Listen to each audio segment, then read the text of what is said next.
The Darkest Magic, Book 3 of Rite World, The Vampire Wars.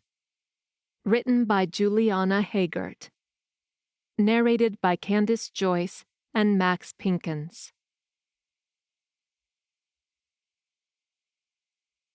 Chapter 1. Lavinia. This was worse than a nightmare.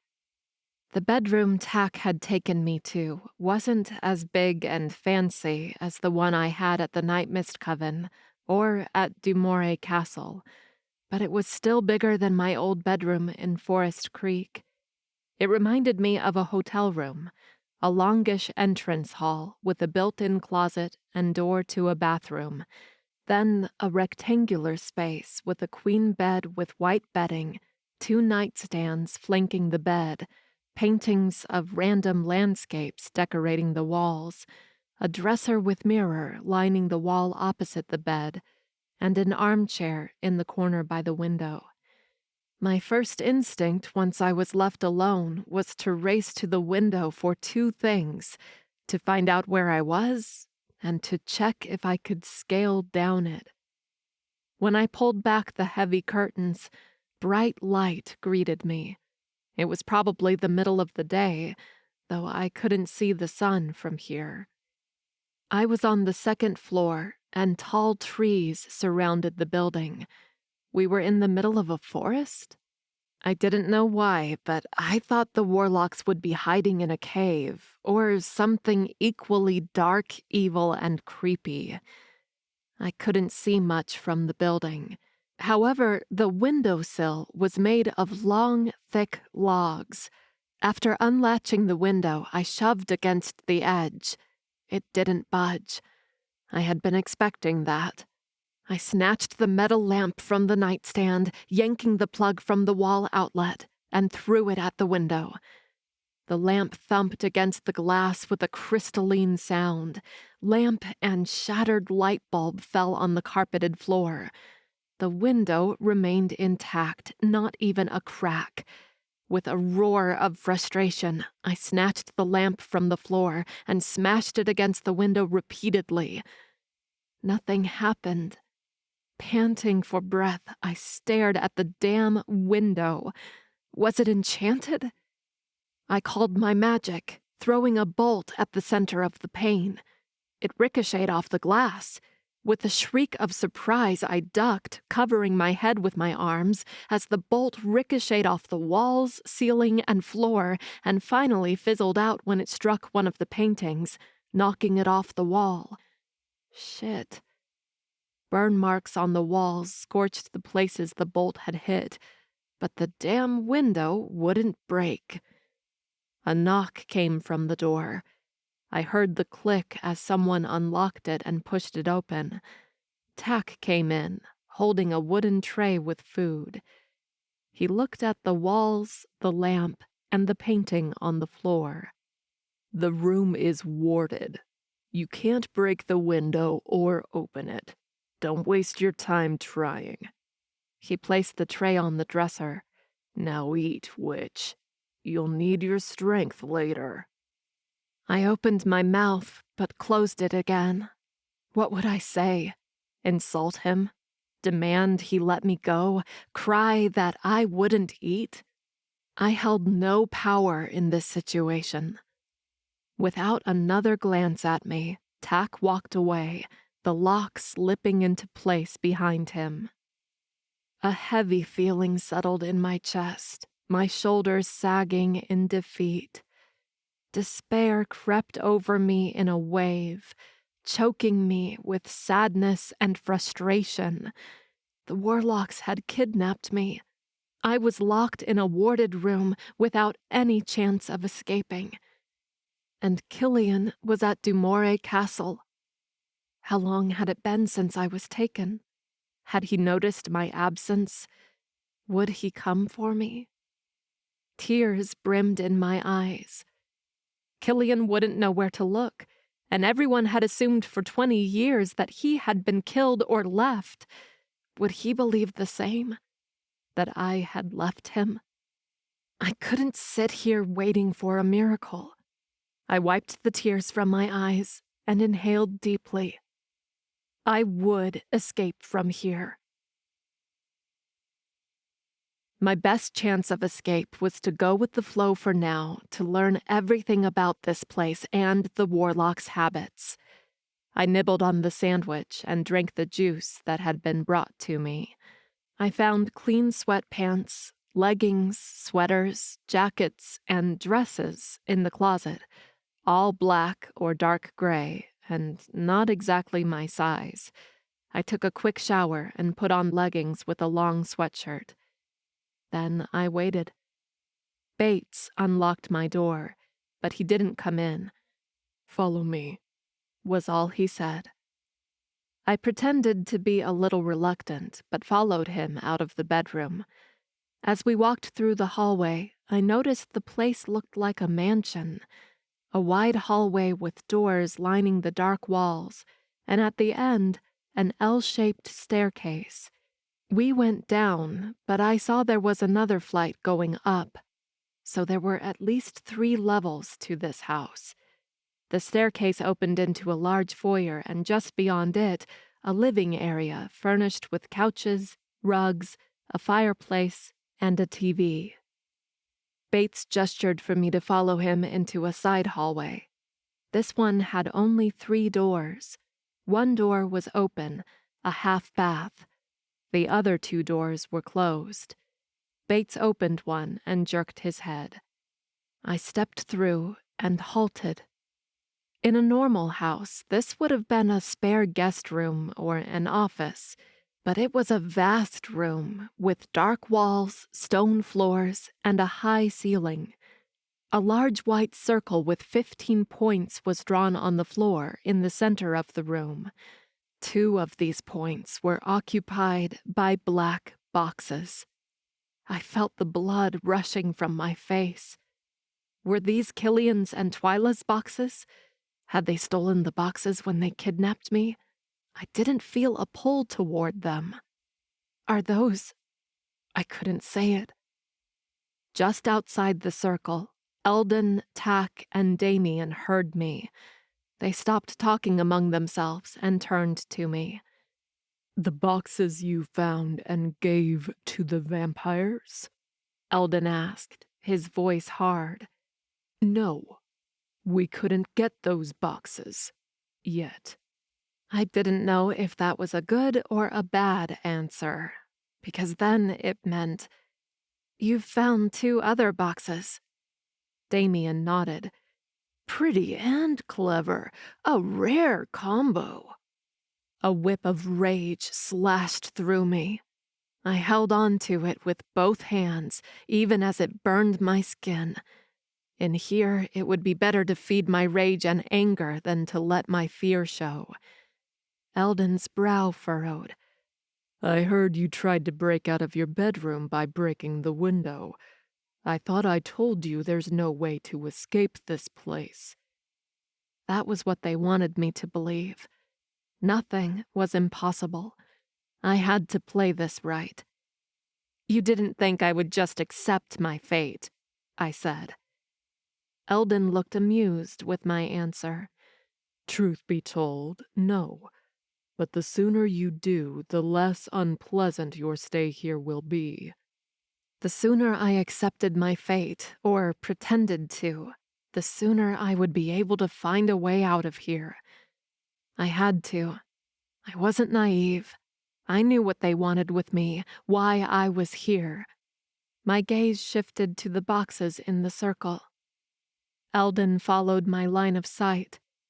"Are you ready to comply, witch?" I swallowed. He wanted me to open the boxes. "What if I refuse?" The warlock rolled his eyes. "Must we go through this again? You'll only make things more difficult and painful for yourself." Shit. But opening those boxes... Well, perhaps if they had supernaturals inside like Killian and Twyla, then I could ask for help. We could flee this place. We had done something similar with the Night Mist Coven. I frowned. If I agreed immediately, they would know I was up to something. Taking a step back, I shook my head. I won't do it. Bates stepped closer to me. Tack moved around the circle, and Damien gave me a predatory grin. "Who says we're giving you a choice?" Eldon asked. I turned to leave the room, but Bates stood in my way. A second later, Tack had his hand around my upper arm. I threw my weight back while they dragged me to the center of the circle. Tack and Bates held my arms, keeping me upright, and Damien stood behind me in case I tried to run again. Eldon picked up a box as they brought me forward. His lips curled in a wicked grin as he extended the box to me.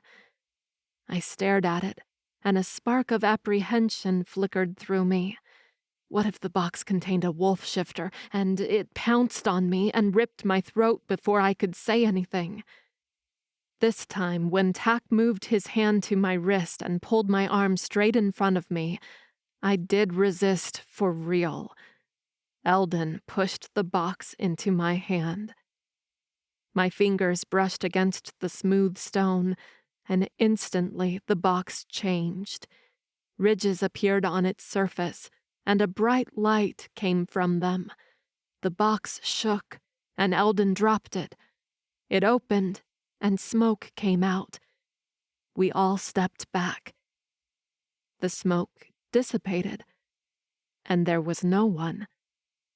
"It's one of the empty boxes," I muttered, stunned. I knew there were more empty boxes out there than one serving as a prison for supernaturals, but I didn't really consider them until now. Eldon groaned. "It's okay. We have another one here." He picked up the next box and offered it to me. This time, Tack didn't have to force my hand forward. A slight tug did the trick. I reached for it, taking the box from Eldon. The ridges and light appeared. The box shook so hard I dropped it. It fell to the floor and opened, smoke rising from within. And once more, no one came from inside. I didn't know if I should sigh in relief or shock. Eldon cursed under his breath.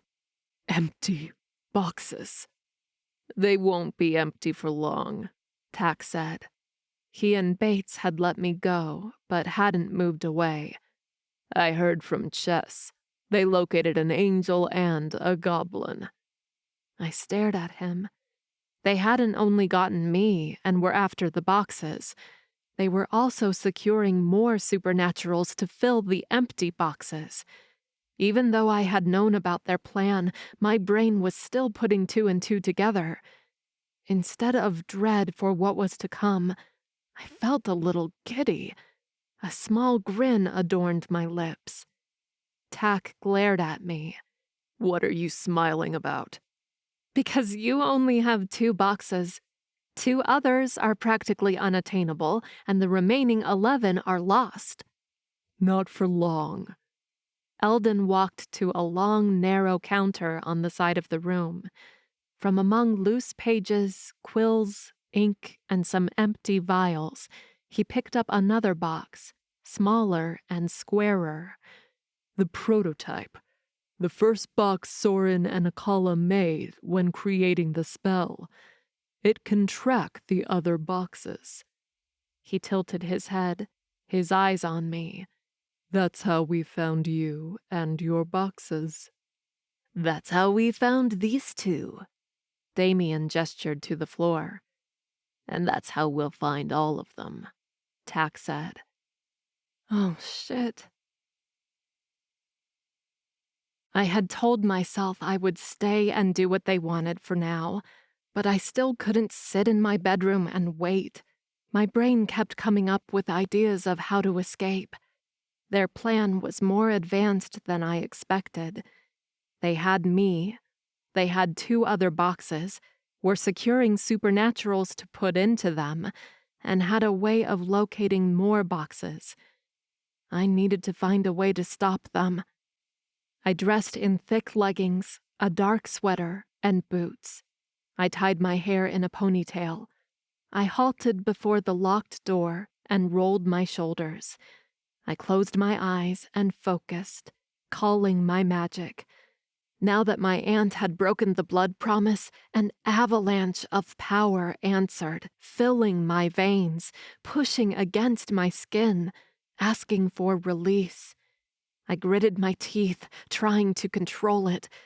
I didn't have experience with this much power, but if I exploded in a ball of magic right now, I didn't care, as long as it helped me get out of here.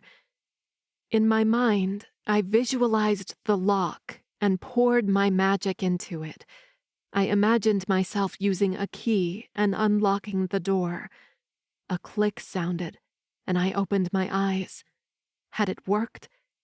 Apprehensive, I reached for the door and turned the knob. The door opened. I wanted to cheer, but pressed my lips tight and contained my excitement. I would celebrate once I was away from here, safe and sound. I would celebrate once I was back with Killian. Killian. My heart squeezed. He was probably going crazy right now. After losing his parents, his sister, and then his brother, losing me must be the blow that either brought him to his knees or pushed him over the edge. I shook my head and pushed thoughts of Killian from my mind. Getting distracted with my distress and longing would only make things harder. I tiptoed out of my bedroom and glanced side to side. The corridor was empty and quiet. Had all the warlocks gone to bed? I made my way through the corridor toward the staircase, descending to the front door.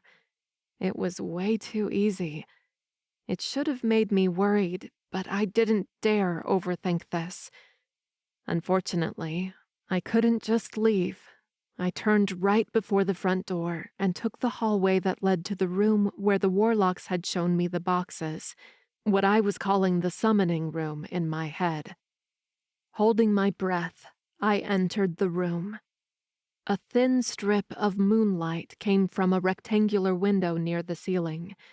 The darkness gave me pause, but I steeled myself and pushed through my fear. Once more, I told myself, anger over fear. So I held on to anger and stepped farther into the room. The boxes were in the same place, in their corners of the large circle, and the prototype was on the narrow table along the side wall. Walking around the circle, I went to the table. I fished the small hand towel I had grabbed from my bathroom, wrapped it around the box, and picked it up in my arms. I didn't know if the prototype would react to my touch the same way as the others did, but I wouldn't take risks. I started for the door, then paused. I glanced at the 2 empty boxes. No, I didn't need to take those 2. They were empty, and without me, the warlocks wouldn't be able to lock supernaturals inside them. I only needed to take the prototype, since they used it to track the other boxes. That was what I wanted to stop. With the box secured in my arms, I tiptoed to the door. It closed with a resounding click. I gasped and stepped back, my heart hammering in my chest. 4 figures emerged from the corners of the rooms. What the... Eldon, Tack, Damien, and Bates stalked toward me, their eyes shining dark in the dim light. "Now what do we have here?" Eldon asked. The overhead lights turned on, and I had to close my eyes for a moment. "A witch trying to steal the boxes and escape? Who would have thought of that?" I hugged the box and fumed at him, once more choosing anger over fear. "What did you think I would do? Sit and smile?" Eldon let out a hollow laugh. "We're here, aren't we?" I bristled. Damn it, I had been so close. If only I had left the prototype behind, I could have already been half a mile away. No, there was no way I could leave without it. I would have to find another way. Tack extended his hand to me. "Give me the box, witch." I hugged the box tighter. "Make me." Eldon's lips peeled back. "With pleasure." He twisted his hand. Pain started deep in my gut and spread through my veins. I gasped and fell to my knees. The box rolled from my arms as I pressed a hand over my stomach. Eldon moved his hands, and the pain flared up. Fire licked my insides, boiling my blood, melting my organs, frying my brain. I curled on the floor in front of them, but all I could think about was the pain. A few seconds later, Eldon lowered his hand. The pain subsided but didn't go away, at least not yet. I inhaled deeply, trying to calm my racing heart, my shaking limbs. Tack picked up the prototype box and walked away with it. Eldon crouched down beside me. "Remember this, witch. The potion that runs through your veins prevents you from using your magic against us. It also allows me to control you, to hurt you." Enraged tears brimmed in my eyes. So even if I was able to run, Eldon could flick his hands and inflict pain, making it impossible for me to move. Great. "Like I said before," he continued, his wicked smile still splitting his face, "you have no way out of here."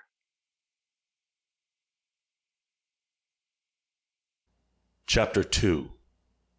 Killian. I paced in front of Drake's desk. It had been 2 days since Lavinia was kidnapped. Dumar Castle was still in lockdown. Every inch of the castle had been searched, and everyone in here had been fully questioned. Shane, the werewolf we had freed when fleeing from the night mist witches, had helped me search the grounds outside, but there was no track, no clue, no scent, nothing. It was like Lavinia had vanished into thin air. "Someone must know something," I said through gritted teeth. It had been hard to hide my anger and frustration. Honestly, most of the time I didn't bother trying to. "Killian, we've been over this."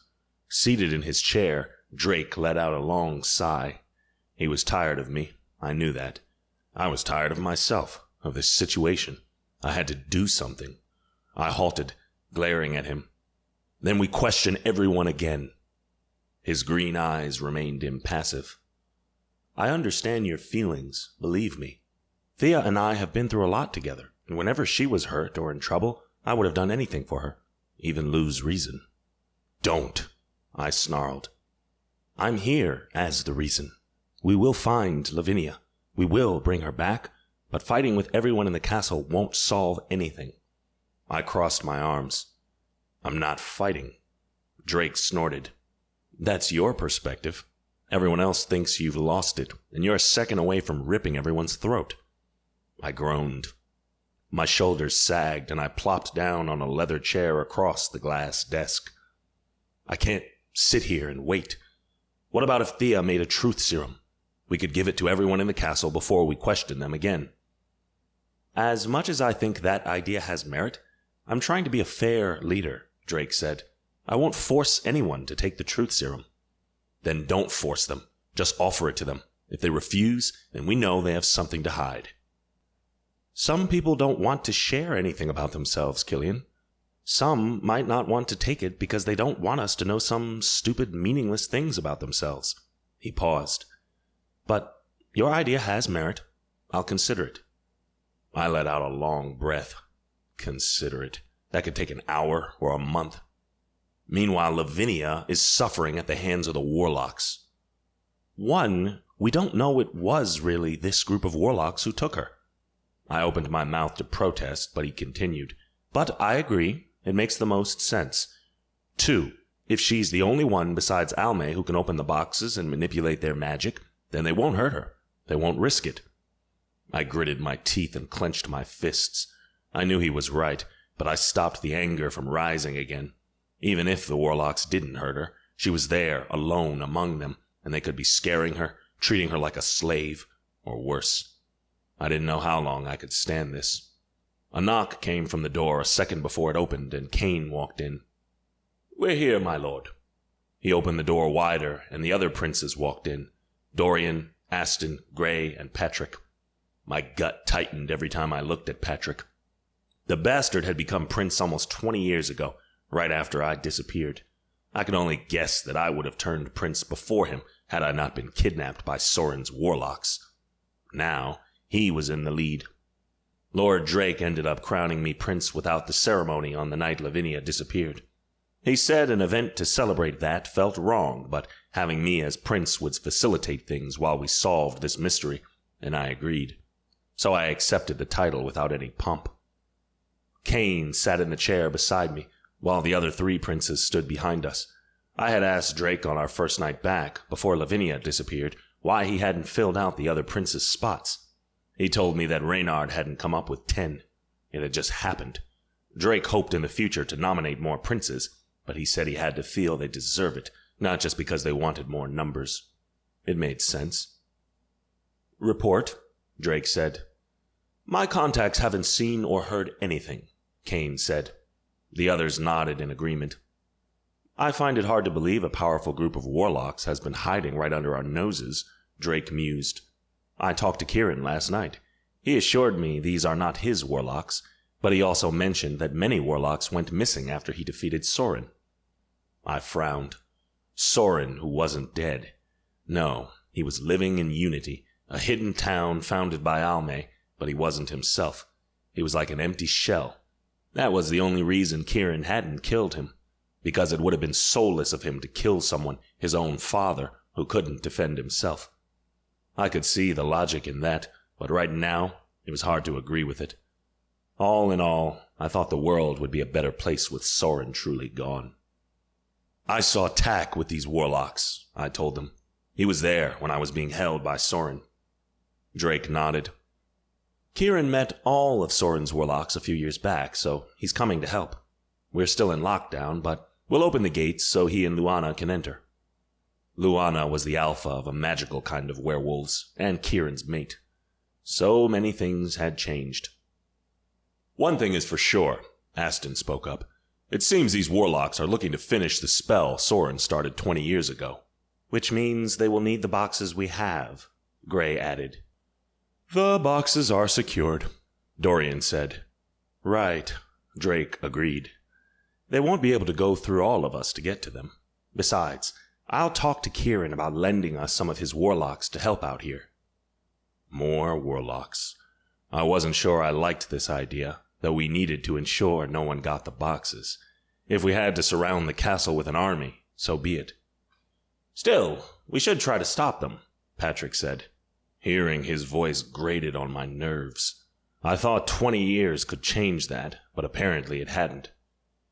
"We'll get Lavinia back," I glanced at Patrick, "and when we do, we'll kill them all."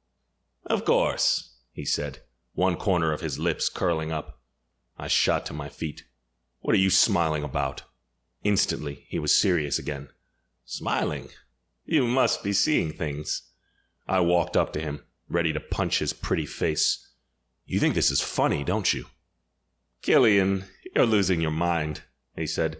"Have you fed since your mate was taken? Have you slept?" "Don't change the subject, Patrick," I snarled. He faced me, his eyes hard. "I'm not, asshat." "Prince Killian, Prince Patrick." Drake rose from his chair, his voice cold and unyielding. "This is not the time for rivalries." He locked his eyes on me. "I hate to say this, Killian, but he's right. You have to feed and sleep. Being weak and irritable won't do you any good." I opened my mouth to protest, but closed it again. I wasn't a teenager. Instead, I turned toward the door. I glanced at Patrick as I walked past him, and sure enough, he had that same half grin adorning his lips. It took everything in me not to turn around and punch that grin right off of his face. I marched out of Drake's office. Lewis and Holden, 2 vampires who had been under Drake's wings, stood by the door as guards. They seemed loyal. Anyone in this castle looked loyal, and yet someone had taken Lavinia. My rage spiked again, and I pivoted, punching the nearest wall. The stone cracked under my fists, and pain jolted through my arm. I glanced at my hand and the bloodied knuckles. This felt good. It felt like a release. I needed to punch more things, more people. Maybe I could do that on a cocky vampire who liked to antagonize me. I shook my head. No, I couldn't let Patrick get to me. Lavinia deserved the best from me, and that meant I had to rein in my emotions to make the right decisions. Exhaling, I went up the stairs. I turned toward the guest wing and almost bumped into Shane, which was ridiculous since I should have heard him coming. I was so off my game. "Hey," Shane called out. "Dude, you look like shit. When was the last time you slept?" I groaned. Why was suddenly everyone asking me that? Truth be told, I hadn't slept or fed since learning what happened to Lavinia. "What does it matter?" I barked. Shane lifted his hands. "I'm just asking." "Sorry." I rolled my shoulders. "I'm just tense." "I bet." The wolf shifter pressed his lips tight. "You want to go out and search the grounds again? Maybe we missed something." Though I liked the idea of having something to do, I knew it was useless. We had scoured the damn forest around the castle. Going out now wouldn't magic a new clue. During the past 2 days, Shane had been a fixture around the castle. He didn't mingle much with the vampires, but he helped out whenever he could, and he seemed to be worried about Lavinia too. "She helped free me," he had said when I asked why he had volunteered to search the grounds with me. "I owe her. Besides, as a wolf shifter, I have a surprisingly good nose." Despite everything, his wit and insufferable charm grew a little each day. I couldn't imagine what he had been like with his pack, because Shane was confident. I probably wouldn't have been able to swallow being around him. Life had a way of remaking us all, even Twyla. Twyla was a shadow fae who had been trapped in the box we recovered from the Night Mist Coven in central Canada.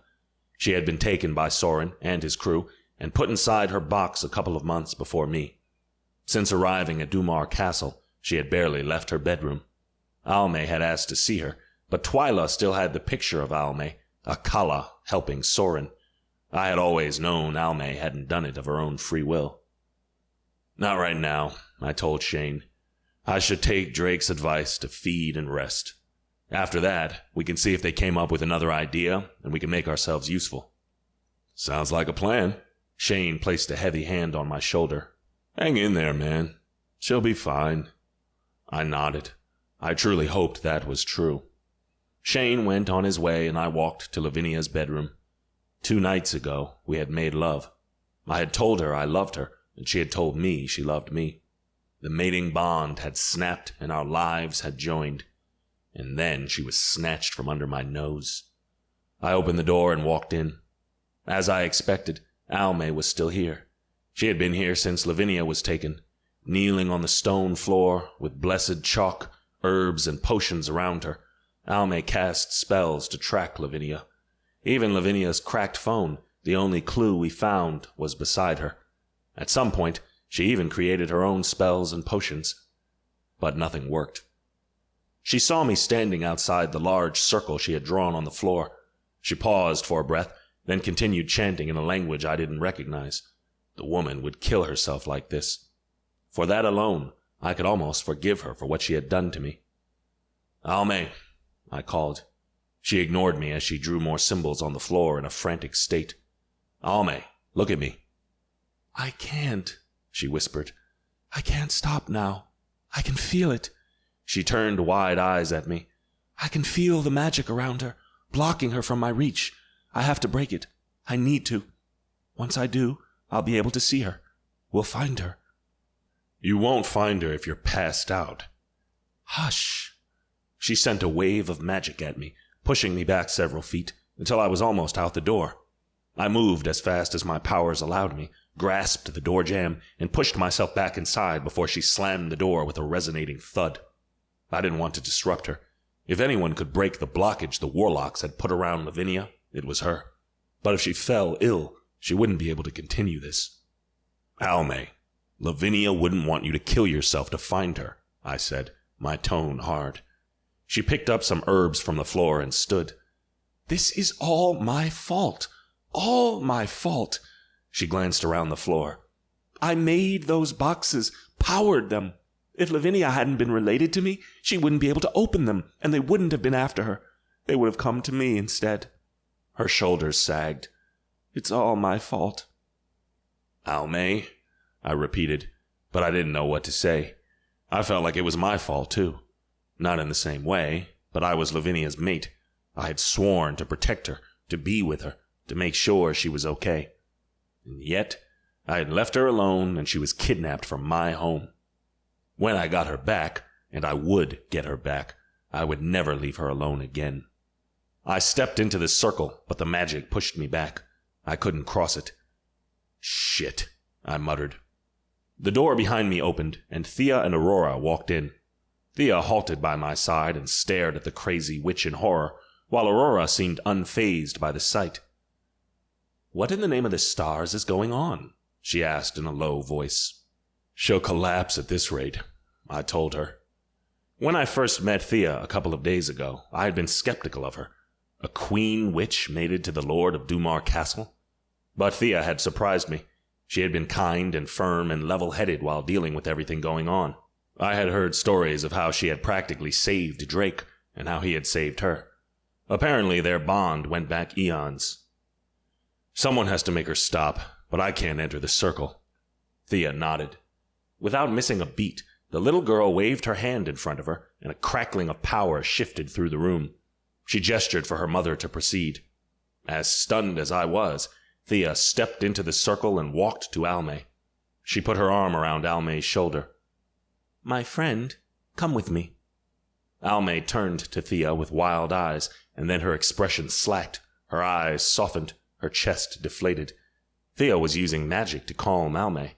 The older witch nodded, and when Thea tugged her forward, she let Thea guide her out of the circle. Aurora reached for the old witch's hand and held tight. Thea gave me a sympathetic glance before walking out with Aurora and Almay. I looked around the messy bedroom, the circle, the chalk, the herbs. It was like a tornado had come through here. Slowly, I made my way to the bed and sat on the soft mattress. I smoothed my hand over the bed sheets and inhaled deeply. Despite everything Almay had done, Lavinia's scent still hung heavy in the air and in the bed. I lay down and hugged the pillow, letting her scent overwhelm my senses. If I had to rest, I would at least pretend she was right beside me. Chapter 3. Killian. Nightmares featuring Lavinia riddled my sleep. They were random sequences from my past merged with everyday things, like swimming in a lake, leaving a nightclub, or driving my old McLaren. However, each subconscious story ended with her dead or gone, and me alone in the darkness. Despite my agitated sleep, I felt better when I woke up later that evening. Now I just needed to go hunting, and I would be ready to bring down the world in order to rescue Lavinia. I felt defeated and hopeless as I went to my bedroom. My room wasn't the same from 20 years ago. Back then, I was one more soldier in Lord Reynard's army, and my room had been located with the other soldiers in the common wing of the castle. Lord Drake had given me one of the large chambers in the royal wing, near his own. I walked in the double doors and stopped. I had agreed to become a prince, something I had coveted my entire life, because it would give me the authority I needed to search for Lavinia, to command other vampires to help me. However, my chambers in the castle felt empty and wrong, as if I was in this for the opulence and status. Once, I had cared about those things. Now, I would sleep in the stables with the horses if it meant having Lavinia back. With a sigh, I crossed the sitting area, the bedroom, and disappeared into my bathroom where I took a long shower. That helped me relax, although I honestly wouldn't relax completely until I had Lavinia here with me. In my walk-in closet, I found a black suit, black shirt, and black shoes. They matched my mood. I was buttoning the shirt in front of the floor-length mirror when someone knocked on the door. Frowning, I went to it and opened it wide. "My prince," said Elder, one of Kane's men. He had been a lower-ranked vampire when I lived here long ago, but he had already been working for Kane. We had gone on several missions together. "Lord Drake requests your presence in the guest's wing's sitting room. The warlock is here." Instantly, I tensed. I thanked Elder, exited into the hallway with him, closed the door behind me, and ran to the sitting room. Thea and Almay sat on the claw-footed couch in the middle of the room, turned to the tall silver fireplace to the right, where a billowing fire raged. Aurora played on the thick rug before the couch, covering a good portion of the stone floors, and Drake stood by one of the long windows on the other side of the room, which opened to a balcony that overlooked the maze outside. I halted beside Drake. "Where is he?" "He arrived a few minutes ago and is being escorted here," Drake told me. I nodded and glanced to Almay. "How is she?" "Better. Thea gave her some tea and she slept most of the afternoon." "Good." I believed her magic could help us in finding Lavinia. After all, she had found us before, but she couldn't do that if she was exhausted. Almay pointed her finger up, shooting a tiny pink firework at the ceiling. Aurora squealed with laughter. I had to admit, the little girl was fascinating. Besides looking like a porcelain doll with her green eyes and black curls, she was a rare half-witch, half-vampire, and destined to be the queen of all witches when she came of age. I hadn't seen much of her, but the few moments we had spent in the same room, she behaved mostly like a child, and then suddenly commented like she was a young adult. Or she performed spells way beyond her age, like when she broke into Almay's magical circle earlier today. Most mature witches couldn't have done that. It was disconcerting. Aurora threw her arms up in the air, and a dozen fireworks of all colors exploded above her head. She laughed. Beside me, Drake smiled. I frowned. A moment later, the faint click of footsteps reached my ears. I looked at Drake, and he nodded, having heard it too. I straightened and braced myself. I didn't know what to expect. I was about to meet a warlock, the warlock lord who took over for Soren. Almay's and Soren's son, who could have answers. Until recently, I thought Almay's son was named Esmond, but when Almay left him as a toddler at the Silverblood estate, she had changed his name. A tall man wearing a black suit and a woman in a dark purple pantsuit entered the room. Kieran and Luana. The warlock had dark hair and dark eyes, and even though I could see plenty of Almay in him, I could also see Soren, and that turned my stomach. The alpha werewolf was a pretty woman with long light brown hair and hazel eyes. From what I had been told, she had become the alpha of the Starlight Wolves, who shifted without tearing her clothes and glowed a bright purple. Kieran and Luana smiled upon seeing their friends. Aurora ran toward Kieran, who caught her in his arms and gave her a tight squeeze. Drake walked to them, and the six of them exchanged hugs, friendly shoulder taps, and loving greetings. "Kieran, Luana," Drake turned toward me. "This is Prince Killian Dumar." The warlock and the werewolf lost their smiles. "I heard about what happened," Kieran said, his eyes grave. "I'm sorry for the suffering my mother and father caused you." "We can assure you the warlocks who took your mate are not working for Kieran," Luana said. "You said you saw Tak, right?" Kieran asked, and I nodded. "From the information I could gather, we're dealing with Tak, Eldon, Damien, and Bates. They were the high-ranked warriors under Soren." My brows slammed down. I remembered those warlocks. Along with Virion, they were the ones who made Soren's inner circle. "Isn't Virion with him?" I asked. Kieran shook his head. "Virion is dead." That made me curious, but I wasn't about to ask more when there were more pressing matters. "We're assuming they took Lavinia because she can manipulate the boxes," Almay added. Manipulate the boxes? The question was out of my mouth before I made sense of it. Almay looked at me. "Before Delia fled with the boxes, I made sure only I could use them again. If she can open the boxes and absorb their magic, that means she has the same magic as mine running through her veins. She can do more than open and use the boxes.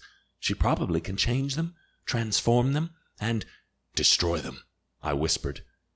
"It would be a complicated process, but yes," Almay nodded. "I think she would be able to do that." "Do you think these warlocks know Lavinia can do all that?" Thea asked, her voice dripping with worry.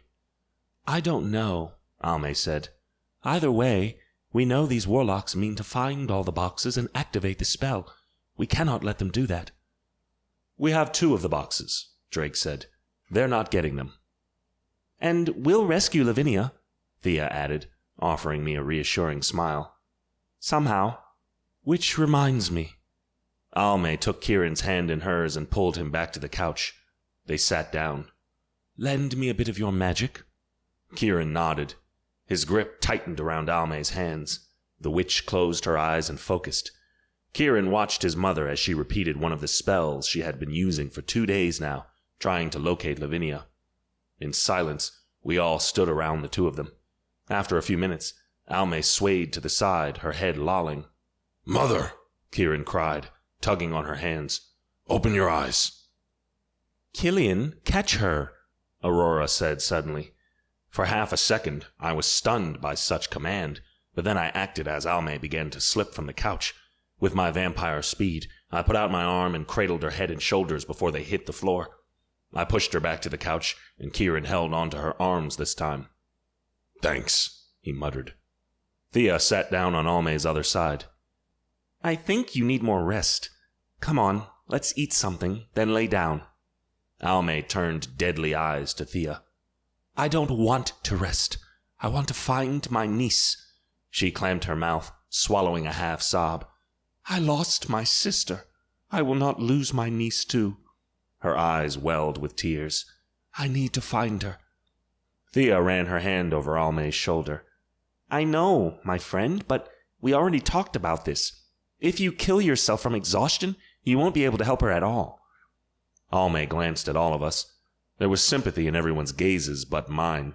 I didn't know how I felt about her and her actions. This wasn't the time for me to analyze it. I would do that after Lavinia was back, safe beside me. Gently, Luana, Thea, and Aurora guided Almay out of the room. Kieran let out a long sigh. "This is all so complicated." I almost snorted. He could say that again. 20 years ago, I had been plucked from my life, taken by warlocks who used me in a creepy spell and locked me in a magical box. A witch helped them, and this witch was the aunt of the witch who freed me, the one who turned out to be my mate. Too complicated, too intertwined, too hard. Drake nodded. It is, but we'll deal with everything, one thing at a time, and we'll fix it all. First on my list is to make sure the boxes we have are secured. We'll gather later tonight with Thea and Eliza and make sure we have the strongest wards and spells around the boxes. No one will be able to get to them. Then, we find Lavinia. He paused. Somehow. Kieran's eyes widened. "When my father took Luana, he took her from Dark Witch Manor to the Chateau of the Cursed." And? I asked, suddenly irritated. "Soren told Luana he had plenty of hideouts throughout the entire world," Kieran said. "I've learned the location of a few, but there are more, I know that." You think they took Lavinia to one of these places? Drake asked. I held my breath. Kieran nodded. "All we need to do is search the locations." You just said you don't know all of the locations, I said through gritted teeth. "True, but we can interrogate my warlocks again, see if we can connect the dots of what each one might remember," Kieran said. "We can ask my mother, too. Soren trusted her. She might remember something. And, on top of all that, I can search Soren's old ledgers for information." This was actually a good idea. If this worked, we could find Lavinia. But what if they figured out we would do this and chose some other place? Kieran shrugged. "There's only one way to find out." True. And that was better than sitting here and waiting for a clue to land in my lap. I gave him a sharp nod. All right, I'll help you if I can. After the talk with Kieran, I was too worked up to join them for dinner. Instead, I went to the forest to hunt. Even though the castle was in lockdown, Drake had allowed me free rein to come and go, and thankfully, they kept a wildlife preserve nearby so we could feed. Once upon a time, Dumar Castle was known for housing powerful lords who threw extravagant balls twice a year. People from all around the world applied for a chance to be one of the 100 people invited to each ball. They were chosen carefully, mostly people who didn't have family or close friends, because once they entered the castle, they never left. We tricked the people, making them drink a spelled champagne. Some we killed and drank from right at the ball, but most we took them to our dungeons and treated them as our blood slaves. We tried to make them last for 6 months, until we had another ball and brought in another 100 clueless guests. The last one of those balls had been almost 7 years ago, when Thea had come to the castle and a war started. Since then, everything changed. Now, we had plenty of blood bags from donation centers in the castle's freezers, and the wildlife was carefully maintained so we could drink from animals. It wasn't the same thing. It would never be. But since getting out of the cursed box, I had been drinking from animals anyway. I was already used to it. I walked out of the castle and ran into the forest. I stopped inside and listened. A broken twig, a broken leaf. There, a deer. I followed my senses and found the deer. I didn't even give it a chance to see me, to react to my presence. In a second, I took it down and had my fangs around its thick neck. I drank the warm blood, filling my veins with its sweet taste, gaining energy I so desperately needed. When I was done, I let the body drop to the ground with a heavy thud. The blood made me feel alive again, hopeful, almost in a state of ecstasy. The only thing better would be drinking from Lavinia. Lavinia. My shoulders sank and a pang cut through my chest. This was too damn hard, and I didn't know how to make it easier, how to find her faster. I felt useless. I heard his slow breathing before he tried to pounce on me. I spun out of the way as Shane, in his wolf form, jumped at me. He landed beside the dead deer, a snarl on his ferocious face. I bared my fangs at him, and he came at me again. I ran as fast as I could, and he gave pursuit. He was faster than I was. We exited the forest, the castle looming in front of us, and I slowed down. Shane jumped from the line of trees, swiped his big claw at my head again, then shifted back into his human form. "One of these days I'll get you," he said, as he turned to a tree at the edge of the forest. Naked, he crouched down and picked up the black jeans and blue shirt he had left there. He got dressed and turned to me again. He had cut his hair and shaved recently. He looked a lot younger now. "Feeling better?" I lifted a shoulder. "A little." Shane snorted. "Liar." I frowned. I understood why Twyla stayed here. She was connected to the boxes like I was. But I didn't understand Shane. What was holding him here? No one would push him away, but still, it was odd to have a wolf shifter in a coven of vampires. We walked toward the castle. A few clouds trailed through the night sky, and every few minutes the moon peeked out, shining down on the dark turrets. It was the second week of November, and we were expecting a snowstorm soon. That would probably make looking for Lavinia even harder. I let out a long sigh and glanced up at the castle. Twyla stood in front of the second floor's library window. She looked down at Shane and me, and then retreated. I frowned. "Have you talked to her today?" Shane shook his head. "I've tried, but she doesn't open her bedroom door for me. I tried catching her when she went to the library this morning, but she ignored me." "She doesn't seem happy about her situation." Honestly, I couldn't blame her. "Is there anyone happy here? Now, I mean." Shane gestured to the castle. "Lavinia is missing. Some mad warlocks want to enact a dangerous spell, and a war is brewing." He was right. Even the happiest of supernaturals living in Dumar Castle had a dark storm brewing over their heads right now. "I just want Lavinia back," I whispered, the words out before I could give them thought. "I hear you. I'm worried about her too. If there was only a way of finding out more, of following a trail, but we already searched everywhere around the castle." Something about what he said sparked in my mind. Maybe we could find out more and follow a trail. I halted and turned to him, my eyes wide. "I have an idea." Chapter 4. Killian. I glanced around the vault. I'd thought this place would be secure, but the open stone room had high ceilings and archways leading to tunnels snaking underneath the castle. Anyone could get into it. The 2 black boxes were on a wooden shelf between 2 archways, shoved there among several other items that I had never seen before. It seemed Dumar Castle had more treasures than I ever imagined. I picked up the boxes, surprised by their weight. They weighed less than a feather, and their material was almost as smooth as velvet. I had touched them before, briefly, but I still expected them to be heavier, rougher. I held tight to the boxes and walked out of the vault, taking the main tunnel back to the castle. There were no guards, no vampires around at this time of the night, on purpose. I kept my senses open and headed toward the library, where protective cases would be waiting for the boxes. I felt the sizzling in the air and jumped out of the way. Fat, oily drops fell on the stone floors. Smoke rose from them as the stone melted, opening holes in the floor. That could have been my skin. I gritted my teeth and looked up at where the liquid had come from. A young vamp was pressed to the high ceiling like a freaking spider.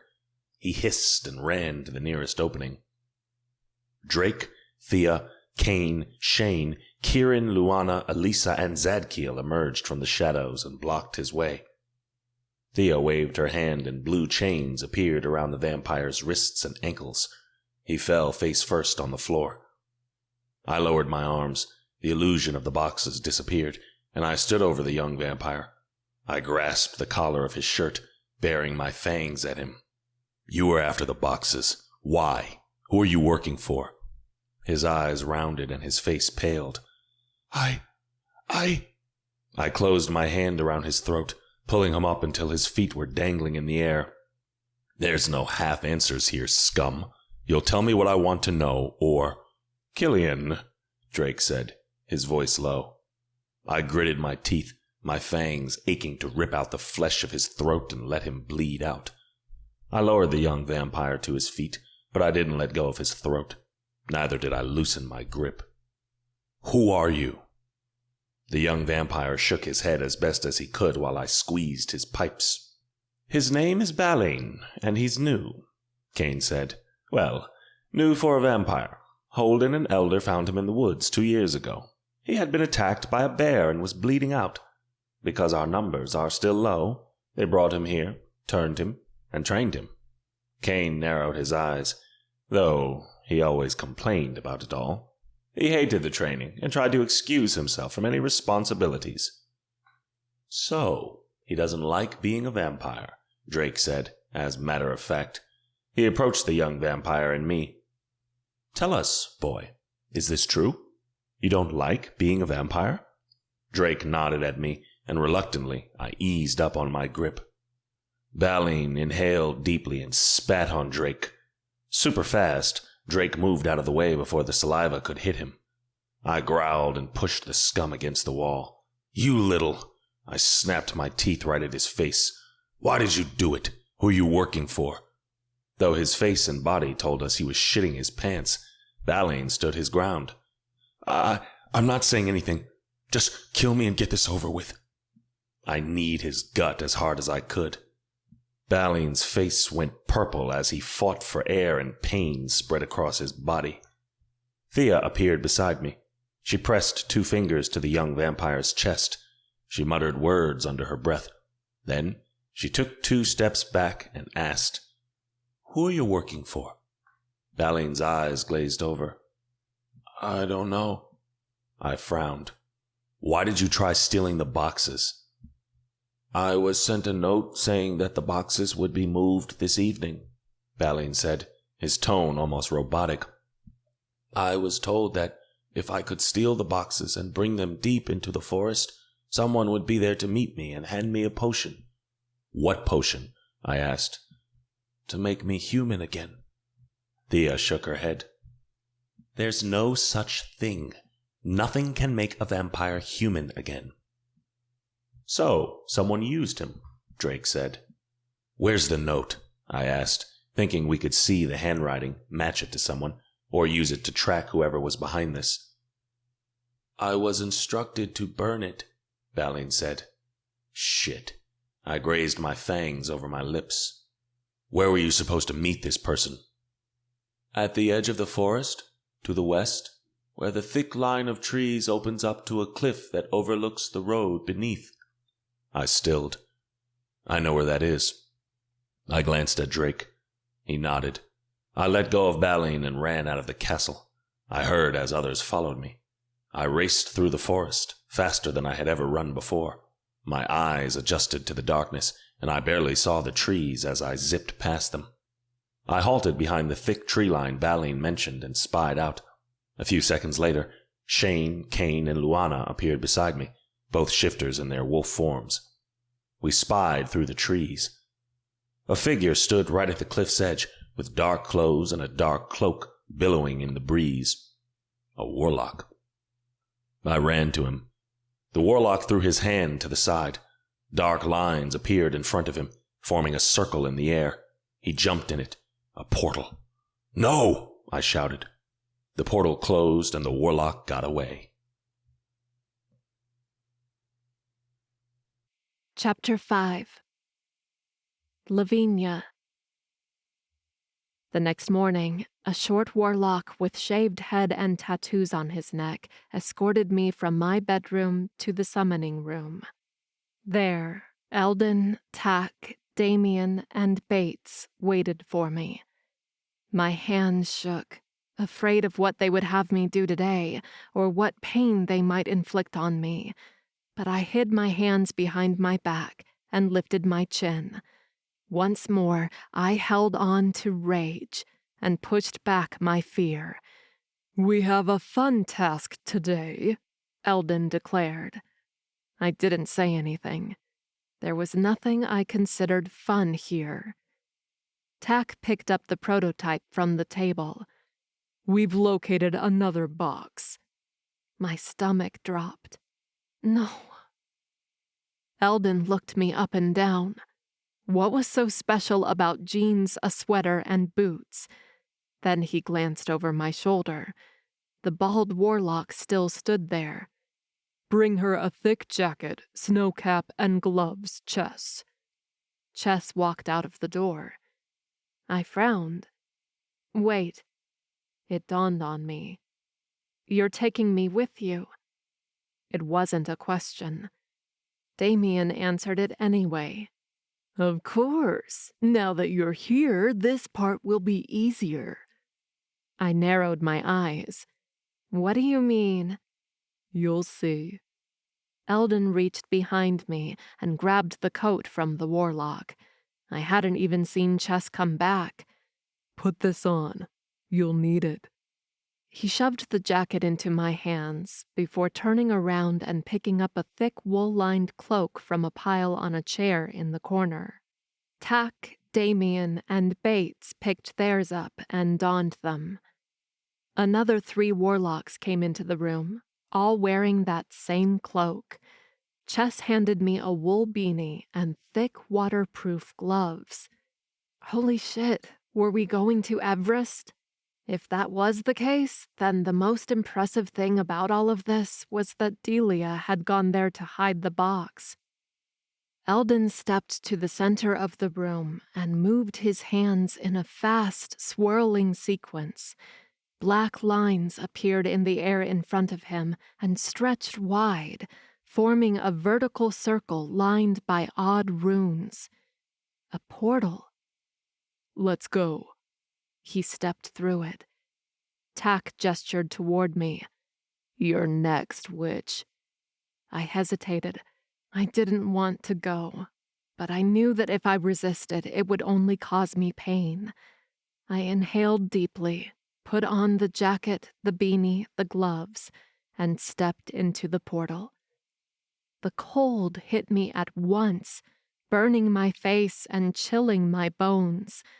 I squinted, the sudden brightness blinding me. I peeked through my lashes, and my vision adjusted to the light. I fully opened my eyes and gasped. Snow. There was snow and mountains and a bright blue sky everywhere. In the valley below the mountain was a smoking lake with crystal blue water. A hot spring. "Where are we?" I asked, in awe. "Chile," Damien said. Along with Eldon, he stepped onto a narrow stone path that led down the mountain. "Watch your step," Bates said as he took the path too. The stones are slippery. I frowned. If I didn't know better, I would say he cared if I got hurt. I rolled my eyes and forced my feet to move. The idea of the warlock who had kidnapped me caring was so ridiculous, I pushed it from my mind. Eldon, Damien, Tack, and Bates took the lead, while the other 4 warlocks took the rear, and I was between them. I sighed and focused on my steps, careful on the slippery rocks and the bits of ice and snow dusting them.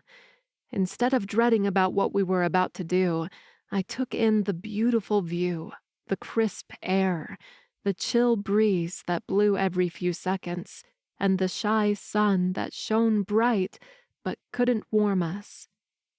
We reached the lake's bed, and the warlocks spread out, forming a line beside me.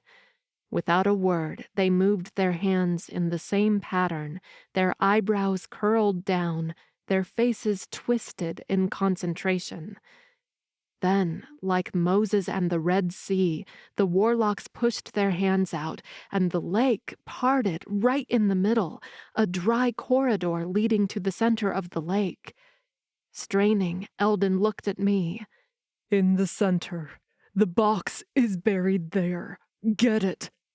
I stared at him. Me? Yes, you, he said through gritted teeth. It'll be easier that way. I frowned. But... No buts, he shouted. I stilled. Do it now, before I force you there and drown you in the lake. It might look great, but this spring has a temperature of 110 degrees.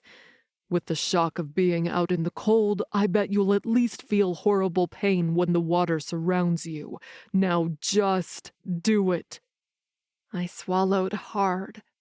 I knew I couldn't argue with the warlocks. If I did what they asked, it would be faster and easier, painless. If I didn't, then I would suffer and would end up doing everything anyway. So I faced the corridor in front of me, the ground a mix of rocks and mud, and slowly made my way in. Bates and Damien moved in behind me, their hands spread out in front of them as if that was the only thing keeping the wall of water up. Shit. I hurried my steps, even when my boots sank deep in the mud and my jeans got wet and dirty. Even when my foot sank so fast, I fell on my knees and hands and splattered mud everywhere. Groaning, I pushed to my feet and ripped the dirty gloves from my hands. I trudged along several yards until I felt it. The sensation hit me hard and fast, like lightning cutting through my chest. It took my breath away. A box. A box was calling me. Damn it, they really could track them. Following the box's call, I took 3 more steps and halted before a big rock half sunken into the mud. She's through, Damien said, his voice loud. Tell her to hurry up, Tack shouted back from somewhere outside the spring. I glanced at Damien. What do you mean I'm through? The wards, he told me. It would have taken us hours to break through them. And I was able to simply walk through them and not feel a thing. Not because it had been Delia's magic around the box, but because the box was connected to me. It wanted me to find it. I reached for the rock, sinking half of my hands in the mud, and pulled. The rock barely budged. Inhaling deeply, I called my magic and let the power fill me with its potency. I rejoiced in the wonderful sensation for a brief moment, then used my magic to lend me strength. I easily lifted the rock and pushed it aside. I put the gloves back on, and I didn't know how I knew, but I simply pushed my arm through the mud where the rock had been until it reached my shoulder. My fingers closed around something hard and rectangular. I pulled it out of the dirt and stood. Mud covered it, but I held in my gloved hands another box. I stared at it, in awe that I had found another one, and in fear. Now the warlocks had 3 damn boxes. "She got it," Bates yelled. "Then come back and let's go," Eldon shouted. "Let's go," Bates said to me. I nodded and marched back through the corridor. Once the 3 of us were safely out of the spring's bed, the warlocks lowered their hands as one. The water walls rushed down and crashed together, forming huge waves. I stepped back so I wouldn't be splashed. Eldon grabbed the box from me. He looked at it as if I had plucked a brick-sized diamond from the ground. "Another step closer."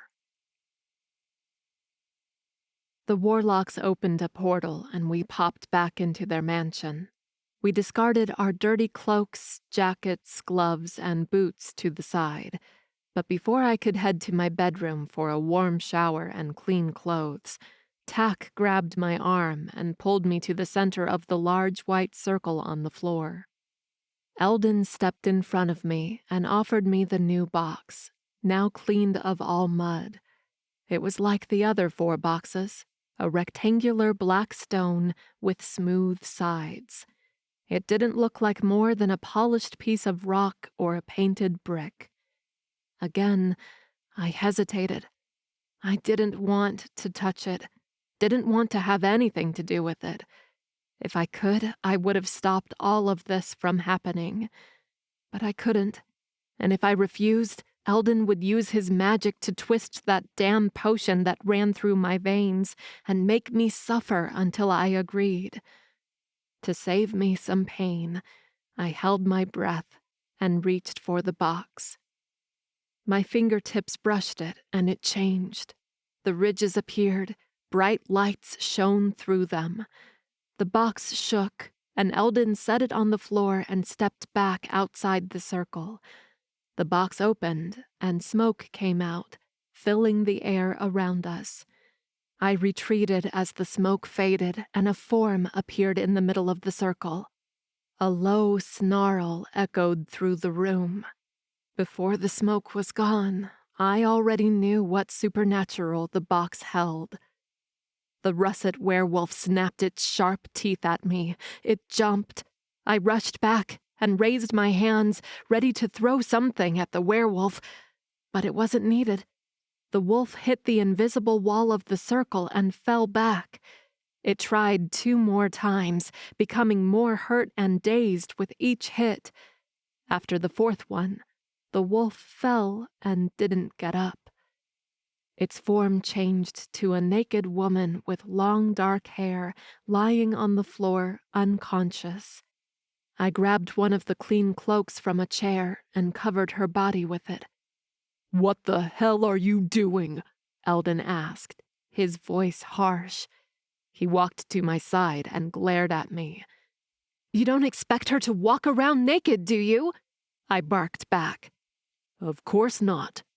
He kicked her hard in the stomach, pushing her back a few inches, enough for her to touch the open box behind her. Smoke swirled around her. She was sucked back into the box.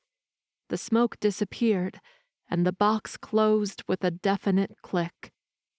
Mouth hanging open, I stared at the box, then at Eldon. "Why did you put her back?" "Because we don't need her right now." He took a step closer and towered over me. He was trying to intimidate me, and he was succeeding. "You don't ask questions around here." He picked up the box and placed it on one of the points of the circle. 3 done, 2 more at Dumore Castle. That was 1/3 needed for the spell. At this rate, Eldon and his warlocks would be able to finish it in a couple of months. An icy chill coated my skin. I couldn't allow that to happen, but I didn't know how to stop them, not when they could control me. Tack walked past me. Go back to your bedroom. Bates, take her. Bates stepped to my side and gestured for me to go with him. I didn't move right away, glued to my spot and a little scared of how things were moving too fast and spiraling out of control. My chest hurt as I turned and followed Bates out of the room. Halfway through the mansion, I felt it again. The pull, the call, the allure. The box was calling for me, and this damn box had a supernatural inside it. I could use it. I could absorb its magic. I could take it all into me. I could become... I halted those thoughts and did my best to ignore those feelings. The warlocks had one active box, and the pull was strong. What would happen once they had 2, 3, 4, when they had all of them? I wasn't sure I could resist them then.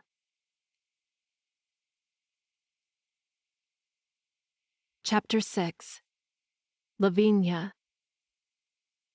For the next 2 days, I was allowed to move through the villa, Chess or some other warlock trailing me, but I couldn't leave the mansion or wander too much. As much as I hated to admit it, it was boring to sit in my room and do nothing. Of course, I used that time to try to come up with a plan to escape, or destroy the boxes they had, or maybe destroy the prototype, but nothing I planned panned out. Every time I tried to find a way, a clue, something, anything that would let me escape this place, my plans were foiled. The warlocks saw it all and stopped me. And whenever possible, they inflicted pain through the potion in my veins. They weren't stupid. On the 3rd day, Eldon called for me. Chess was the one who escorted me to the summoning room, then left me there with the other 4 warlocks, Eldon, Tack, Damien, and Bates. Though nobody talked to me much here, in these past couple of days, I learned that the 4 of them had been the most trusted warlocks within Soren's circle, along with Virion, who died a long time ago. When Kieran defeated Soren, the 4 warlocks escaped. They came to this villa, where they had increased their numbers by finding other lost warlocks around the world. When they fled, they took the prototype box with them, and when I opened the first box, Killian's box, the prototype activated. That was how they sent the demons to retrieve the box and me in the forest when Killian and I were trying to hide his box. That was also how Tack and the others found us at the inn. It seemed impossible to get rid of them. I walked into the room, but didn't step into the circle. Though it was a special circle for the spell with the boxes, they had trapped the werewolf inside a couple of days ago. If they wanted, they could trap me. I was tired of being a toy in their hands. I crossed my arms and faced the warlocks. With a wide, wicked grin, Eldon stepped aside and gestured to the floor behind him. A box sat on a previously empty point. I sucked in a sharp breath. I looked around. 4 boxes. They had 4 boxes. How? I asked, confused. I thought that after the last time, they would want me to go on all of these trips. While we were in Chile, we sent a team to an island in Brazil, Eldon explained, pride echoing from his words. I pressed my lips tight. This was going too fast. I thought it was easier when I went with you. True, but this way we're twice as fast. Besides, the wards are tricky, but we can break them. Shit, this wasn't going well. So, anger over fear, anger over fear. I exhaled, trying to loosen up a little. I'm here so you can gloat you have another box, or what? Actually, while we're planning for the next 2 boxes, I thought we could start on the next part of our plan. Eldon gestured for me to come closer. I didn't. Damien pressed his hand firmly between my shoulder blades and pushed me forward. I stumbled into the circle. What are you doing? Eldon picked up the new box. Lavinia, absorb the magic from this box. I opened my mouth. Sure, I had heard him wrong. He didn't know what he was talking about. If I touched the box, if I used its magic. I shook my head.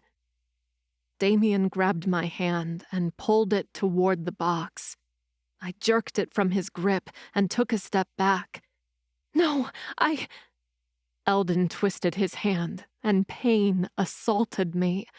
It started deep in my core and spread through my body like wildfire. I fell on my knees as a scream rose to my throat, but I refused to let it out. I gritted my teeth and breathed through my nose, enduring the fire burning inside me. Then the pain was gone. Eldon leaned over me. Use the box's magic, or we'll keep doing that until you do. Tears sprang to my eyes, but I blinked them away. Anger over fear. I pushed to my feet on wobbly knees and took a deep breath to calm myself. I don't need to touch the box for that, I said, my voice faint. Eldon nodded. Then do it. I looked at the box in his hands, my mind racing, trying to find a solution for this, a way out, but there was none. There was nothing I could do at this moment. Damien grasped my arm with a steel grip and hissed in my ear, "Do it now, witch, before I inflict pain." "I'm focusing," I lied. He let go of me, but didn't step away, his body a couple of inches from mine. I wanted to recoil, disgusted with his proximity, but I held my ground. The less weakness I showed these men, the better. "Hurry up," Tack snapped. All right, I couldn't lie about this. The new box isn't calling to me. There's probably no supernatural inside it. If there's no one inside it, there's no power for me to absorb. All right. Eldon put the new box in its place and picked up the werewolf box. Now do it. Damn it. I sucked in a long breath and closed my eyes. I had felt the box calling for me since we first found it. It was easy to follow the call, open myself to it, and dip into its power. The box's magic didn't resist me at all. It came to me fast, hard, and unbidden. It filled my veins, my muscles, my pores. It entwined around my own magic, making it stronger, darker. This sensation, this feeling, it was pure power, pure strength, and so delicious. And I wanted it all.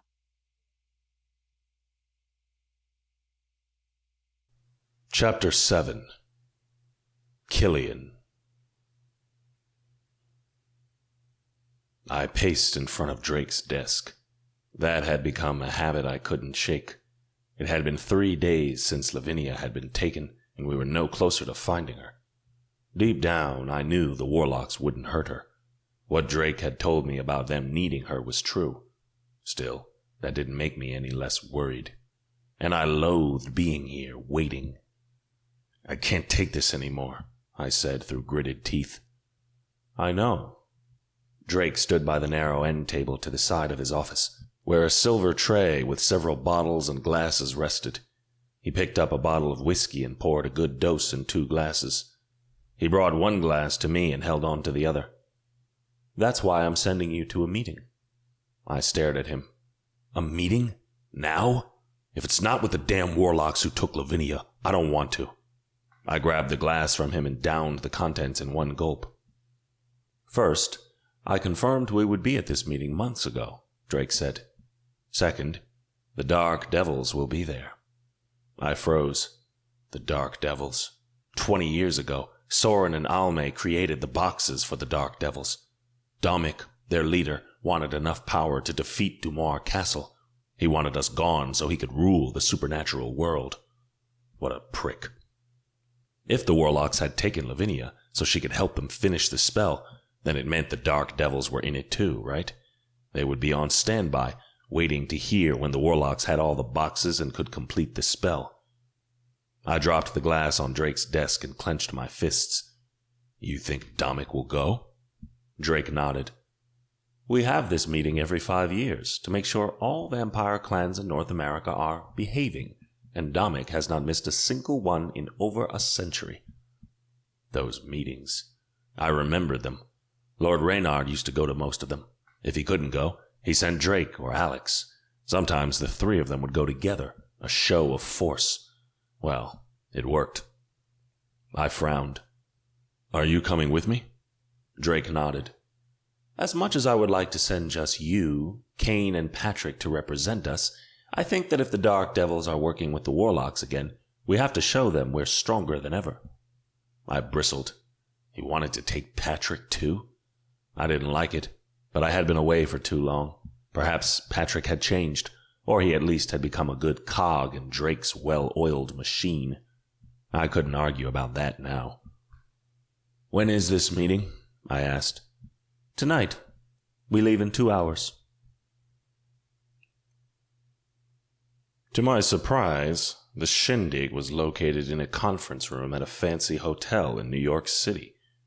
I had no idea who'd organized it, but there were valets waiting to take our cars, a security team of several kinds of supernaturals who checked us all for weapons and potions before entering, and the room was decorated in elegant black and silver colors.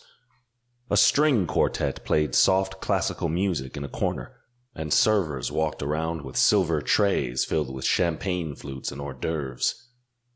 Are all vampire meetings like this? I muttered to Drake as we walked in. I was careful with my tone, knowing everyone here had excellent hearing. Well, vampires like to show off, so... Drake shrugged. Besides, this was never a true meeting. It was more like a get-together, to make sure we all got along. If an issue shows up, we stop the music, turn the chairs, and discuss. My brow furrowed. I'm sure we'll have things to discuss this time. Drake shot me a warning look. On the way here, he had told me to be careful. He didn't want me to question the Dark Devils about the boxes out in the open, because that would make others interested, and the last thing we needed was the vampire covens turning on each other. A female vampire in an elegant black dress showed Drake, Kane, Patrick, and me to the center table. Another vampire showed up with an expensive bottle of champagne and a bottle of red wine that wasn't wine. I recognized most faces in the room, but there were a couple of new ones, most of the new vampires who had come with their leaders. Loud footsteps and laughter reached my ears. Drake, Kane, Patrick, and I looked at the big double doors as Domic and 3 of his vampires walked in. He looked like I remembered, but with a different hairstyle. Instead of a buzz cut, he now had his silver hair combed back and curling behind his neck. His dark eyes were sharp and his mouth too wide for his face. But he was tall, strong, and dangerous, and he knew it. He sauntered to us. Lord Drake, what an honor to be in your presence. He made a show of bowing his head. The 3 vampires with him did the same. Drake stood up. Stop mocking me, Domic. Mocking you, my lord? Domic pressed a hand to his chest. Never. A growl started low in my chest. Domic looked at me. By sweet blood, Killian, you're here. Last I heard, you were dead. About 20 years ago. I shot to my feet, taking a step closer to him. That was in part your doing. Domic let his mouth fall open, as if he was surprised. My, oh my, that can't be true. I advanced another step, but Drake put out a hand. I stopped. Domic, Drake said, his voice low. We know about your deal with Soren 20 years ago. We know he created a dangerous spell that would make you the most powerful vampire around. Domic tisked. Not the most powerful vampire. The most powerful supernatural. He winked. There's a big difference. However, you can't prove any of that, can you? I'm back, you bastard, I said through gritted teeth. Soren's dead, but Akala and I remember everything. Soren wasn't really dead, but I didn't want to explain that to him. Domic's fake smile disappeared. It's a shame that Soren lost the spell and it couldn't be finished. Otherwise, we would be having a different conversation right now. He narrowed his eyes at me. I gotta say, I'm curious. How did you come back? I heard you were lost. How I got out of the box doesn't matter, I told him. But be sure of this. You won't be able to finish the spell this time, and this time we'll make sure it's gone forever. Surprise flashed in his dark eyes. It was only for half a second, but I had seen it before he schooled his features. Of course, little vamp. Of course. He looked back at Drake and bowed his head again. Now, if you'll excuse me, I plan to enjoy the meeting. With a final glance in my direction, Domic and his vampires walked to their table, where they opened the blood bottle and nearly drained it in 3 seconds flat. Drake and I sat back down. The 4 of us exchanged grave glances. You had to open your mouth about the boxes? Patrick hissed. As if he didn't know, I argued. It didn't seem like he did, Patrick said. Even if he didn't know, there isn't much he can do about it, Kane said. Unless he knows where to find the warlocks. Drake nodded. Right. We should put some shadows on Domic and his vampires for a few days. See if any of them leads us to the warlocks. Can I pull his teeth out instead? I asked, my temper rising. As satisfying as that might be, I'm trying to show a more controlled side of Dumoir Castle, Drake said. Controlled, but still very much in power. So, no torturing him, at least not for now. I picked up my glass of champagne and downed it. If I was going to endure an entire night with Domic only a few yards from me, I would need all the champagne I could get. Chapter 8. Lavinia. I strode into the summoning room, the skirt of my beautiful dark red dress swooshing around my legs and revealing a hint of skin through the thigh-high slit in the fabric. My silver heels clicked against the stone floors, and giant diamond earrings glittered at my ears. Dressed to impress, Tack said, appraising me. That should do it. Eldon frowned at me. Are you ready? I nodded. Let's open the portal, Eldon ordered. He, Tack, Damien, and Bates opened a portal for me. You know what to do. Eldon beckoned toward the portal. I offered him a half-smile before I stepped through and onto the neatly manicured lawn of a gorgeous stone manor in the heart of London. A higher demon lived in this house and had found a box when traveling. The demon was a collector like Taden and Boredom. He could absorb a little of the box's power, even though he had no idea what it was and how he could do it. The box had become his most valuable item and was now displayed on a pedestal in the center of his collection room. I'll be here, Tack said from my side. He had come with me, a bag slung from his shoulder, a bag with the 4 boxes we had. I didn't even need to open my senses to feel them anymore. My magic was now so attuned to them, I could tap into their power as if I was tapping into mine. They just had to be close by, and I could use them. Only one of the boxes had a werewolf in them, but since tapping into its power, I now could feel the others, too. All of them had been made with an incredible amount of power, power that had been absorbed by them, had grown with time, and which I stole back. They fed into my power, strengthened my connection to them. I was glad they were all so close to me. My gaze lingered on the bag, my fingers itching to touch them. Go, Tack urged. I blinked. Yes, my mission. I had to go.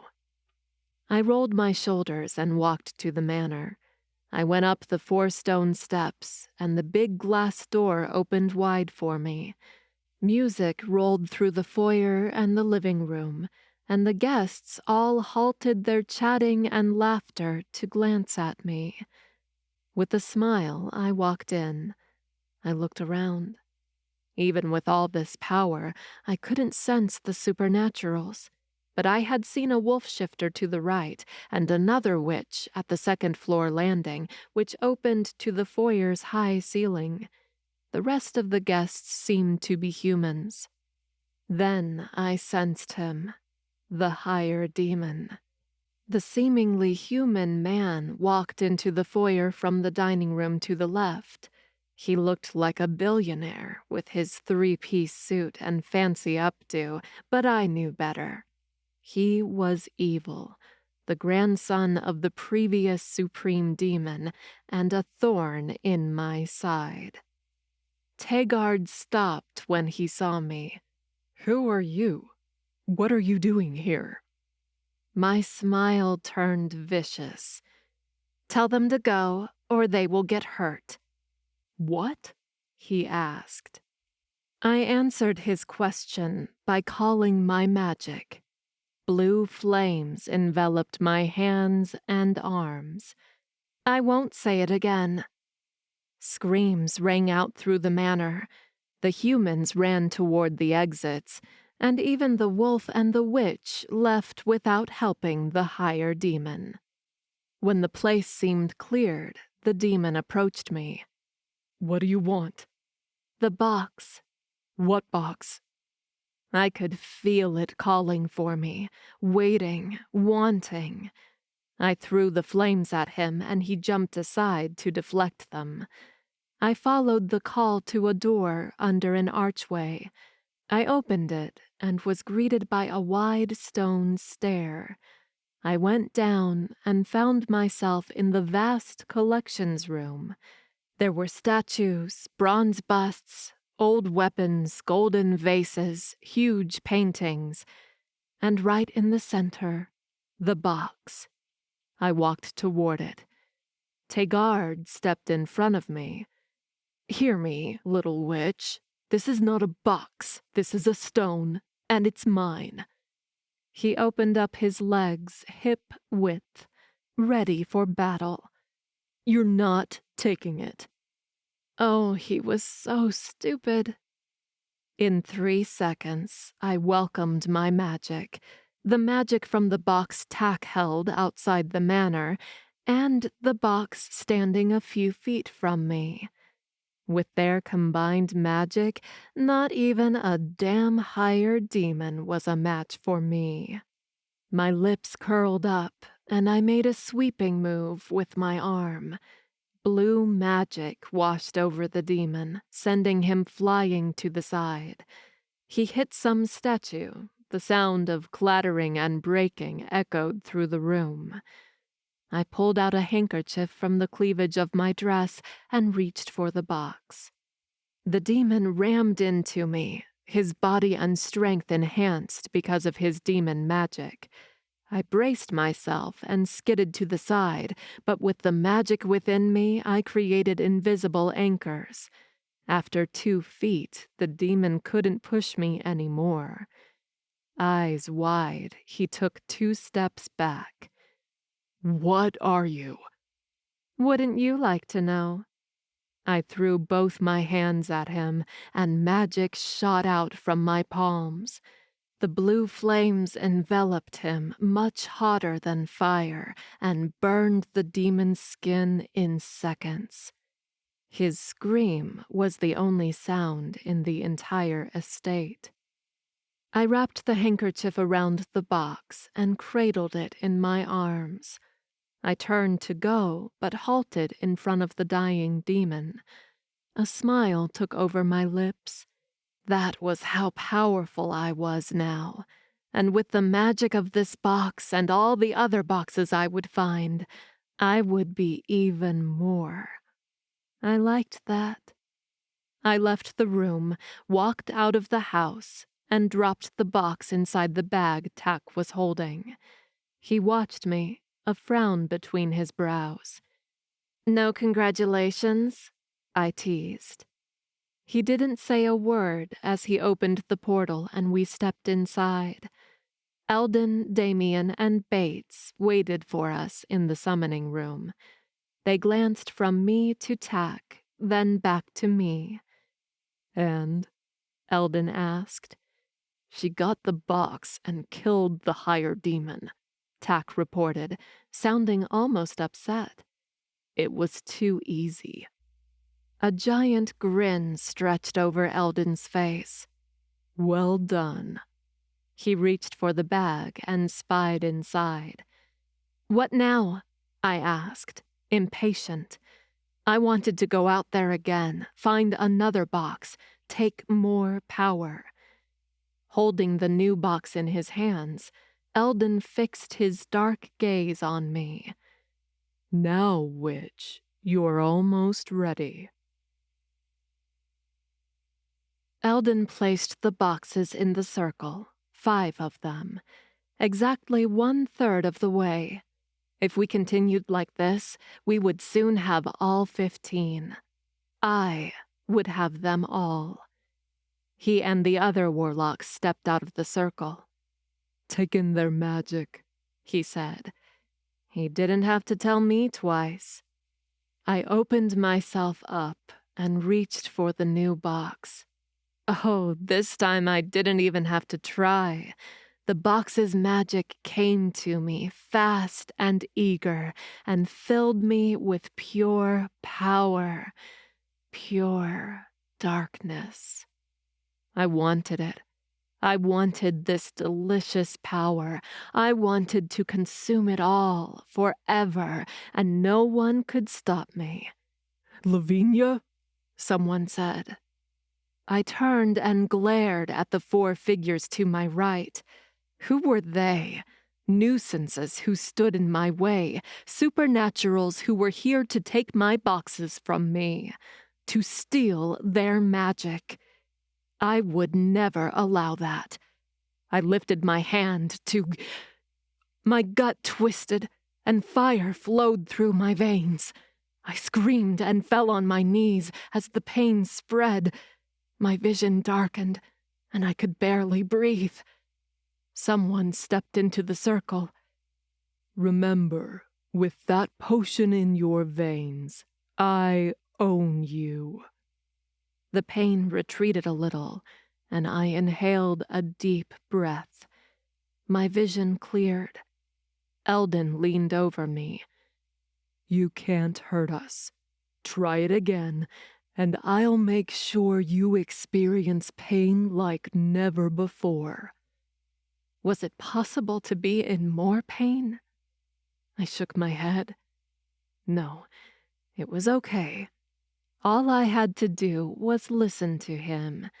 If I did, I could continue absorbing the box's magic. And I couldn't give up on the boxes now. I pushed to my feet and faced the warlock. "Do you understand who's in charge here?" Eldon asked, his voice low. "You are." There wasn't 1 inch of doubt in my being. Eldon was the boss, along with Tack, Damien, and Bates. And they let me have my beloved boxes and their power. One corner of Eldon's lips curled up. "Now you're ready."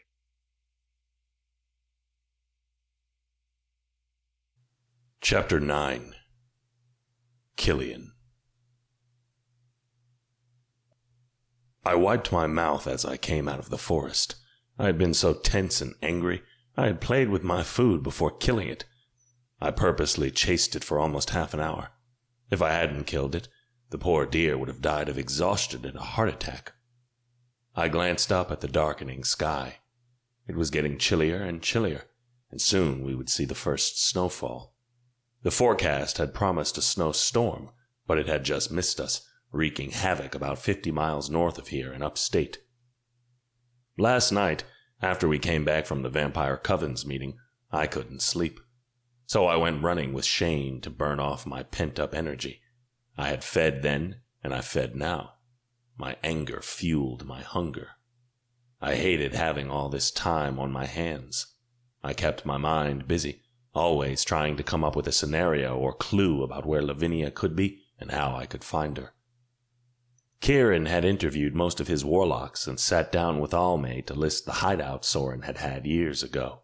So far, the list was 7 items long, and we had already checked all 7 places. There was no sign of Lavinia or anyone else in any of those places. Almay was sure that there were at least another 4 or 5 places she couldn't remember or she didn't know about, so she spent her time switching from trying to find Lavinia through her foresight magic and digging through her past to find such places. Meanwhile, I waited like a damn fool. If it depended on me, I would burn the whole world down in search of my mate, but what good would that do? That would take forever, and I would hurt innocent people in the process. I heard her frantic heartbeat 3 seconds before she burst through one of the castle's side door and into an open stone patio. Almay looked flustered as she ran to me, with Thea and Luana chasing after her. "What happened?" I asked, confused. She stopped in front of me and caught her breath. I saw her. Lavinia. I froze. What? Where? When? She closed her eyes. I think I can locate her, but, Killian, I couldn't see her before, and now I can. Very clearly. It seems like a trap. I clenched my teeth. I don't care. I'm going after her. I walked past them toward the castle. If you are, then you better assemble a team, Thea said, falling into step with me. If it's a trap, at least you'll be prepared. I'm sure it's a trap. Luana caught up with us. This is too easy. I halted and glared at her. I don't care. She raised both her hands. Hey, I know. I would feel the same in your position. I'm just saying. I resumed walking, faster, more agitated. I wanted to hop in a car and drive away now, but they were right. We needed to get Almay to a map and assemble a team. Still, I wanted us out of here in 30 minutes. We have no time to waste, I urged. Let's go. Drake stopped the SUV about a mile from where Almay had last seen Lavinia about 15 minutes ago. From here, we could see the road winding down and disappear around a curve in a valley. First, Almay had seen Lavinia walking beside a road in Pennsylvania, just outside Scranton. We filled 5 3-road SUVs and drove that way. With our senses and immortality, we drove a lot faster than the speed limit, and it took us only 4 hours to get there. But by then, Lavinia had moved, and when Almay focused again, she had seen Lavinia 5 miles north. We followed Almay's lead to this abandoned-looking road. All right. I reached for the door's handle. I'll go alone. If anything goes wrong, I'll send you a signal. Drake nodded. I'll have vampires closing in around you, just in case. I wanted to argue because if this was a trap, I didn't want to put Lavinia or anyone else at risk. But I knew he wouldn't have it any other way. I exited the car and ran down the road. In a flash, I was at the gates of the farm Almay had seen Lavinia at. It was almost midnight, but there were a couple of lights on. From here, I could hear 5 sets of heartbeats inside the main house and 1 erratic heart in the barn. I ran there but forced myself to slow down when I was 50 yards away. No other heartbeats, no other sounds. There wasn't anyone else here. If this was a trap, It was a badly planned one. Slowly, I opened the barn's door. There weren't any animals here, just a broken tractor, several tools, and a pile of hay.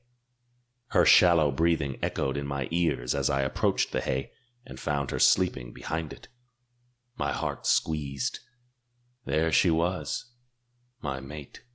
She looked so small, curled on her side and jerking as if she was having a bad dream. She stirred and her long hair fell away. A purple bruise covered her jaw and scratches marred her neck. A wave of rage coursed through me. Those freaking warlocks. I would hunt them down, pin them to a pole, and use them as practice targets. I would torture them like they never imagined possible, and I would enjoy every second of it. But first, I had to take Lavinia to safety and make sure she was okay. I knelt beside her, my fingertips brushing her cheek. Lavinia. My voice broke when I said her name. A lump rose to my throat. My love? Lavinia jerked away and scooted away from me, her eyes wide and wild. I lifted my hands and showed her my palms. It's okay, love. It's me. She stared at me for a long time. Then her bottom lip trembled. Killian? Her eyes brimmed with tears. I wound my arms around her and pulled her to me. A sob shook her body and she buried her face in my neck. I inhaled her scent, so relieved she was back with me. Damn, I had been scared this day would never come. It's okay, my love. You're safe now.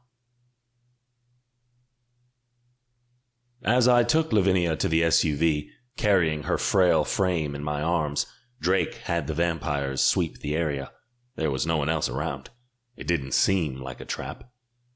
I sat on the second row of the SUV with Lavinia, and she instantly snuggled against me and slept. Drake and the others wanted to ask her what happened, where she had been, how she had escaped, but she was hurt and tired. Every time someone suggested waking her up to talk, I bared my fangs and made it clear no one would bother her until she felt better. We drove back to the castle. When I brought a sleeping Lavinia in, Almay started crying in relief. I took Lavinia to my chambers and had Thea and Almay take a look at her, without waking her up for questions, to make sure she was okay. Thea used her magic to heal most of Lavinia's wounds. The rest will disappear in a few days, she said, but besides a little hurt, tired, dehydrated, malnourished, and weak, Lavinia seems fine. Tomorrow, when she's feeling better, I would like to take another look at her. I agreed to it and shooed everyone from my chambers.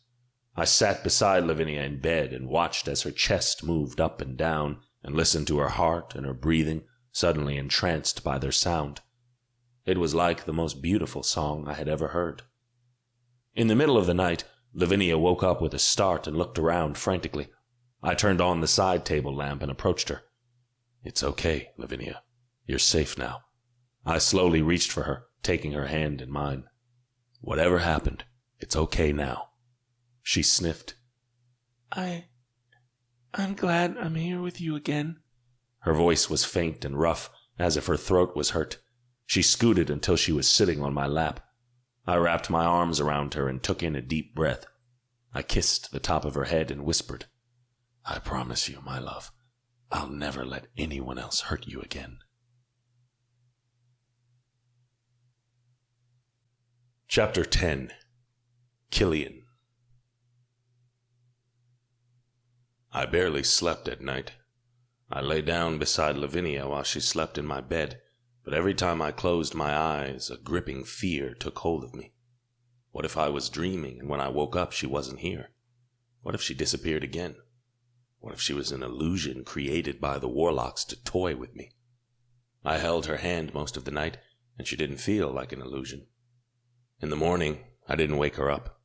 I figured she was still tired of the whole ordeal she went through and needed every second to rest. But I ordered a lower-ranked vampire to send us food. I wanted to have something ready for her when she woke up. Mid-morning, I stood by the window and peeked out the closed curtains. It was a gray and cold day, but I felt like the sun shone upon me. Finally, Lavinia was back with me. I heard her breathing and heartbeat changing and turned to the bed. Lavinia stirred, turned to her side, and opened her eyes. In a flash, I was seated beside her. Good morning, I said. All I wanted was to hold her, to kiss her, to press my face to her neck and never let go. But I had no idea what she had gone through these past few days. I didn't want to scare her. How are you feeling? Better. She sat up in bed and sniffed the air. I smell something sweet. My lips curled up. Yes, I had breakfast brought for you. I hope it's still warm. I brought the tray to the bed and uncovered her plate. A cinnamon roll, butter croissants, scrambled eggs, milk, and juice. And everything was still warm, thanks to the heating mat between the tray and the plates. She picked up the cinnamon roll and pulled off a piece. Did I sleep long? I shook my head. No, it's only 10 in the morning. I shrugged. And what if you had slept all day? You need to rest. She took another bite from the roll, chewed, swallowed. She inhaled deeply. The others are waiting for me, aren't they? They probably want a full report of where I've been and what happened. I stiffened. They can wait. Take your time. I reached over and placed my hand over her knee. No one will force anything out of you. Lavinia showed me a small smile. Thanks for being so caring, but this is important, she sighed. I'll finish eating, take a shower, get dressed, and then we can meet the others. I'm ready to talk. I frowned. Are you sure? She nodded. I would rather rip off the Band-Aid and be done with this. She placed her hand over mine. And then we can put this behind us and move on. I liked that idea. Lavinia took her time getting ready. Unlike the witches and female vampires in this castle, she put on what she was comfortable in, skinny jeans, a thin sweater, and her combat boots. Her outfit clashed with my slacks and button-up shirt, but I didn't care. She could wear rags. She would still be the most beautiful woman I had ever laid eyes upon. It was almost noon when we finally emerged and made it to the sitting room outside the royal wing where Drake had told us to meet him. Drake, Thea, Almay, Kieran, and Luana were already there, waiting for us. At first, I found it strange that Aurora wasn't glued to Thea's or Drake's legs, but Elisa and Mila, Silverblood witches, usually watched over the girl when Thea was busy. Almay held back for as long as she could while Lavinia walked in, shyly greeted everyone, and was introduced to the Warlock Lord and the Starlight Wolves Alpha. But then the old witch embraced her niece tight, tears in her eyes. By the spirits! Almay took Lavinia's hand and pulled her to one of the couches in the middle of the room. How are you, my dear? Lavinia pressed her lips together. I'm okay now, she said, her voice low. Her eyes met Drake's. I don't want to waste your time, so I'll tell you what happened and answer your questions. Almay frowned. If you need more time, we'll understand. Lavinia shook her head. Waiting longer won't change anything. The sooner I get it all off my chest, the sooner I can forget about it. Thea and Luana took places on the couch across the center table. Kieran sat in an armchair, but Drake and I remained standing. My nerves were abuzz. I wasn't sure I was ready to hear what Lavinia had to say. Would you like something before you begin? Thea asked. Maybe some tea or wine? Or whiskey? Luana asked.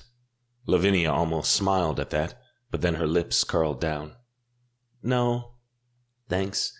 I was on my way to see Almay and Thea when someone grabbed me from behind and everything went dark.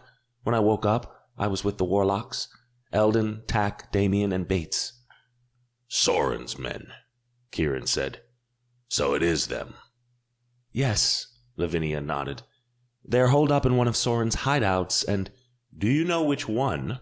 Drake asked. Lavinia shook her head. I don't. I'm not sure they said where it was located. All I can tell us is that it seemed we were deep in a forest. Kieran looked at Almay. A forest? Does that ring a bell? Almay sighed. I'm afraid not. The warlocks said they had been growing their numbers since they left Soren, Lavinia continued. They took the prototype box with them. Almay inhaled sharply. It doesn't act like the other boxes, but somehow it's connected to them. With the prototype, they knew I had activated Killian's box, and that's how they found us. They can use the prototype to track the boxes? Drake asked, his voice hard. Lavinia nodded. They have 5 boxes. What? Almay paled. She looked at me, at Drake. That's not all, Lavinia hesitated. Some of the boxes are empty, and they know they will find empty boxes. I heard them talking about finding supernaturals to fill those boxes. Holy shit, I muttered under my breath. At this rate, they will finish the spell, Thea said. We have 2 of those boxes, Drake reminded us. They won't be getting those. But that's too close, Kieran said. Even if we protect these 2 boxes, we need to take the others from them. Drake dipped his chin. Agreed. My dear, Almay patted Lavinia's hand. When we found you, you were hurt. What happened? What did they do to you? Lavinia's brow furrowed. My gut clenched. The first thing I did was attack them so I could run, but they put a spell on me so I couldn't use my magic on them. They asked me to open the boxes for them, to check on them, and when I refused, she pursed her lips. Let's say they showed me how bad things could be. I walked to the nearest window, opened it up, and breathed in the chill air. I needed to calm down. How did you escape? Kieran asked. The blocking spell was temporary. Lavinia looked at her hands. I felt it losing its power over me. Before they could cast the spell on me again, I absorbed the power from the boxes and attacked. She looked up at me. Then I ran as fast and far as I could. I didn't even think about the boxes. I should have taken them with me, at least a couple, but at the time, I wasn't thinking. I just wanted to get away. That's understandable, my dear, Almay assured her. Did you kill the warlocks? Luana asked. Lavinia shook her head. I don't think so. I'm strong when I have the box's power, but they are powerful too. I think I stunned them. Though I wanted to see those warlocks with their heads on pikes, I was glad Lavinia hadn't been the one to kill them. She was never a killer, and I didn't want her to start being one now. We found you near Scranton, Drake said. Do you know which direction you came from? For how long you were running? Lavinia shook her head. I was so scared, so out of my mind, I barely remember running. She smoothed her hands on her legs. I just remember feeling tired, lonely, hungry. That's when I slowed down and realized I was running alongside a road.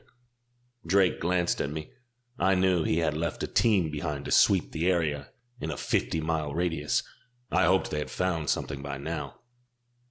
Lavinia stared at the coffee table in front of her, her eyes dazed.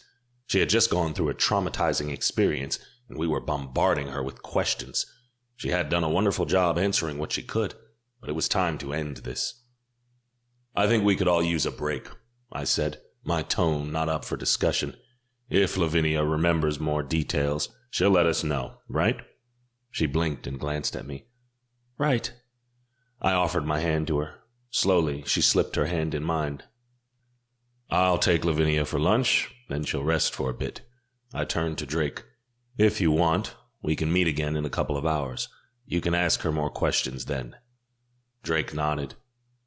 I'll also want to meet with you and the other princes this evening. Of course, I said. I bid everyone goodbye and guided Lavinia out of the room. She didn't seem focused as we walked through the castle. I led her to the outside, to the garden beside the maze, when she halted and looked at me with huge eyes. Lord Drake said you have the 2 other boxes here? It's not safe. Someone should take them, hide them, destroy them. The warlocks will come for them. For me. I grasped her shoulders and steadied her.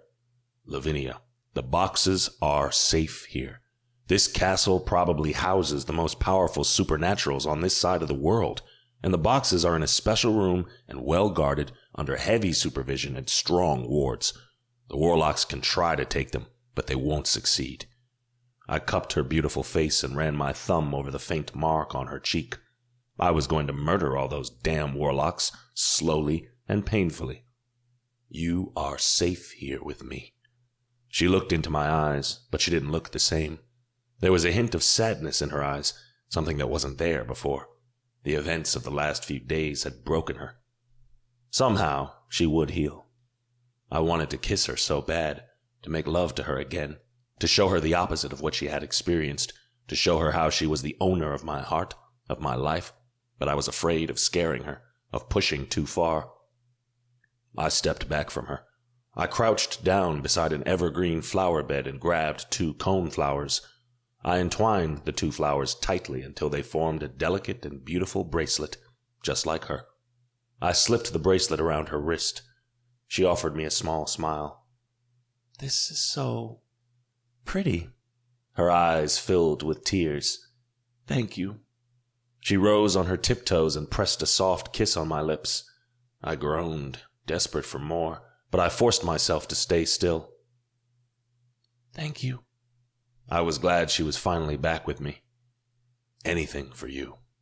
I slipped my hand in hers, our fingers entwined, and I took her on a slow walk through the maze. Chapter 11. Lavinia. I waited until I was sure Killian was sleeping. I opened my eyes and looked at his face in the darkness, only the moonlight coming from a crack in the curtains illuminating the room. He was a handsome man, a powerful vampire prince.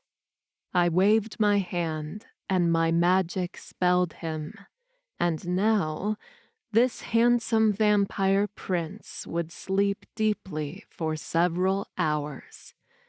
I stood from his bed and dressed. Killian had insisted I sleep in his chambers. He had brought in a large trunk with my things from the guest bedroom, and I had found a decent pajama set in it. I had to admit, I was a bit disappointed he had been so respectful of poor, broken Lavinia and hadn't tried anything. My body remembered his, and I knew sleeping with him would have been amazing. But I wasn't here for that. I put my jeans, sweater, and boots back on, tied my hair into a tight ponytail, grabbed an empty bag from my trunk, and left the bedroom without a backward glance. It was child's play to walk through the hallways undetected and to put the vampires standing guard to sleep with a flick of my fingers. I didn't know exactly where the boxes were located, but their call was strong enough for me to follow, and the closer I got, the stronger it became. In no time, I found myself in a series of tunnels underneath the castle. The entrance had been hidden, but nothing a little magic couldn't fix. The tunnels were dark, and something barked in my mind about that, about being in the dark. But nothing registered. I created a small blue flame and set it floating beside me to illuminate my way. The tunnels split every few yards like a maze, but since I was following the box's call, I didn't feel lost once. I finally arrived at a locked iron gate. I easily unlocked it with my magic and pushed it open. I stepped in and was pushed back several feet, the electrical shock of a strong ward making my heart race. Ridiculous. I halted right in front of the doorway and focused. I felt the immense magic inside me, my own and from the other boxes. They had stayed behind with the warlocks, but I had absorbed as much magic from them as I could before leaving. Being away from them was painful, but I would have the original 2 in my hands. I could feel them from here, though I couldn't use them because of the ward. I was about to change that. I sent my magic toward the ward. It felt like a heavy curtain draped over the doorway. My magic smoothed over the curtain, stretching as far and wide as it could go. It traveled to the corners of the curtain and tried finding any corners, any folds or rips that would let me in. Patiently, I covered the ward with my own magic, suffocating it, muffling it. Then, there, my magic folded under a tiny corner. I focused on that small opening and sent my magic like an avalanche. The ward fought back, but it had been breached. There was nothing it could do. The ward faded away. A smile crept over my lips as I stepped into a vast and dark room. I split the blue flame, hovering, into half a dozen and fanned them around the room. Oh, this was the vault. A big room with treasures and magical items. And Killian's and Twyla's boxes. I grabbed the long scarf I had shoved into my pocket and unfolded it while I approached the boxes, their call like a sweet nectar. I didn't dare absorb from them just yet, but my skin itched with anticipation. I stretched the scarf and, "I knew it," a voice said from behind me. I turned around. Twyla stood at the vault's entrance, her dark eyes murderous. I feigned innocence. What? That it was a trap? That you showing up meant something bad? She took a few steps closer. Even though it was the middle of the night, she had normal clothes on, slacks and a button-up blouse. She looked like a damn shadow fae queen with her long black hair and delicate features. "You're here to take the boxes, aren't you?" She extended her arms to the side, and black flames covered them. "I won't let you." My lips curled up. "You won't let me?" I almost laughed. "Twyla, I know you have been following me since I left my room. And thank goodness you did. Otherwise, I would have to go after you myself." She stared at me. "What?" I rolled my eyes. "Stupid shadow fae." I didn't give her a warning. I barely gave her a second to register what was happening. My magic surrounded her like a snake, fast and deadly, and covered her, muffling her scream and dousing her magic.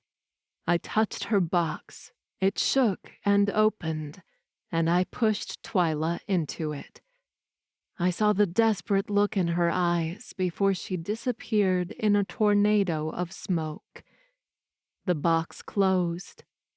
One down, one to go. I wrapped the boxes in the scarf and put them inside the bag I had gotten from Killian's closet. I slung it across my shoulders and left the vault. I had left small magical X's on the walls and turns I took so I would know my way back. The X's disappeared once I walked past them. In no time, I crossed the hidden doorway and stepped into a main hallway in the castle, and came face to face with Eliza and Zadkiel as they strolled through the corridor, hand in hand. They stopped and stared at me. "What?" Eliza's question died on her lips when she saw the bag hanging by my side. "No!" A blue bolt appeared in her hands. "You're not going anywhere, not with the boxes!" She threw the bolt at me. I easily waved my hand, and her bolt turned into smoke before it reached me. "You're no match for me," I told her, especially now that I wouldn't hesitate to use the 2 boxes I had with me. Eliza snapped her fingers, and a dozen blue sparks traveled away from us. "The entire castle will know there's trouble and will be here in a matter of seconds." She called 2 more bolts, and Zadkiel stripped off his shirt and let his black wings out. "We won't let you go." I grinned at her. "We'll see about that."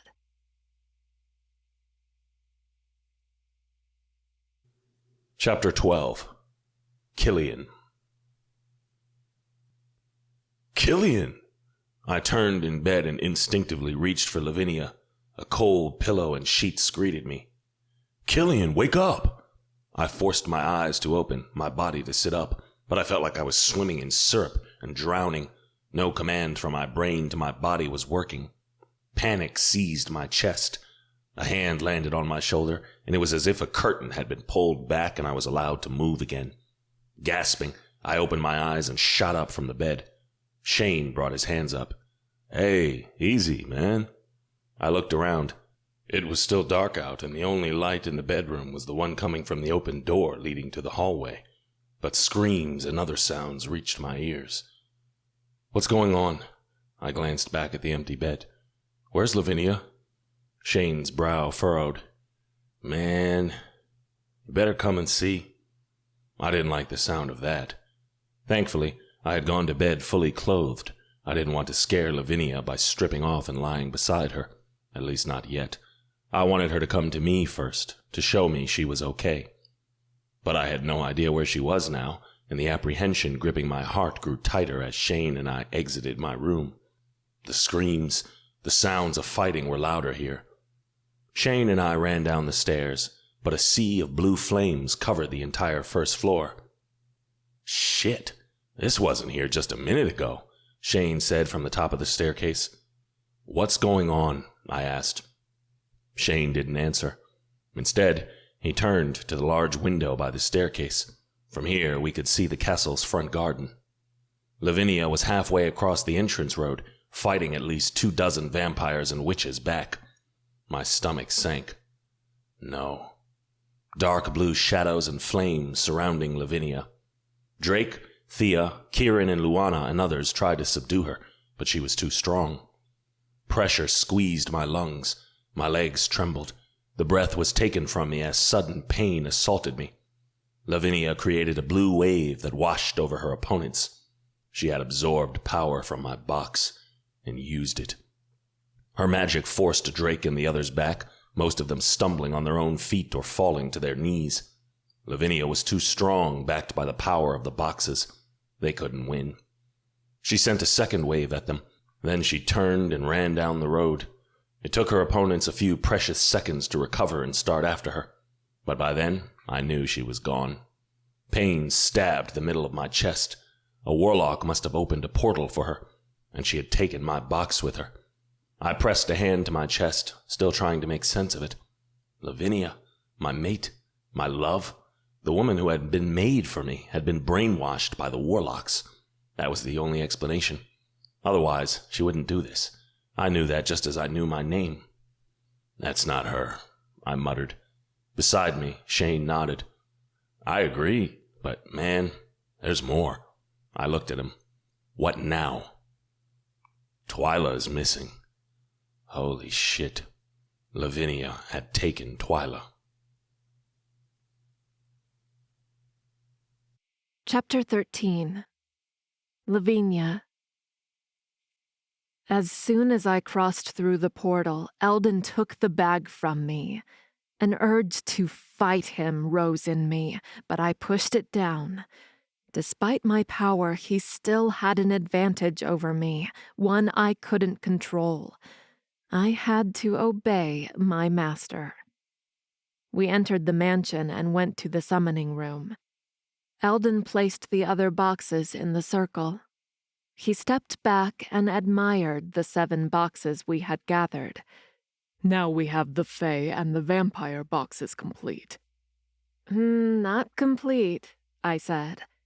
He turned dark eyes to me. What do you mean? I couldn't get Killian in the box, I said. I was found out as I was making my way to him. A vein in his forehead jumped. You're saying there's no one inside the vampire's box? I looked at the shiny floor. Never mind that, Tack said. We can find another vampire. We could do that? Right, Eldon muttered. He approached the long, narrow table along the wall with Tack, and both of them messed with some things there while speaking lowly. I tuned them out and opened myself to the pull of the 7 boxes. It was intoxicating. I knelt in the center of the circle, my butt on my heels, and closed my eyes, taking it all in. So much power, so much darkness. If I let myself go, I could swim in a dark sea now and forever, sinking deep, deep, deep, and never come back for air again. I wanted it. I needed it. It fed me. It kept me going. It was my water, my bread, my energy. I opened my eyes and found Bates standing in front of me. His eyes narrowed. What was it with him? He was always looking at me as if he knew better. Wasn't I doing what they wanted? Chess entered the room. "We brought her in, my lord." I frowned. Eldon turned to Chess with wide, amused eyes. "Where is she?" "In the basement," Chess said. "She wouldn't stop fighting.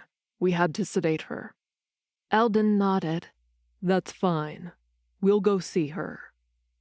Eldon, Tack, Damien, and Bates followed Chess out of the room. I stood to follow and hesitated. I wanted to go, but it was so hard to step away from my beloved boxes. If I could choose, I wouldn't take my eyes off them for half a second. But my curiosity won. Besides, I knew no one would take the boxes from this room. If they did, I would hunt them to the ends of the earth and cook them alive until they gave me the boxes back. And then I would kill them. I followed the 5 warlocks to the basement. The basement looked like a normal room. But once we went down the narrow wooden stairs, I saw the wall of bars at the end of the large room, the front side of half a dozen cells. One of them was occupied by a slumped figure in a thin blanket on the hard concrete floor. I approached the cell. The warlocks had kidnapped a young woman with fair skin, silver blonde curls, and a slim body. "What is she?" I asked. "An angel," Eldon said. "Her name is Ariella," Chess said. "She was scouting a group of demons when we found her." "You said she put up a fight?" Tack asked, and Chess nodded. "Then keep her sedated until we put her in a box." Chess dipped his chin once. "Yes, sir." Damien leaned into the bars and looked at the sleeping angel. "A little too slim for my taste, but she looks pretty." His smile stretched over his fat lips. "Chess, don't sedate her too much. I want her to cause trouble. Then I can give her some trouble back." I looked at the angel. Soon she would be inside a box, and I would be able to use her box and feed from her power. Who cared about what happened to her now? I shrugged and walked out, not caring if Damien had fun with her or not.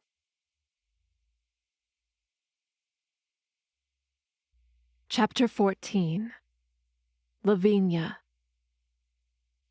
When Eldon called for me, I thought he had either located another box or he'd brought in another supernatural and wanted to show her or him to me.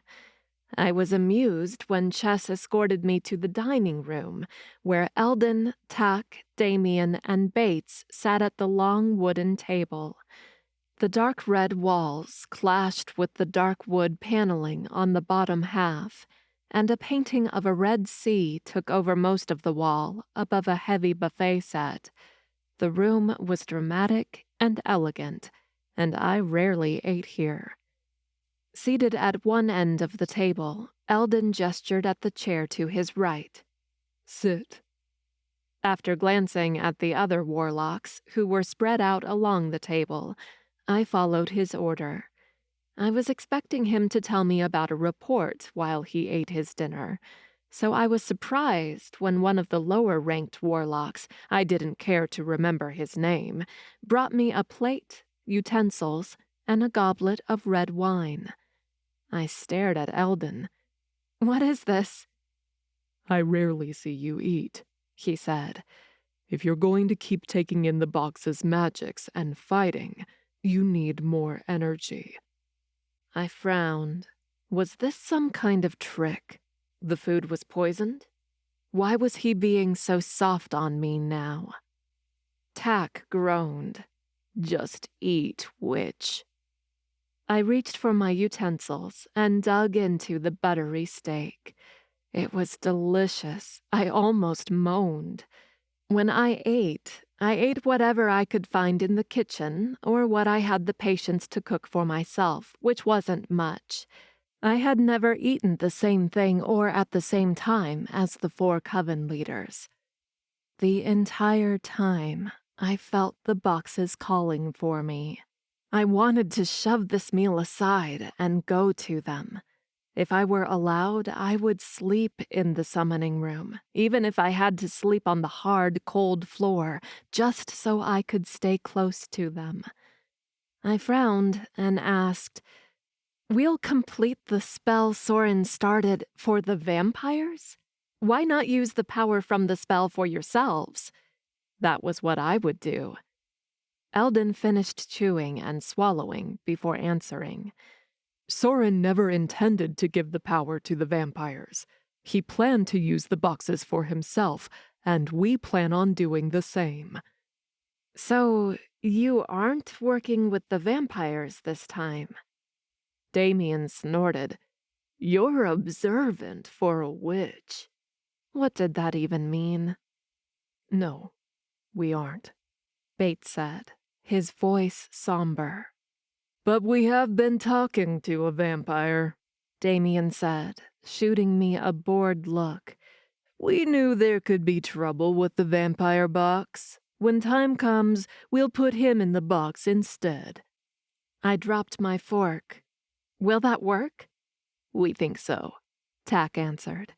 "Maybe the box would be more responsive to Killian since it's attuned to him already. But I believe the box doesn't really care who is in there as long as it's the same species for the sake of the spell." "Once we have all the boxes and supernaturals and activate the spell, I'll take in the power," Eldon said. "I'll be the most powerful supernatural in the world, and no one will dare mock us or make us hide again." As long as he didn't take the boxes away from me, he could destroy the moon.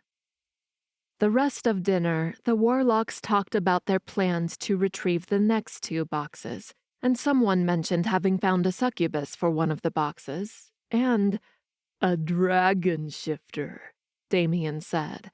That caught half of my attention. The other half was always attuned to the boxes in the summoning room. "Are you sure?"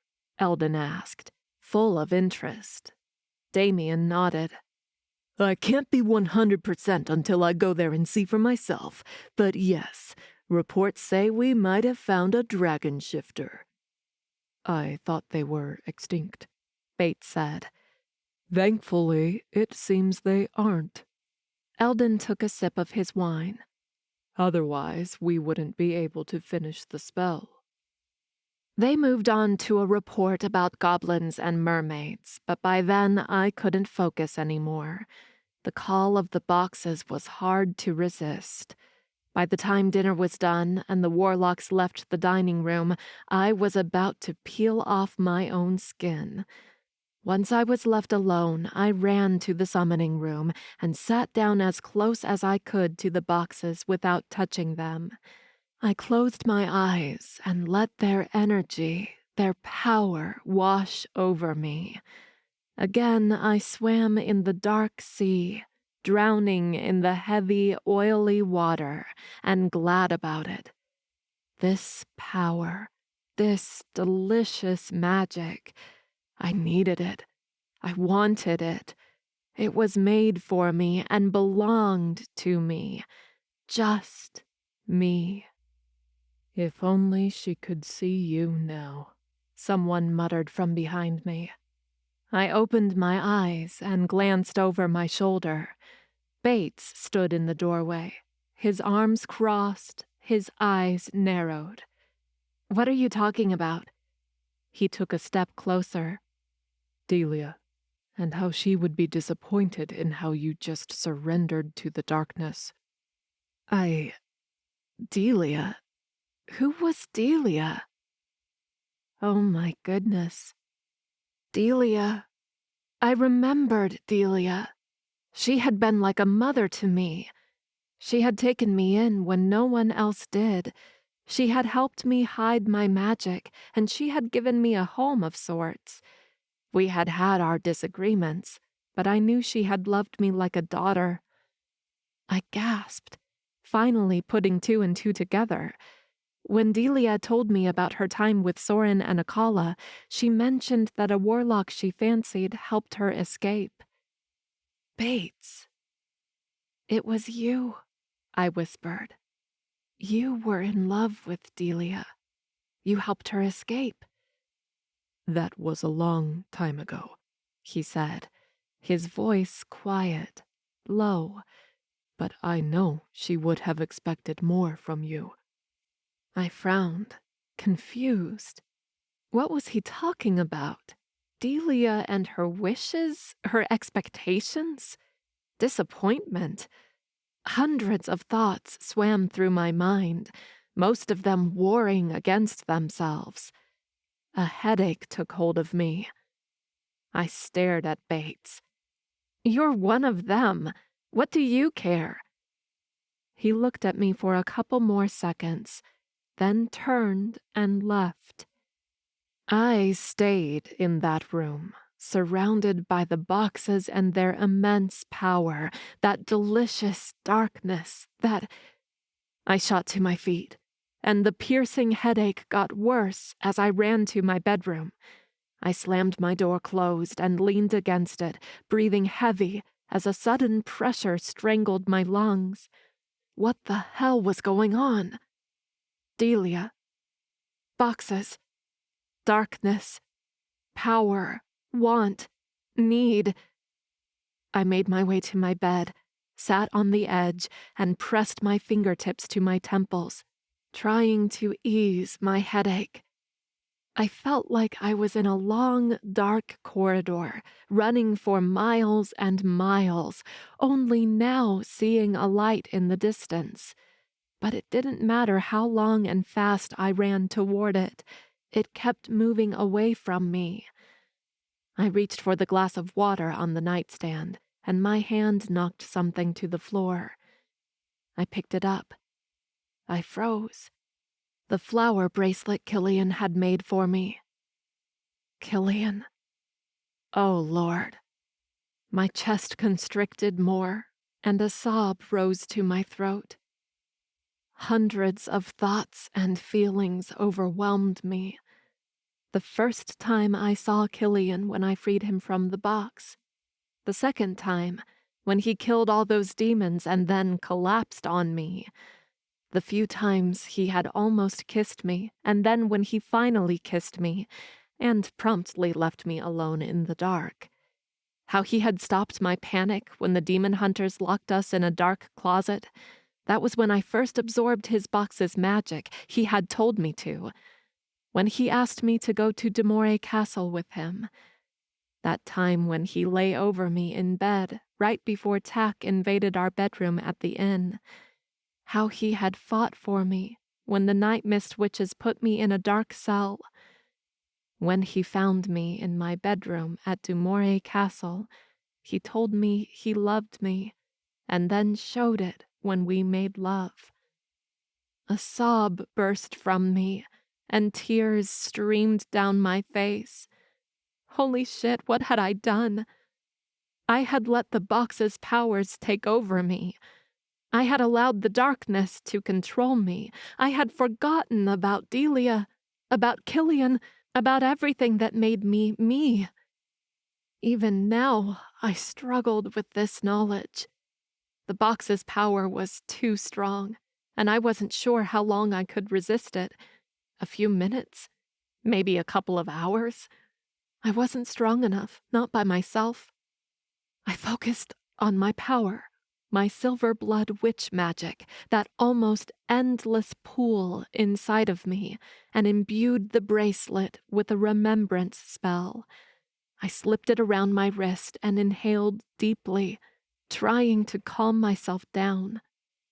It was okay. I could work with this. Every time my mind slipped and I started to forget, the bracelet would act and send a jolt through me, reminding me of who I was and who I had left behind. All right, I had my mind back, at least for now. But I wasn't sure if that was good or not. I was now conscious of all the shit I had done in the past few days, especially killing the higher demon.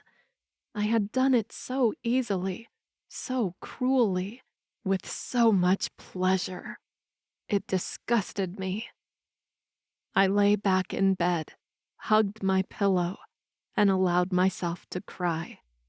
I had to get the disappointment and disgust with myself out of my system if I would find a way to fix this shit.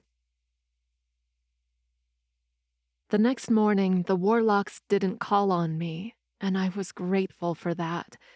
I didn't know how I could act like a careless bitch so soon after breaking the darkness's hold over me. However, I didn't stay hunkered down in my bedroom all day either. I didn't have a plan, per se, but I knew what my next step should be. Right before lunch, I went to the library where Bates often read. Bingo. Seated in one of the 2 leather armchairs by the window, Bates held a thick, leather-bound book, reading. Suddenly nervous, I walked around the perimeter of the room, pretending to be looking at the books on the built-in shelves. What would I say to him? What if he had been baiting me? What I said worked, didn't it? Bates asked in a low voice. I froze. Slowly, I turned and looked at him. For a moment, I didn't do or say anything. I nodded. Bates dropped the book beside him and stood. He placed his hands inside his slacks pockets, glanced to the open door, and took a few steps closer. Why did you do it? I asked, confused. Aren't you one of them? Bates lowered his eyes for a second. My heart hasn't been in it since Soren captured Delia and I fell for her. But once Delia ran with the boxes, I knew Soren wouldn't be able to finish the spell, and anything else he did would pale in comparison to that. Besides, I had nowhere to go. You could have found Delia, been with her. He shook his head. I would have drawn Soren to her. Even if I left, I couldn't go to Delia. But I heard about Delia and you, how close you were. And knowing Delia, I know she considered you like a daughter. He paused. I can't let her daughter finish what she wanted to stop. Daughter. A hand clutched my heart. I couldn't believe I had forgotten it, that I had let the darkness overshadow me. I touched the frail flower bracelet around my wrist and promised myself I wouldn't forget any more. As if teasing me, the call of the boxes intensified, and I closed my eyes, breathing in and out to push it back. Not today, Satan. But what can we do? I asked, lowering my voice more. The boxes are indestructible. And there would be only Bates and me against a mansion of warlocks. I didn't think I had seen them all yet, but I had seen at least 24 lurking around. If I tapped into the box's magic, I was sure I could at least hold them back while I escaped with the boxes. But I was also sure that if I did that, if I let the box's magic join mine again, I wouldn't be able to recover. I don't know, Bates muttered. Footsteps approached. Bates rushed back to the armchair and picked up his book, and I turned to the nearest shelf and pretended to browse the stuffy volumes. Tack and Damien entered the library. There you both are, Tack said, annoyance in his tone. "Eldon wants us." Without a spare glance, Tack and Damien left. Bates rose, dropped the book back in the seat, and walked out of the library as if we had never had this conversation. I braced myself as I followed them. Each step I took put me closer to the boxes, and their call became louder and louder. I inhaled deeply and reached for my magic.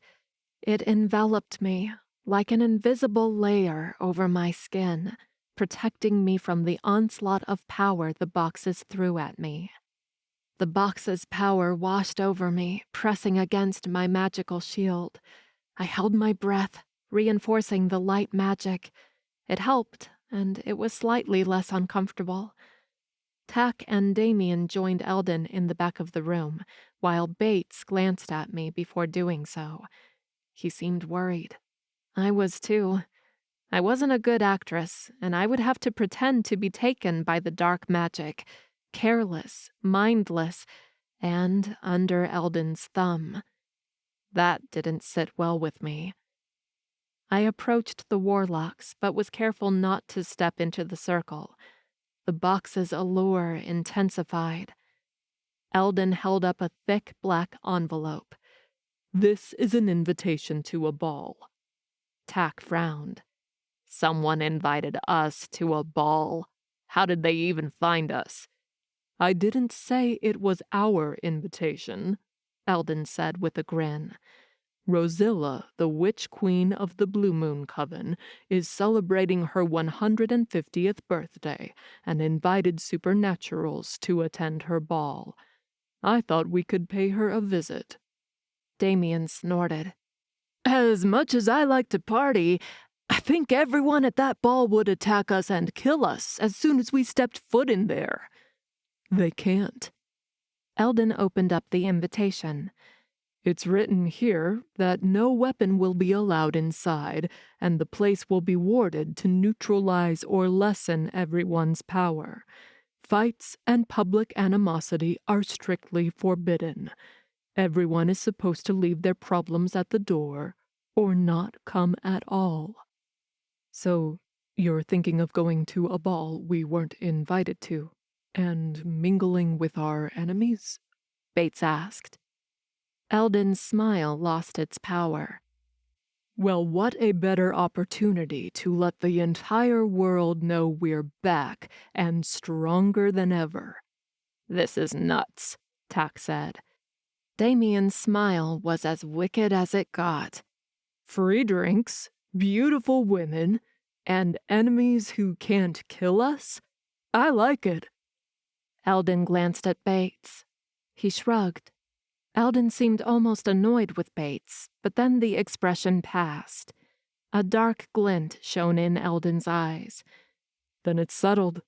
We have a party to crash."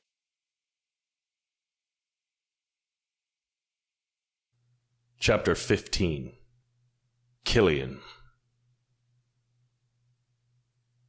Queen Rosilla was a good friend of Thea's, but to attend a freaking birthday ball right now? Twyla was missing, and several vampires had been hurt during Lavinia's attack. Our boxes were gone, and we still didn't have a clue where to go, how to proceed. Celebrating anything seemed out of place. Not to mention this was a witch queen's birthday. I was okay with Lavinia, Thea, Elisa, and Almay. I was also getting used to the idea of vampires and witches being so close together, and the Silverblood Coven being so involved in Dumoir Castle business. Another thing that still rubbed me wrong: going to a castle full of witches whom I used to hunt. Things had certainly changed in the last 20 years. But Drake insisted. He said it was necessary if we wanted to keep the peace among the supernaturals. Besides, Almay had a vision, he told me the night before. Eldon and the other warlocks will be there. I frowned. What about Lavinia? She couldn't see Lavinia. That was enough for me. If the warlocks who had kidnapped Lavinia and turned her into a dark witch would be there, so would I. On the way there, Drake repeated I couldn't under any circumstance start a fight, not even if I had a chance to kill Eldon and end this nightmare. If we did that, a bigger war could start, and we were ill-equipped to deal with that. I can't promise you that, I said between gritted teeth. I know, but just try. That I could do. Maybe. We arrived at the Blue Moon Estate. Drake, Thea, Kieran, Luana, Kane, Elisa, Zadkiel, Patrick, Shane, and I. The other princes stayed back to oversee the castle. We were escorted to the side of the dark gray-blue stone castle, to a large stone porch between what looked like a cozy but rather vast sitting room with a hearth taller than I was, and a garden with blue flowers and stone paths and benches. With the sun setting, faint blue lights turned on, spread out through the place. It was a beautiful setting, and I wished Lavinia was here with me to see it. Lavinia.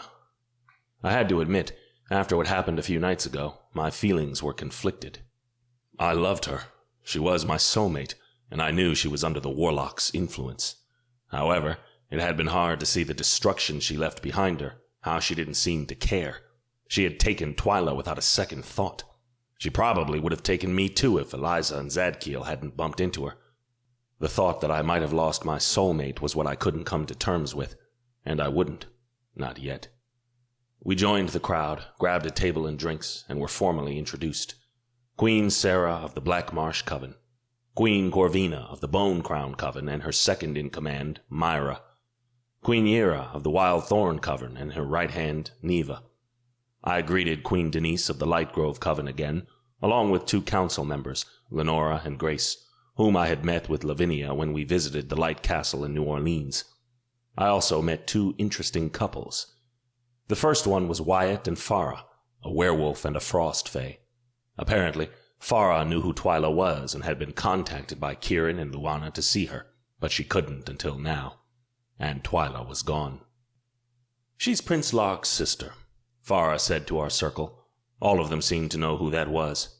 The beautiful fae with silver blonde hair turned to me.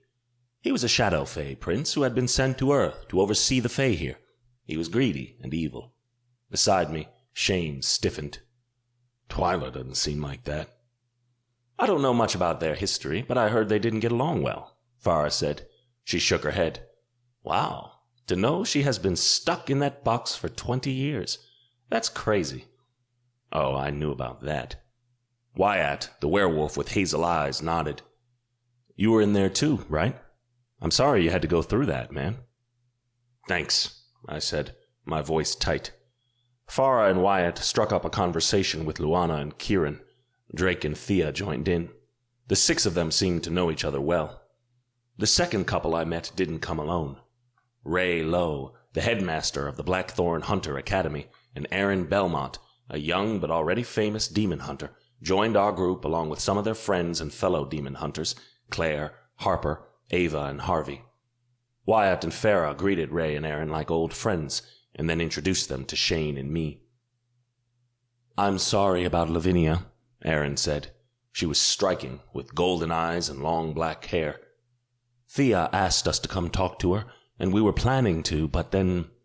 yeah. Sorry." "We'll get her back," I told her, sure of that, because it was the absolute truth. I wouldn't rest until I found a way to have my Lavinia back. "And then I'll be glad to introduce you to her." Almay told her that her witch side is a lot stronger than her demon hunter's side, but I'm sure she would love to learn a little bit more about it anyway. "We would be happy to give her a tour of the academy and the nearest Blackthorn Hunter outpost," Ray said. His eyes were silver, completely opposite to Aaron's. They formed an impressive couple. "You too, of course." I liked that idea. Now I had to come up with a plan to rescue Lavinia. After that, Queen Rosilla stopped by our table, and I was reintroduced to her.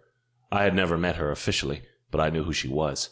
She remarked on how the vampires had hunted her coven, and how she'd even had some battles with Thea and the Silverblood witches, but it was all in the past, and she was glad we were able to come. When she left to greet the other guests, Aaron and Ray joined the conversation with the others, and Zadkiel took Elisa for a dance. It was me, Shane, Patrick, and Kane. The 4 of us grabbed champagne flutes and stood beside our table, watching the crowd. All the males were dressed in their finest suits and tuxedos, and the females donned their best gowns and hairdos. It all looked so fine and perfect under the blue lights, like a dream. I missed my mate. Patrick leaned closer and whispered, Will you be able to control yourself when the warlocks make their entrance? My muscles coiled and my arm itched. Would I break the party rules if I punched him in the face? Why don't you mind your own business? I asked. The warlocks and your evil soulmate are all of our businesses right now, he remarked. If it depended on me, I would have killed her that night. I clenched my teeth, my fangs threatening to come out. Then all of this would be over. But no, Drake didn't want to hurt her because of you, he scoffed. What's one life when hundreds, maybe thousands of others are at stake? I turned to him. Shane's arm shot between us. That's enough. Shane is right, Kane said. He looked from me to Kane. You two behave. He took a step closer. And you, Patrick, stop being an ass. Kane smoothed his tuxedo and turned and bumped into a blonde woman wearing a long, dark green dress. Kane, she said, almost out of breath. Hi. Nora, he said, almost nonchalantly. He looked at the red-haired woman by her side. Doreen, how are you both doing this evening? Late, Nora groaned. That's your fault, Doreen said. She put a hand over her mouth and fake whispered, Someone couldn't decide which dress to put on. She winked at Kane, then stepped past him. Kane took Nora's hand and guided her to the porch, where the big open space created a dance floor. They joined the others, who danced at the soft string melody. Doreen sighed and grabbed a champagne flute from a passing waiter. She took a long sip and smiled at us. Mission accomplished. Well done, Patrick said under his breath. Doreen lifted a shoulder. Now I just stand here and watch. Or, Shane started. From the little time I had spent with him, I noticed Shane was a charmer, but when things got serious, he ripped that off as if it were a cloak he wore often and focused. With a half smile, he offered his hand to Doreen. I could take you for a dance. Doreen drank the rest of her champagne, handed the empty glass to Patrick, and slipped her hand into Shane's. The both of them strolled to the dance floor with the others. What the hell was that? Patrick shrugged. Nora and Doreen are demon hunters. Nora is Kane's mate, though for some reason she doesn't give in to Kane. At least, not completely. I stared at him, baffled. Was that gossip coming from Patrick? Wow. Sometimes you sound almost like a normal vampire. Patrick glared at me. I'm normal, and decent, and I'm better than you'll ever be. If I can't stand scum and want to prune the weak links before they rust the rest of the chain, that's because I'm good at what I do, at what I am. He dropped his and Doreen's glass on the table and walked away. I didn't care where he was going, or what he was up to, as long as he didn't bother me any longer. I drank the rest of my champagne in one gulp. Something tugged in my chest, and I knew. I turned to the wide path where we had arrived from, and sure enough, there she was. A beautiful woman walking among 4 men. My throat dried at the sight of her.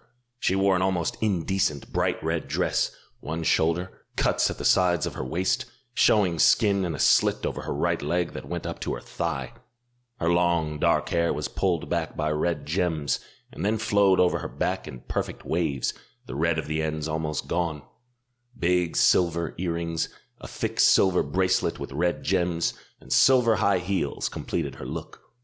My pants tightened instantly, but besides lust, I tensed. The 4 warlocks around her wore dark tuxedos and long capes over their shoulders, and I remembered them well. Eldon, Tack, Damien, and Bates. A surge of anger cut through me, taking my breath away, and it was all I could do not to rush to them and break their necks. I wasn't the only one transfixed, watching as the 5 of them approached the party grounds. Everyone had stopped, including the supernaturals on the dance floor, and the musicians playing the instruments. Queen Rosilla's face paled when she saw them, and along with a dozen witches, she rushed to meet them halfway. Even though they spoke in hushed tones, most supernaturals here had great hearing, and we could make out most of their conversation. "What are you doing here?" Queen Rosilla demanded. Eldon showed her a black envelope. "We have an invitation." "That wasn't for you." "Can you prove that?" Eldon asked. He was provoking her. "Per your own rules, all supernaturals holding an invitation are welcome to this party, and there shall not be any arguments or fights while here." He pressed his hand over his heart. You have my word, dear Queen, that we'll behave if the others do. We're here to socialize. Queen Rosilla bristled. I find that hard to believe, but I'll uphold my word. I'll let you and yours stay, but look wrong at any of my guests, and you'll be escorted out. And once you're off my estate, I can't guarantee your safety. That's perfect. Eldon bowed his head at her. With a humph, Queen Rosilla marched away. She called for the musicians to play again, for the waiters to continue serving her guests. Then she smiled at us and urged us to keep going as if nothing happened. Right, because that was so damn easy. Drake and Thea flanked me, along with the rest of our group, and all of us watched as Lavinia and the 4 warlocks walked the rest of the way and joined the party. My muscles tensed so hard it was almost painful. Almay didn't see Lavinia in her vision, Thea whispered. We all know my mother's visions aren't 100% accurate, Kieran added. Remember, Drake started, no fighting, no arguments, no matter what. If you're feeling bold, try to trick them into saying more than they should. Otherwise, we behave. He paused and looked at Kane and Patrick. Keep an eye on them. When they leave, you follow. Kane and Patrick nodded. What about me? I asked. You. I know you won't pay attention to the warlocks, Drake said. Well, that was true. If you approach her, be careful. If? There wasn't an if in that sentence. I tugged at my tux's jacket and marched away from my group. Lavinia's eyes met mine, and for one brief moment I saw them widen a millimeter or two, but that quickly went away. Disdain filled her features, but I could hear the rapid thump of her heart. I walked toward her, but Eldon stepped in my way. Oh, Killian, it's so nice to see you again. Don't provoke me, Eldon, I snarled. I'm not here for you. I know. He stepped aside. Don't try taking her from us. Or do. She'll kick your ass and run back to us anyway. My jaw tightened. I offered my hand to Lavinia. She looked at it as if considering it. After 3 torturous seconds, she slipped her hand in mine. I didn't waste time and guided her to the dance floor, where most couples had resumed dancing, though now all their eyes were on us. When we halted in the center of the dance floor, Lavinia turned to me. She twisted her hand in mine and placed her other one on my shoulder. I held my breath as I rested my hand on her bare waist. It took me a few seconds, but finally I started moving and led her through the dance. I watched her beautiful face, her hazel eyes, her red lips. Holy shit, being here with her and knowing she wasn't herself was damn hard. I wanted to prod her to find out if there was a spark of light still in her. I had to know if I could still save her from this darkness. Again, no if. I would save her from it. You're awfully quiet, she said, her voice low. She knew most supernaturals here could hear us. I'm trying to come to terms that you're not the woman I love, I told her, as honest as I could. She pursed her lips. That must be hard. You have no idea. Can I tell you something? Is it about where the boxes are, or how to take you back from the darkness? One corner of her lips came up. Not really. She leaned closer to me. But right now, it might be even better. I frowned. Killian, look at my wrist. I did. Underneath the silver bracelet was the flower one I had given her when she had been at Dumoir Castle a few days ago. I stared at her. What? Lavinia pressed her body to mine and whispered in my ear so only I could hear it. I broke through the darkness. I'm myself again. I stilled. She had to tug me so I would keep dancing. How can I be sure? She pulled back, looked at me, and shrugged. I don't know. I have no proof. If only I could share with you what I'm feeling right now. Hatred for myself and everything I did while influenced by the darkness. Shame for using you and stealing the boxes. And a crazy desire to kiss you right now. Damn, when she said it like that. I tightened my grip around her and walked from the dance floor, pulling her with me.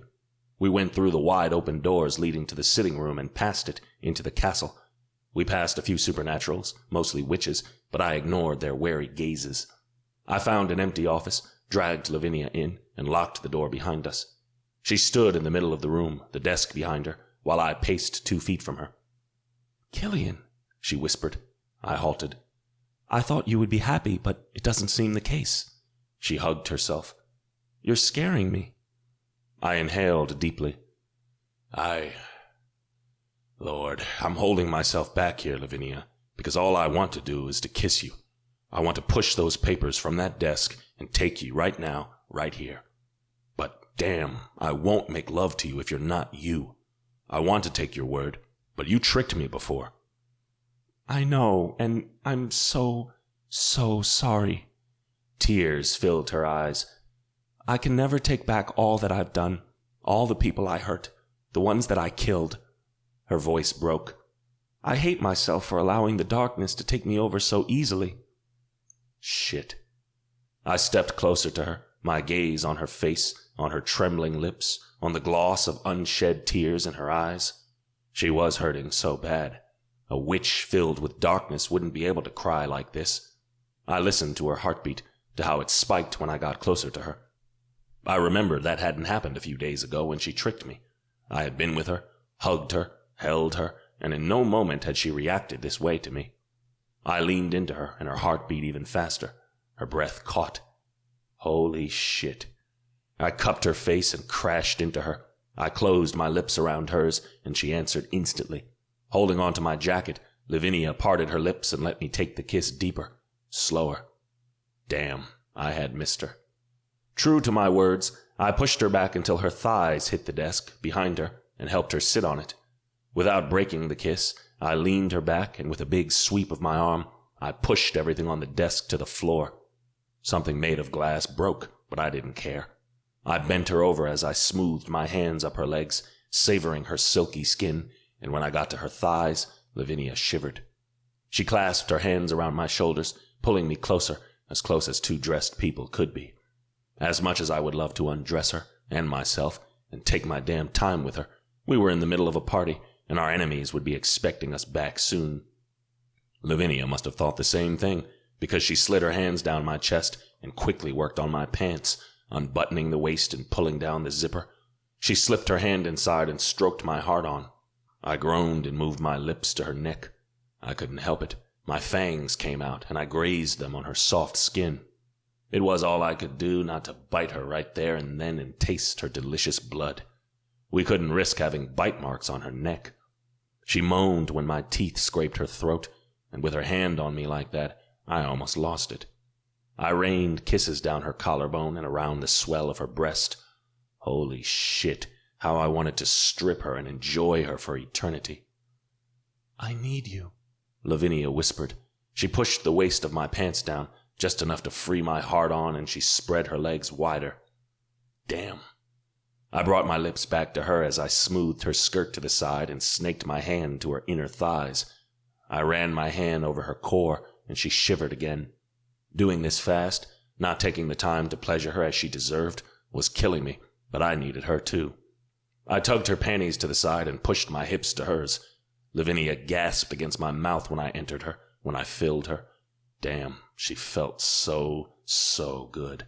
There wasn't anything better in this entire world. She had been made for me, there was no doubt of that. The first 2 or 3 strokes, I went slow on purpose, enjoying the gentle friction.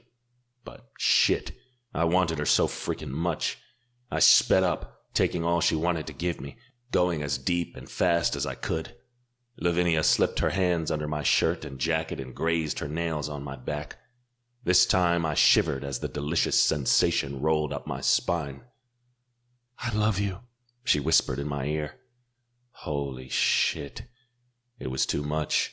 I held on to her while I sped up even more, thrusting into her harder and deeper and invoking little gasps and moans from her mouth. The delicious friction built up fast. Her walls tightened around me, her breathing hitched, and then her body trembled as the climax took over her. That was too much for me. A second later, I shattered. My body also shook as I came, and Lavinia wrapped her arms around me, holding me against her.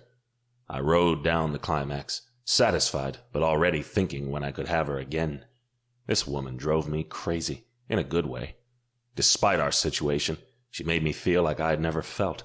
Satisfied, happy, complete. I pulled back enough to look in her eyes. I love you too.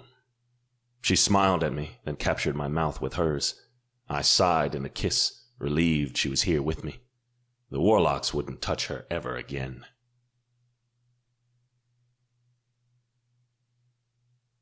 Chapter 16. Lavinia. My heart hurt, but Killian and I couldn't waste time. I straightened my dress, and he pulled up his pants and smoothed his shirt. But all the while, we were side by side, touching and kissing every few seconds. I finally took 3 steps back. Okay, if we continue like that, I won't be able to stop anymore, so yeah. He smiled at me, so genuinely, and so open, my heart squeezed. That wouldn't be a bad thing. No, it wouldn't. If I stay out for too long, Eldon and the others will come after me. Killian's smile faded. How were they treating you? Have they hurt you? Have they tried anything? I shook my head. No, they haven't. They're mean. They like to insult and threaten me, but they know they need me to complete the spell. It's either me or kidnapping Almay, which I don't think they want, so... That's good, I guess. They injected me with a potion, though. Something unique that burns me from the inside when they willed it, which usually occurs when I defy them. Killian's jaw tightened. Is there a way to get rid of it? As far as I know, it slowly fades from my system, so if they can't give me more, it should go away. Good. Now they will never have an opportunity to give it to you again. What do you mean? He stared at me. Wait, you're coming with me, right? To Demore Castle. Oh. No, I have to stay and... Killian cursed under his breath, then stepped right in front of me. Lavinia, you can't go back with them. Now that you're back to yourself, you can't go back. Like you said, they can't finish it without you or Almay. If you come with me, everything will be all right. I see your point. I reached over and adjusted his tie. But if we think strategically, we could use this to our advantage. What other opportunity will you get to have a man on the inside? If I leave, then we lose access to the boxes they have. He grasped my shoulders and rested his forehead on mine. I don't like this. I closed my hands around his biceps, loving I could feel his muscles even through the shirt and jacket. I know, I don't either. Since I've woken up, I've been sick and worried. But so far they haven't noticed anything. I pressed my lips before telling him, Bates is helping me. Bates. He pulled back and looked at me. His eyes widened as he remembered. He's the one who loved Delia. Apparently he still does. It was a beautiful, tragic love. I felt sorry for the both of them. His eyes locked on mine. Killian cupped the nape of my neck with one hand. I'm not sure I can let you walk away. A small smile tugged on my lips. You're the strongest man I know. I'm sure you can do it. Though it did delight me that he felt that way about me. Truth be told, it would be damn hard to walk away from him now. He exhaled. All right, but if you're going, it'll be for a short period. We need a plan. I looked to the floor, to all of the things Killian had hastily thrown to the side before he placed me on the desk. I picked up a closed ink bottle and a fountain pen. It was a modern one, with ink inside it, the same ink from the glass bottle. Keep this. I gave him the pen. I'll find a way to weaken the warlocks, and when I do, I'll send you a message through the pen. I touched the bottle. Then you come with the cavalry. He took the pen and placed it in his pocket. Where's their hideout? I shook my head. I honestly don't know. We only come and go through the portals. But I can ask Bates now. He'll tell me, and when I send you the message, I'll let you know that too. Sounds like a plan. Killian pulled me to him, embracing me tight.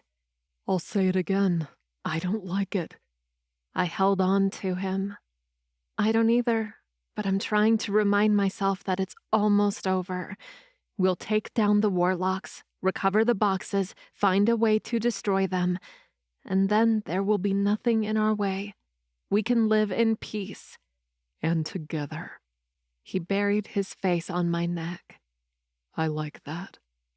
His lips brushed my skin, then his fangs. A shiver ran down my spine. I wanted him to bite me again, but we had no time. He dragged his mouth around my jaw and brought his lips to mine. He kissed me slowly and deeply, like he wanted to appreciate every second of it, commit it to memory, revel in the deliciousness of this moment. I love you so damn much, he whispered against my lips. A pang cut through my heart. I love you. I let him kiss me for a few seconds longer, then I pushed him away. All right, I have to leave. I extricated myself from him. He gave me a puppy look that had me second-guessing myself. I'm serious. If I don't leave now, I won't ever leave. So I pressed a peck on his lips and backed away fast. Without looking back, I unlocked the door and left the office behind. I left Killian behind, along with my heart in his hands. I rejoined the party, and as soon as I stepped out into the porch, Eldon and Tack surrounded me. Where were you? Eldon asked in a hushed tone. I kept my expression neutral, non-caring. With Killian. He said he was trying to win me back. I looked around, disinterested. I want some champagne. Tack grabbed my arm. We don't have time for that. My will was to jerk my arm and yell at him, but I remained calm and careless. Why? What happened?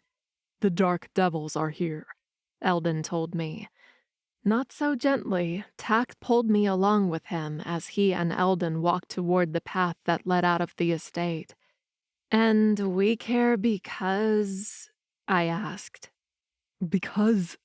Eldon rasped. It doesn't matter. Let's go. He hurried his steps. I dared glance back once and saw Killian rejoined his group. My heart squeezed.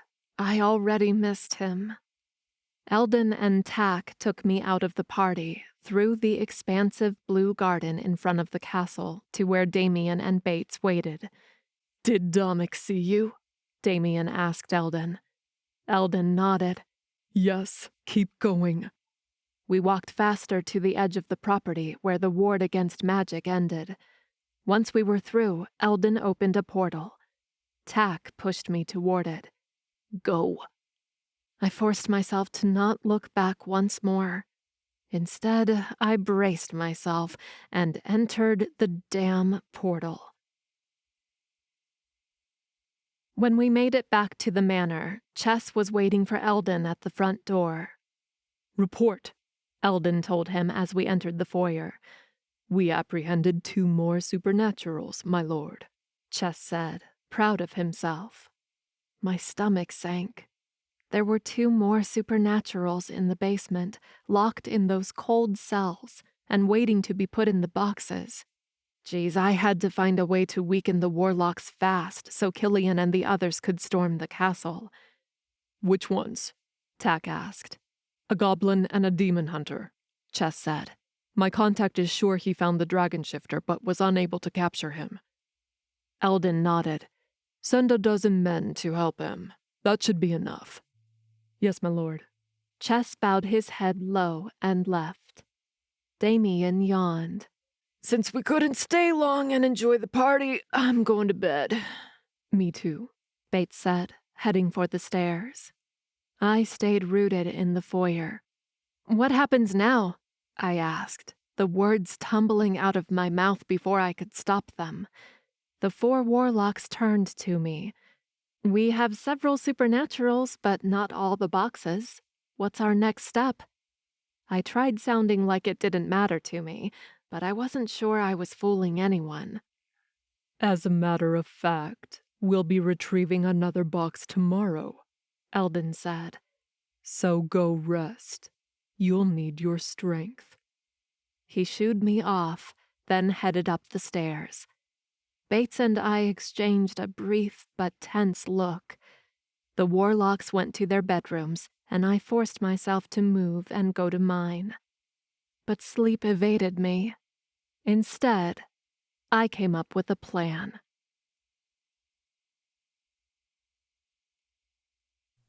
Chapter 17. Killian.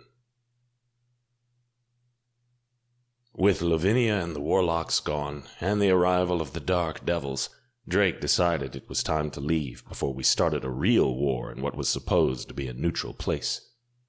Thea apologized to Queen Rosilla for our sudden exit, but as she had requested, we were trying to maintain the peace.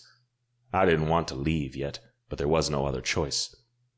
Back at Castle Dumore, Drake called us to his office. Thea, Kieran, Luana, Almay, Shane, the other princes, and me. "Tell them what you told me," Drake said. He stood behind his desk and chair, and he seemed more tired than usual. I pushed away from the door where I had been leaning and walked closer to the desk and everyone else. Lavinia broke through the spell. She's pretending she's still a mindless dummy, as best as she can, but it won't be long until they tell her to do something she doesn't want to do. From the other side of the desk, Patrick humphed and crossed his arms. "How do you know she isn't playing you? She might tell you she's not under their influence, so you'll lower your guard." Always him. "I think I know my mate." "It didn't seem that way when she was visiting us a few days ago." My hands closed into fists. I clenched my teeth and took a step closer. Kane, who had been to my left, shot out a hand to stop me. "When Killian found Lavinia in that place, in that state, we all believed she had gone through some major trauma," Thea said, her hands splayed on the chair's arms. "She had been quiet and reclusive, and Killian didn't think much of it. None of us did, quite frankly, because we thought she needed time to recover." Almay nodded. "I examined her, and that's exactly what I thought." Patrick shook his head. "That's still a crappy answer. It really doesn't seem like the two of you are mates." This time, I advanced 2 steps before Kane stopped me. Drake pointed a finger at him. "Patrick, if you're not going to say something helpful, then shut up." I knew Drake was a little upset with Kane and Patrick, because despite their orders, the warlocks and Lavinia left too fast through a portal to track. There had been no way to follow them. Patrick's jaw ticked, and he mumbled something under his breath, but we all chose to ignore him. Thea was the one who spoke next. "Killian, please continue." She gave me a pen. I showed them the fountain pen we had taken from the Blue Moon Witch's castle. She enchanted it and told me she would find a way to weaken the warlocks. When she did, she would send a message through the pen. It'll magically write down where and when to attack. "They won't be expecting that," Kieran said. I nodded. "Exactly." "That could work," Kane said. I stared at him for a second longer, remembering what I had learned about him during the party. He had a mate, a demon hunter, and they weren't actually together. I wondered why. "But we need to be ready." "That's why I want you to prepare our vampires," Drake said. He looked at his mate. "Thea, can some witches come with us?" "Of course," she promptly answered. "I'll gather my warlocks," Kieran said. "And I can spare some of my wolves," Luana added. "Great." Drake pursed his lips. He was worried about this. "We'll get ready." He fixed his green eyes on me. "As soon as Lavinia sends her message, tell me." I gave him one sharp nod. We were dismissed. In a matter of seconds, all of us except Thea had left Drake's office. I walked out slowly, my attention on the pen in my hand. Shane caught up with me. "I'm glad she's back to herself," he said. Shane had already shed his jacket and tie and had opened up most of the buttons of his shirt. I knew that if it depended on him, he would walk around in pants only. But the first time he had done that, Drake had given him a friendly warning that this wasn't a wolf shifter pack, but a coven of refined vampires. He had begrudgingly worn shirts ever since. Me too. I wasn't only glad, I was relieved. I'd thought I would have a lot of work ahead of me to bring her back to me. Though she's upset about what she has done. Shane nodded. I bet. Laughter echoed behind us. And you bought that? I stilled and Shane shot me a look. Are you that stupid? I would bet my fortune she's still playing you. Patrick. Gritting my teeth, I turned and faced him. Walk away before I break your nose. Shane's lip curled up. No, don't. I would like to see that. You know what? I would join in and break your jaw, too. Patrick glared at both of us. You'll send us directly into a trap. Once Drake sees that, he'll remember I warned him about it. He'll demote you. I took a step toward Patrick. This time, Shane didn't stop me, and Kane wasn't here to do it either. I exhaled through my nose and tried to calm down. Try was the key word here. You're not worth my time. Acting like the bigger man, I walked away. From my back, I could hear Shane's snicker and Patrick's annoyed grunt. Point for me. Chapter 18. Lavinia. The next morning, Eldon called for me. Since he had told me we were going after a box, I dressed in leggings, a long-sleeve tee, and boots. If we were going somewhere cold, well, I hoped he had another thick coat for me.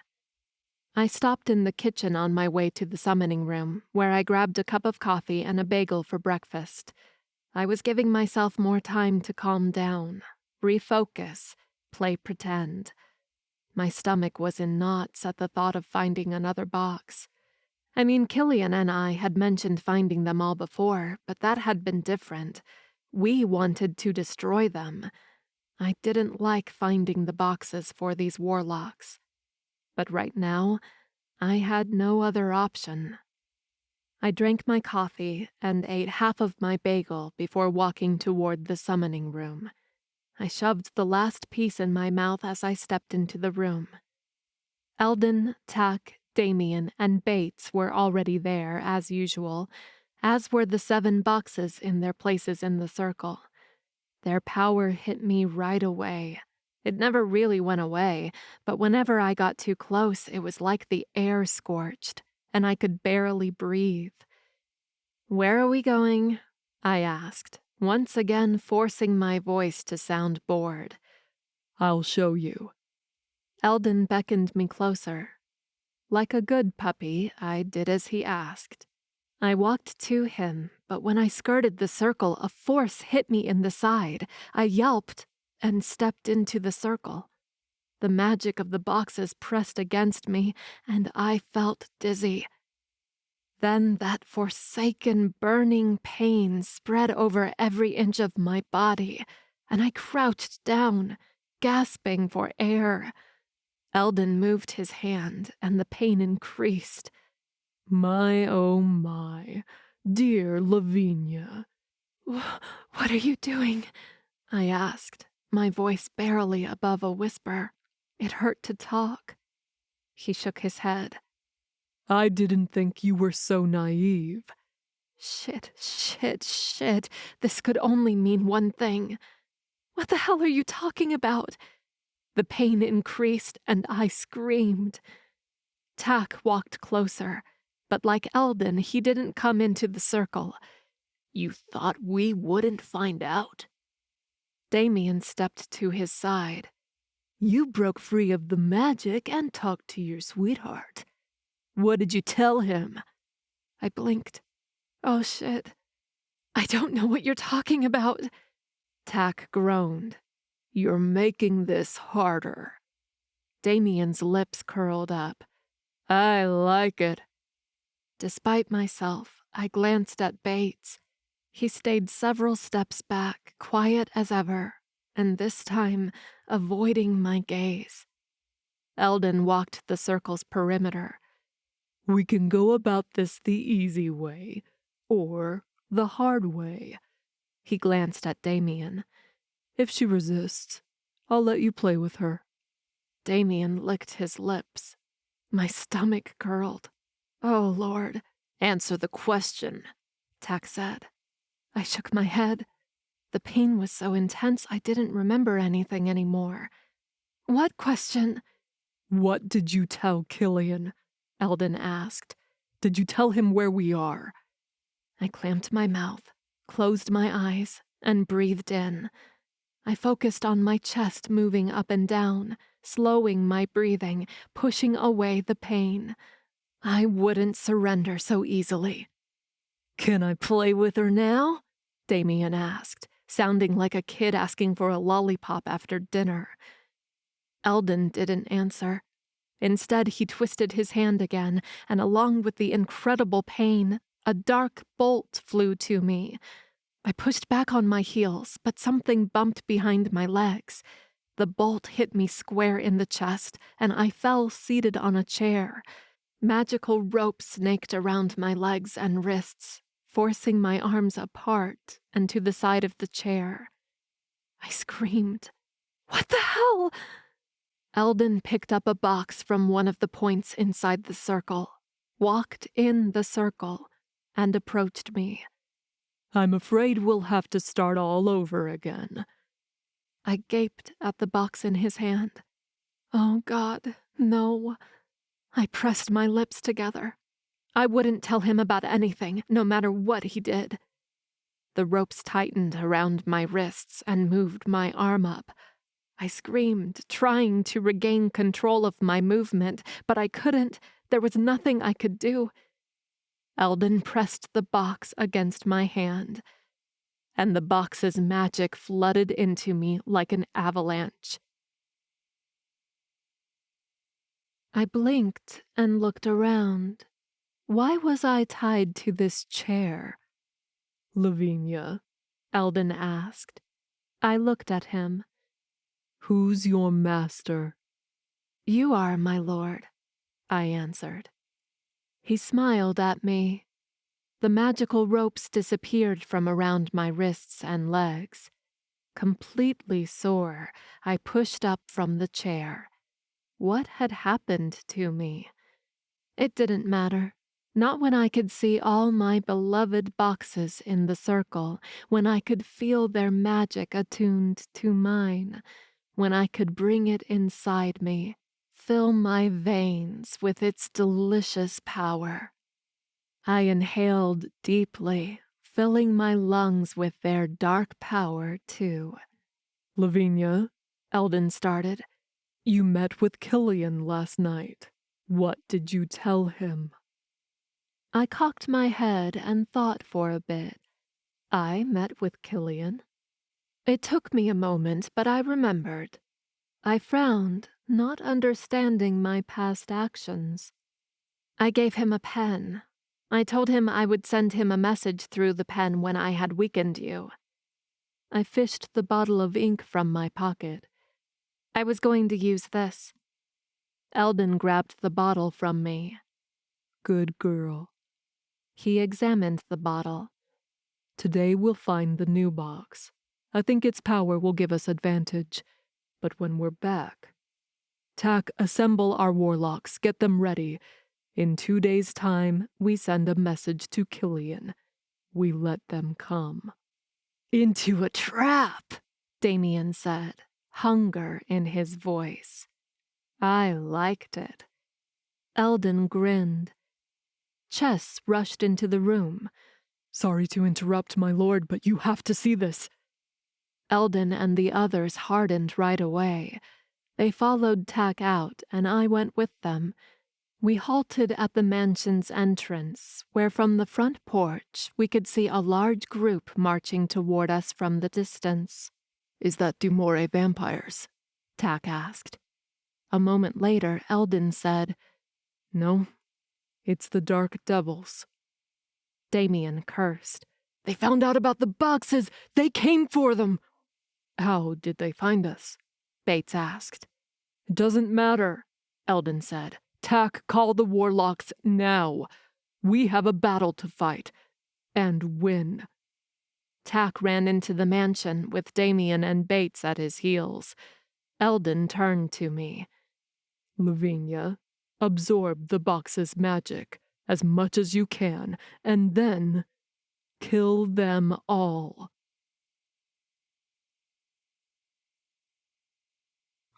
Chapter 19. Killian. I knew Lavinia's message wouldn't come right away. It even might take her a few days or a full week or longer to set it all up. She had to pretend to be still consumed by darkness while plotting how to weaken the warlocks. Not just plotting, but executing it as well. I paced the space in front of my bed and groaned. I hated the idea of her alone in a nest of snakes. I knew she was capable of taking care of herself, but that didn't mean I didn't want to help. I wanted to be there with her, for her, forever. Staying back and waiting was the worst. As the days passed, my apprehension grew.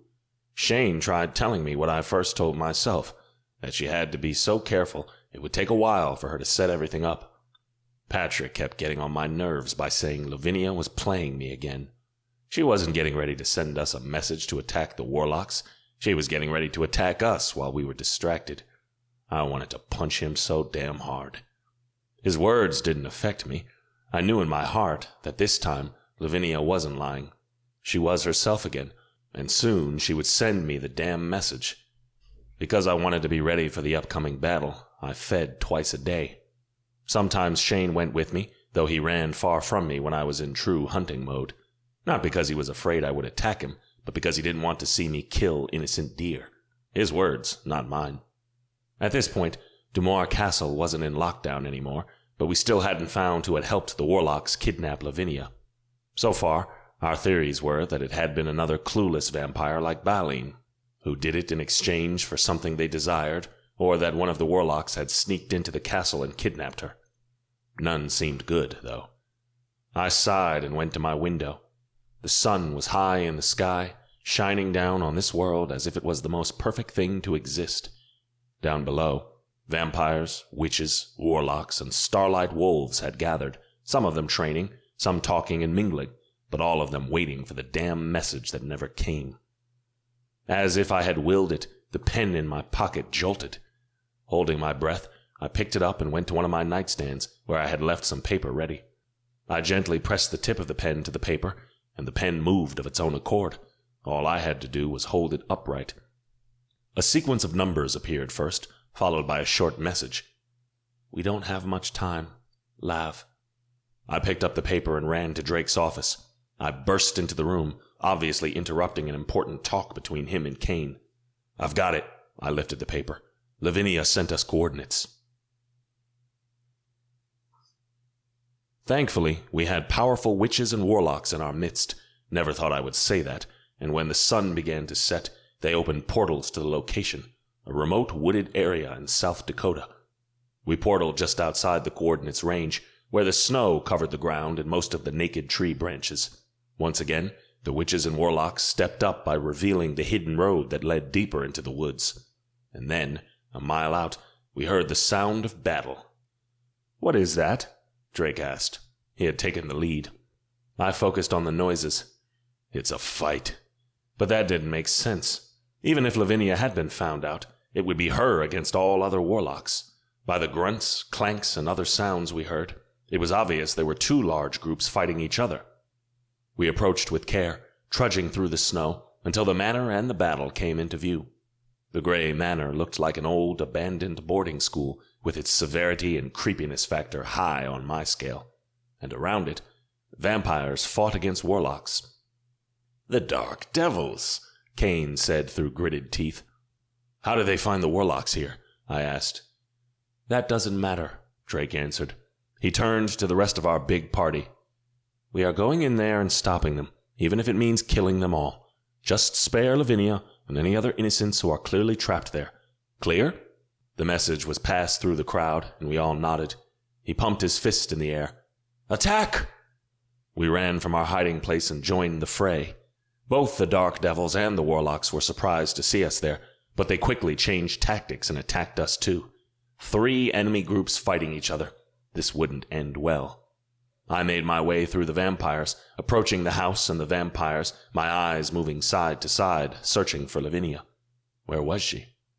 Han, one of Domic's favorites, stepped in my way, and I moved to the side, wrapped my arm around his shoulders, and broke his neck. His body fell at my feet, and I stepped over it, finally reaching the manor's front stairs. Just as Lavinia walked out, 2 vampires dangling in midair from their feet beside her. She lifted her hands, and the vampires floated higher in the air. She swept her hand to the side as if she was wielding a sword. The vampires screamed for half a second before their heads fell to the ground and rolled toward me.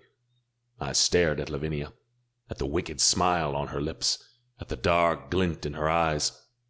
She let the bodies drop to the ground like rotted potato sacks. "Lavinia," I whispered, stunned. No, it couldn't be. The darkness had gotten her again. Or had she played me? She fixed her gaze on me and her smile widened. "Finally, you're here." Chapter 20. Lavinia. I knew the vampire before me. I stared at him, a fierce smile on my lips, while my mind and my heart screamed at each other. Where had I seen this vampire before? Why did he matter? "Kill him, Lavinia!" Tack ordered from inside the house. I called my magic and faced the vampire. I would kill him in 2 seconds and then move on to the next one. I raised my hands to throw my magic at him. "Your bracelet," he said. I blinked, my magic flickering. "What?" "Look at your wrist." Despite myself, I did. I looked at my wrist. A flower bracelet wrapped around my wrist, a frail thing that would shrivel and break. An image made its way to my mind. This vampire, Killian, slipping the bracelet over my hand while looking at me with loving, adoring eyes. Then another, Killian pushing me to the desk at the Blue Moon Witch's estate and kissing me, gliding his hands up my legs while I reached under his pants. My body lit with an intense need, and love grabbed me by the throat. I gasped as if I was drowning and needed to get as much air as I could before sinking again. I sank again. Darkness fell over my eyes. This vampire had to die. Tack had said so. A warlock appeared in front of me. "Lavinia, stop." Bates, another one of my masters. I stopped. He grabbed my arm and pulled me to the side behind a thick pillar hidden from the fight around us. The vampire followed us. "What happened?" The vampire said, his voice grave, agitated. "Eldon found out she had broken through the darkness," Bates said in a clipped tone. Right. The darkness. The same one wrapped around me right now, squeezing my chest, making it hard to breathe. It wanted more. More energy, more power, more life. I gasped, once more fighting against the dark tide forcing me down. "He forced the boxes on her again," the vampire said. Killian, that was his name. And there was more I wasn't remembering, that the darkness didn't let me remember. Bates nodded. "How did she send the message then?" "I did," Bates said. "Eldon asked me to do it, but I thought it was better if you came. Otherwise, Lavinia would have killed them all, and then she would be lost forever." I tried focusing on their words, but they had little sense to me. A vampire ran past us toward the house's front door, and I got ready to blast him to hell. Killian lowered my arm before I could even call my magic. "Fight the darkness, Lavinia." He didn't let go of my arm. Instead, he stepped closer and cupped my face with his other hand. "You've done it before. You can do it again." I shook my head, my thoughts lost in a dark tunnel. Fingers poked my collarbone, hard and powerful, and magic shot through me. Bates's magic washed through me like sunshine dragging away the darkness. I gasped once more.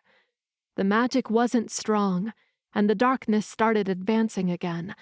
But this time I grabbed onto this foreign magic and to my own.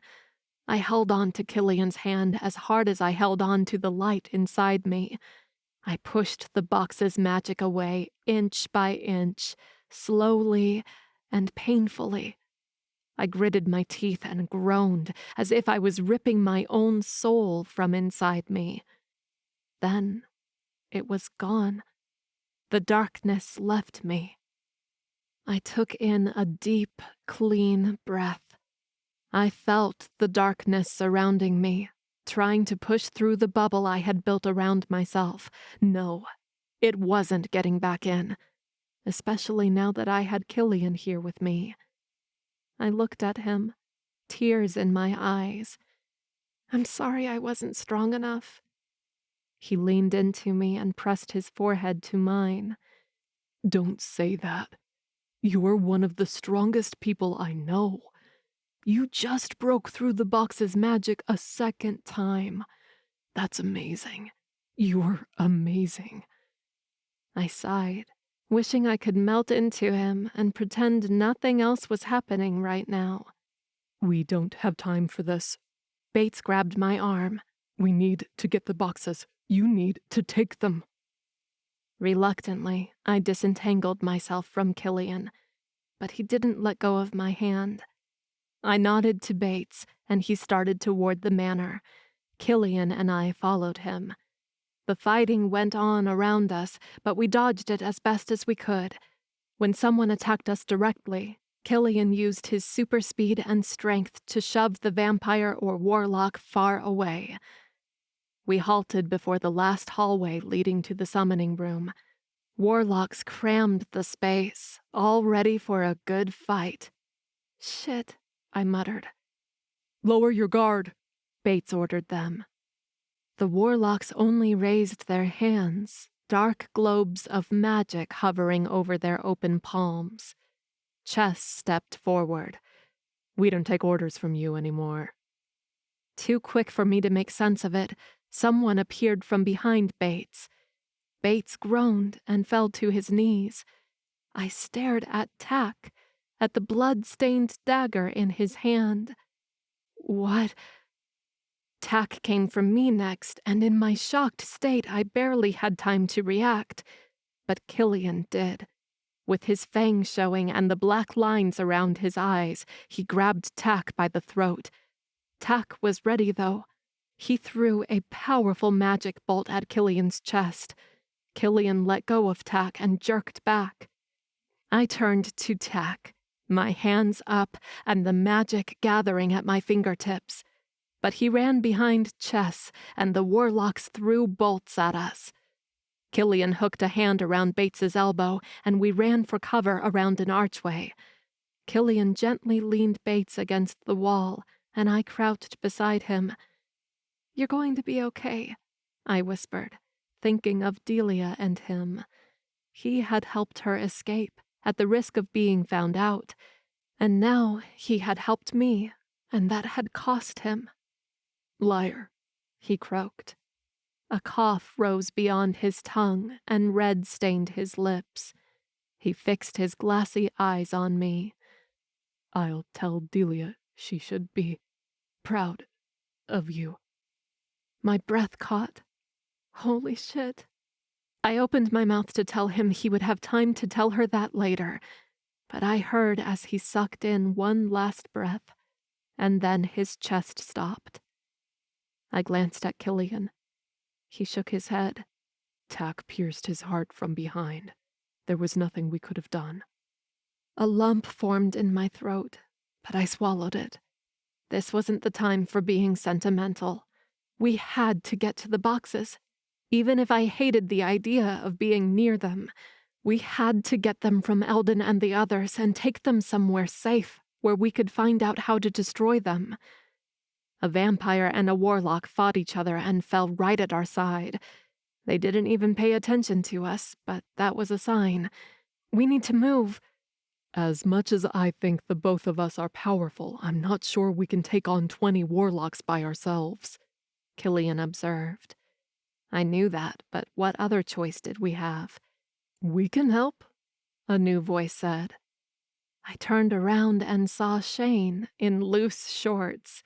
Behind him, Drake, Thea, and many others fought against other vampires and warlocks. They quickly cleared the hallway behind us.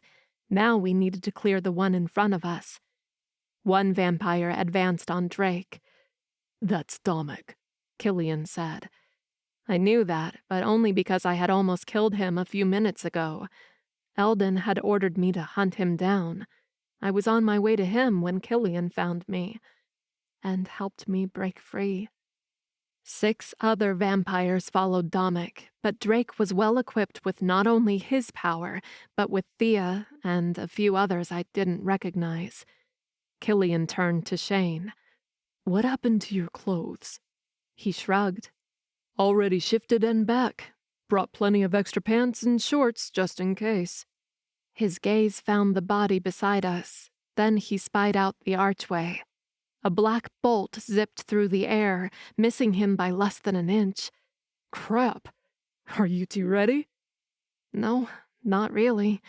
But we would never be ready. I nodded. Killian rolled his neck. Shane looked over his shoulder and whistled. In 5 seconds, Kane, Patrick, Eliza, and Zadkiel broke from the other fight and joined us. Now we were 6 against 20-ish. Not perfect, but better odds for sure. Shane shifted into his wolf form, ripping through his shorts, and lunged at the warlocks. The rest of us ran after him. 2 witches, a vampire, a wolf shifter, and an angel. Quite the group. Besides the numbers, the warlocks had an advantage of being in a narrow hallway. To really make a difference, we rammed into them, pushing them back and forcing them to scramble. Killian and Shane took the lead, while Zadkiel worked the middle. Eliza and I stayed back, throwing bolts of magic at warlocks who tried to escape or attacked our friends from behind. To my surprise, in less than 10 minutes the hallway was clear, and we reached the summoning room. I tried the door and groaned. Of course it's locked. I placed my hand over the knob and sent my magic to it, but before it could wrap around the bolt, Shane rammed into the door, breaking it open. Inside, Eldon, Tack, and Damien stood inside the circle, the 7 boxes in their places. Eldon chanted lowly, while Tack and Damien looked out at us. Shane jumped at them, but bounced back with a yelp. They activated the circle, Eliza said. I think I can break it, I said. I crouched down, touching the circle's outer lines. Power rushed through me, the circle and the boxes attuned to me. Even if Eldon could use it, he didn't have the same affinity. The box's power brushed against my skin, alluring and promising, a delicious temptation I didn't understand why I had to resist. I shook my head and focused. I pushed my magic into the circle. It hummed loudly, dampening the dark magic. Eldon sped up his chanting, and Tack and Damien tried kicking me away, but Killian and Shane came to my side. Each time one reached for me, Killian tried grabbing their hands or feet, and Shane tried biting them. A loud zap went through the circle when I broke it. I fell back, suddenly exhausted. Before I could recover, Killian, Shane, Eliza, and Zad rushed into the circle and subdued the warlocks. I reached for one of the cloaks in the corner of the room and made my way to the boxes. I wrapped 3 in one cloak, then reached for another one. Just then, more people ran into the room.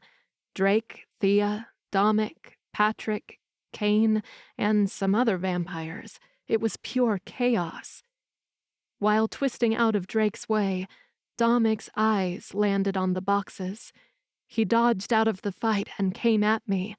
I conjured blue bolts to throw at him, but before I could do anything, Killian stepped in my way, meeting Domic halfway.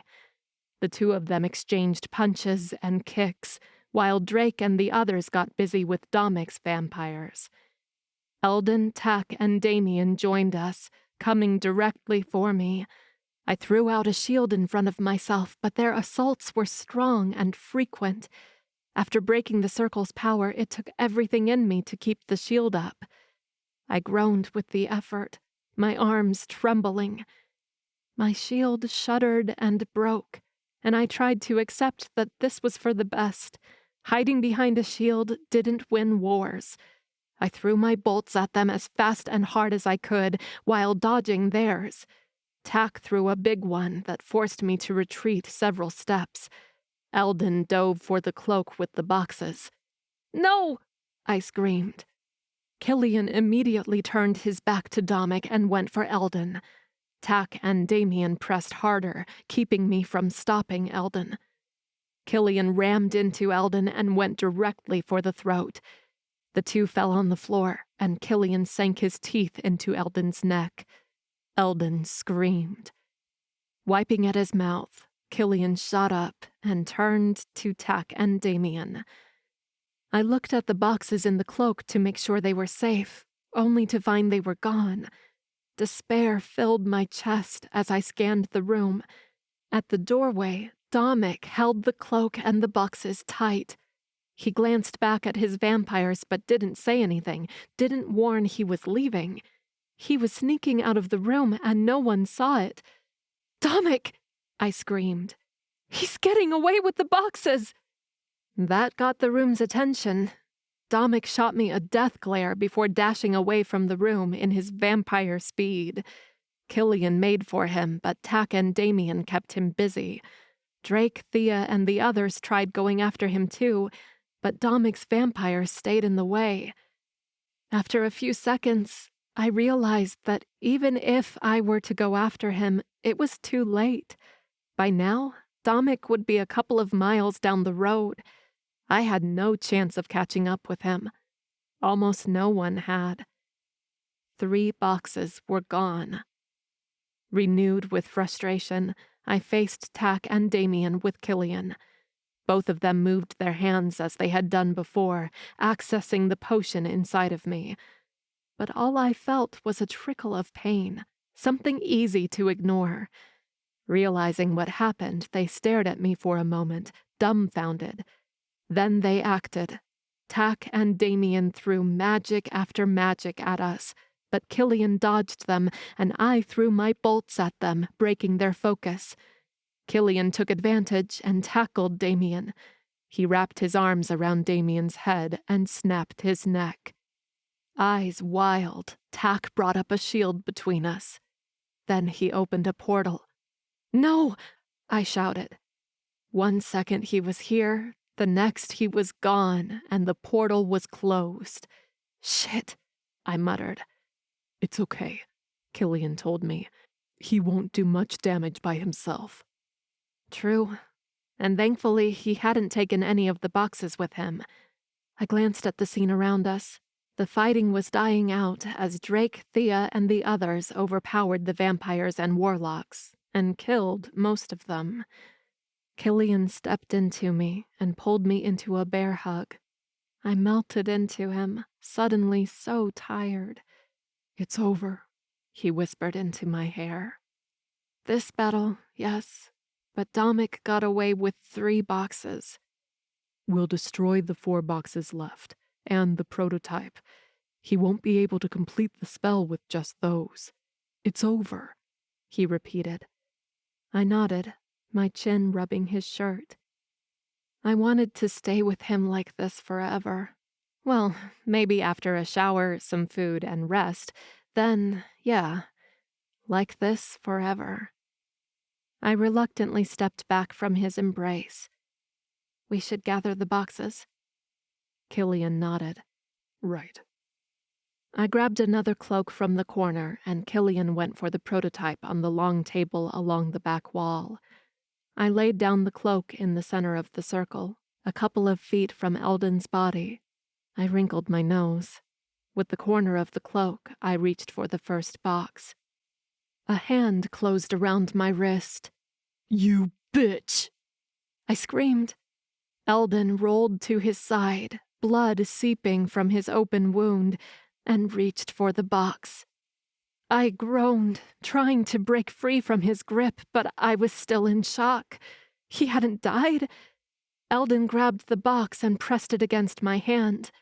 The ridges in the box's smooth surface appeared. The light shone bright. The box shook hard and opened. Smoke swirled around us. Goodbye, bitch. Eldon pushed me into the box.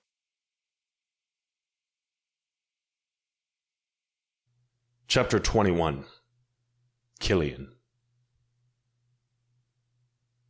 I heard Lavinia's scream. I dropped the prototype on the floor. I ran to her, but I was too late. She disappeared into the smoke. Rage surged in every cell of my body. I didn't think. I grabbed Eldon's shoulders and dove into the box before it closed. We landed hard on the rough ground, me on top of Eldon. I knew the bastard was bleeding out, but I didn't care. I needed to burn away the pent-up rage. I wrapped my legs around his waist and pulled on his head. It came off in a bath of blood and gore.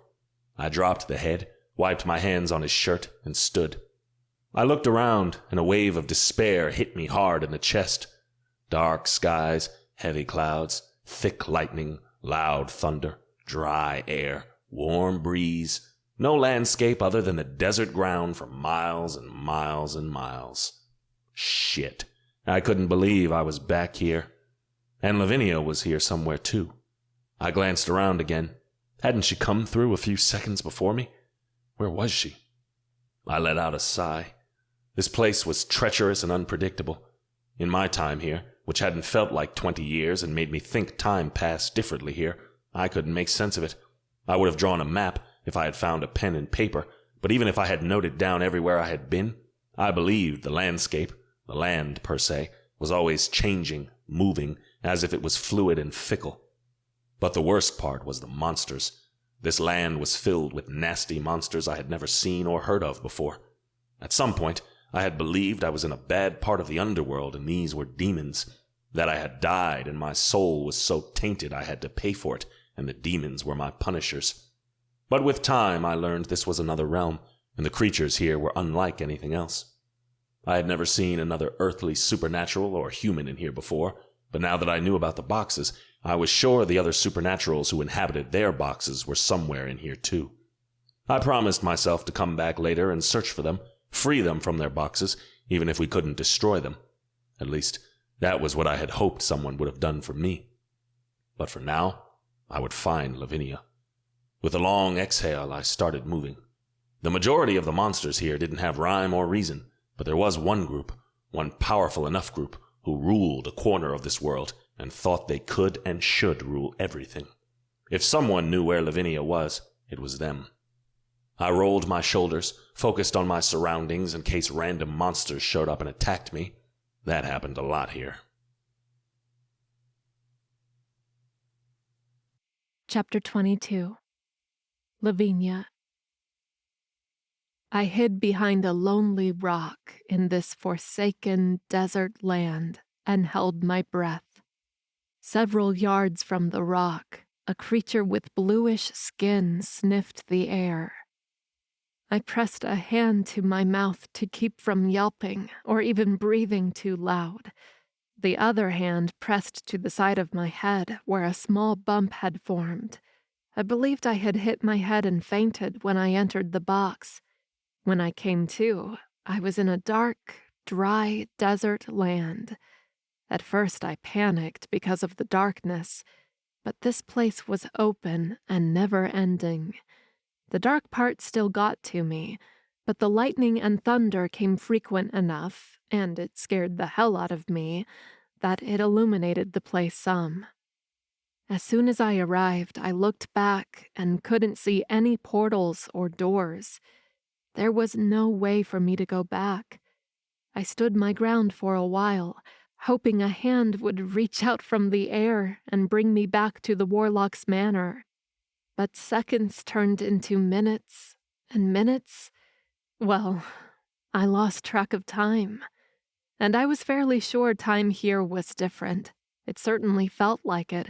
And after seeing Killian's shock when he learned 20 years had gone by while he was in here, yeah, it confirmed that theory. Then the creature appeared in the distance, and I ran in the opposite direction. Thankfully, a large rock stood out like a sore thumb in the empty landscape, and I hid behind it. I hoped the creature hadn't seen me, but now that it was sniffing the air, I thought it had at least caught my scent. I also hoped the creature was dumb enough not to come looking for me in the only place to hide nearby. I heard the shuffle of slow footsteps. My heartbeat sped up, painfully hammering against my rib cage. Holy shit. Even through my fear, my curiosity still rang loud. I carefully spied out from behind the rock. The creature had gooey bluish skin with random patches of dark fur. Its limbs were long and thick, and its feet and hands looked more like sharp claws.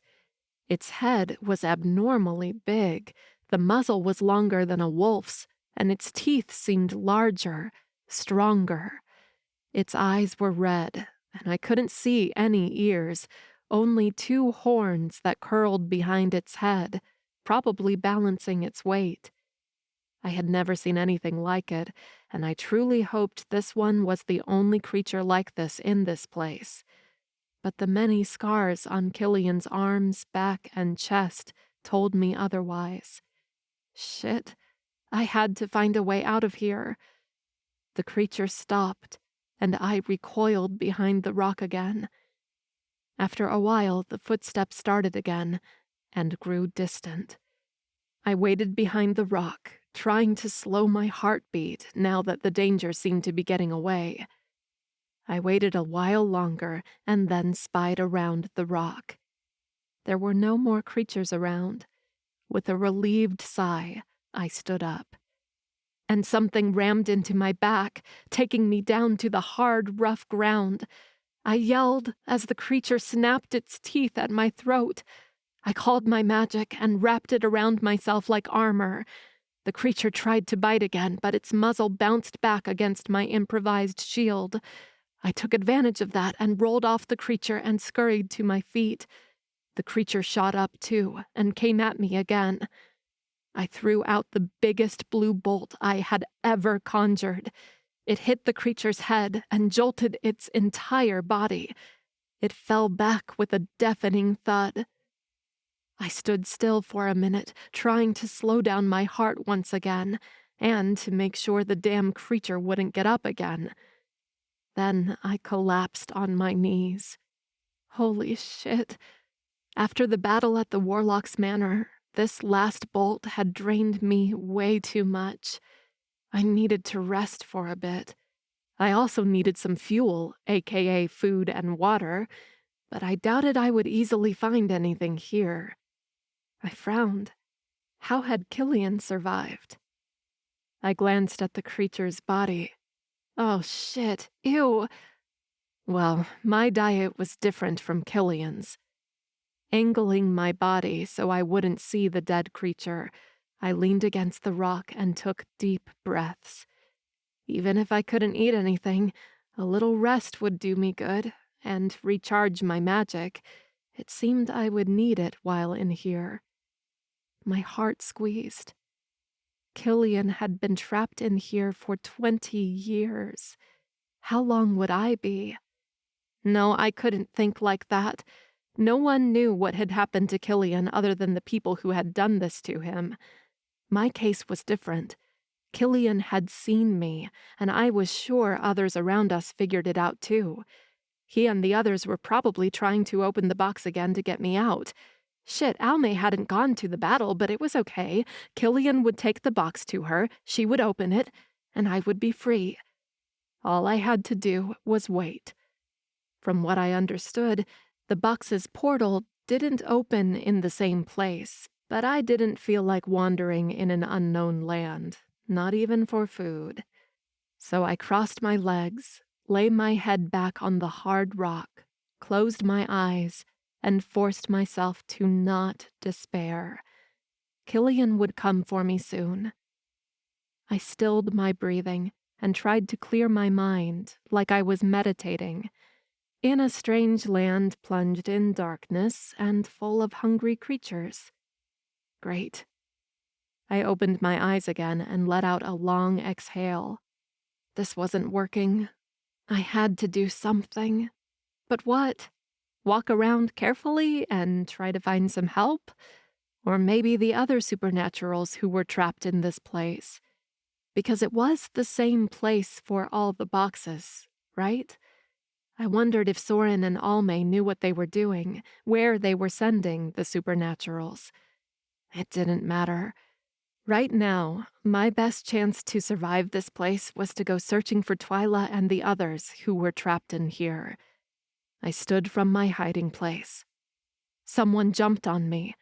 No, not someone, and not just one. 5 ugly creatures crowded me, their big, clawed hands scratching my skin when they held me tight. I screamed and pulled against their hold. Then I shut my mouth and called on my magic. I would blast these damn creatures to hell, and everything went black. I woke up with a start and almost yelled when I faced the creature carrying me in his thick arms. I also almost fainted again with the piercing pain that came from the back of my skull. I tried reaching for it, but besides being almost crushed in the creature's arms, I was bound by some kind of rope around my wrists and ankles, though I felt something wet at my nape. Whatever the monsters used to hit me had done some damage, but not enough to kill me. If the creature had noticed I woke up, it didn't show me. It just kept staring ahead, and I followed its gaze, just the same dark desert landscape from before. Where were they taking me? I dared a glance up at my captor. This creature had a red tint to his dark, scaly skin. It had 4 arms and was as big as a bull on the lower body. I looked at the others. They were all different and didn't seem to be the same species. Was there such a thing for these creatures? One had long, floppy ears, long whiskers, and a lean body covered in what looked like slime. Another had short horns, 4 narrow yellow eyes, and a mouth that could eat me whole. A third one had a huge bald head and long fangs curling over its upper lip. And the last one had an almost round body with what looked like fins on his back and membranes under its arm that seemed like wings. Holy shit, I had hit my head harder than I thought and was now dreaming about this craziness. That was the only explanation for all of this. I focused and called my magic, and only a flicker answered me. The pain in my head increased, and my breathing grew heavy. I had exhausted most of my magic before, and I needed rest to recharge it. But I didn't have any options here. I tried again, gently coaxing my magic to come to me, to be the avalanche I needed now. I promised it that later I would really, really rest. But nothing happened. When I seemed to reach it, the pain in my head only intensified to the point of making me dizzy. No, this couldn't be it. I would keep trying. However, the creatures exchanged some sounds I couldn't make out. Was this their language? And I lost my train of thought. They slowed down a little, and then the 2 creatures in front of the procession disappeared. I jerked against the creature holding me, and it only tightened its grip around me. The creature to my right jumped forward a foot, and then was swallowed by the ground. What? Then I saw it. A dozen huge holes in the ground. Before I could process it, the creature carrying me jumped into one. My stomach flipped and I yelped. The creature landed hard in what looked like a huge underground tunnel. It followed the other creatures to an archway and into a large cave, a room deep below the earth. Right in the center, a creature, uglier and a lot larger than the others, sat in what looked like a chair made of, oh my God, my stomach revolved. Skin. It looked like human skin. Panic rushed through me. Even though I trembled from head to toe, I pushed the panic back and tried assessing the situation. This bigger creature seemed to be the leader, the boss. The creature carrying me stopped a few yards from the boss and tossed me at its feet. I landed hard on my side and almost hit my head again.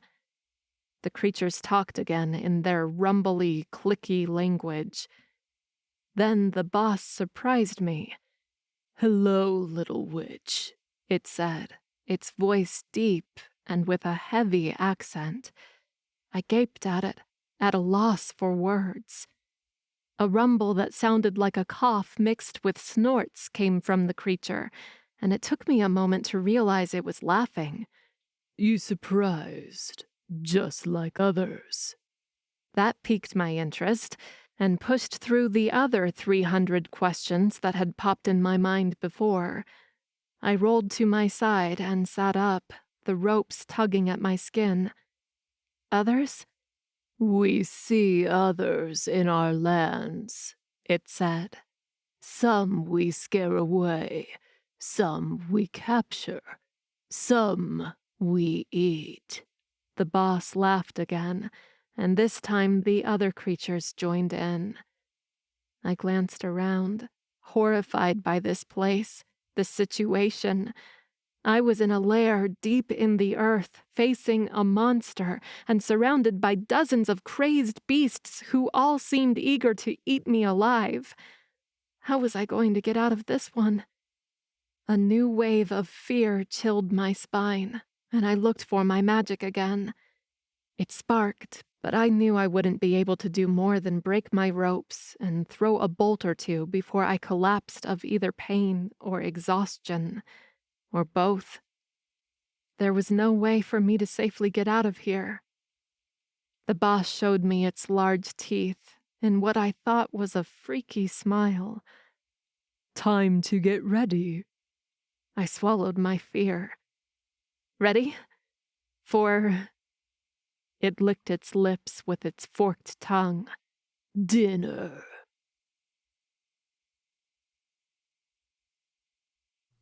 Chapter 23. Killian. I walked into Volzal's lair as if I was a guest. No monster stopped me, but they all watched me. Some followed me, some snarled at me, some jumped in front of me and snapped their jaws as if that would scare me away. I had already caught Lavinia's scent on the outside, and it was stronger in here. Nothing, not even if the monsters in here attacked me, would stop me from getting to her.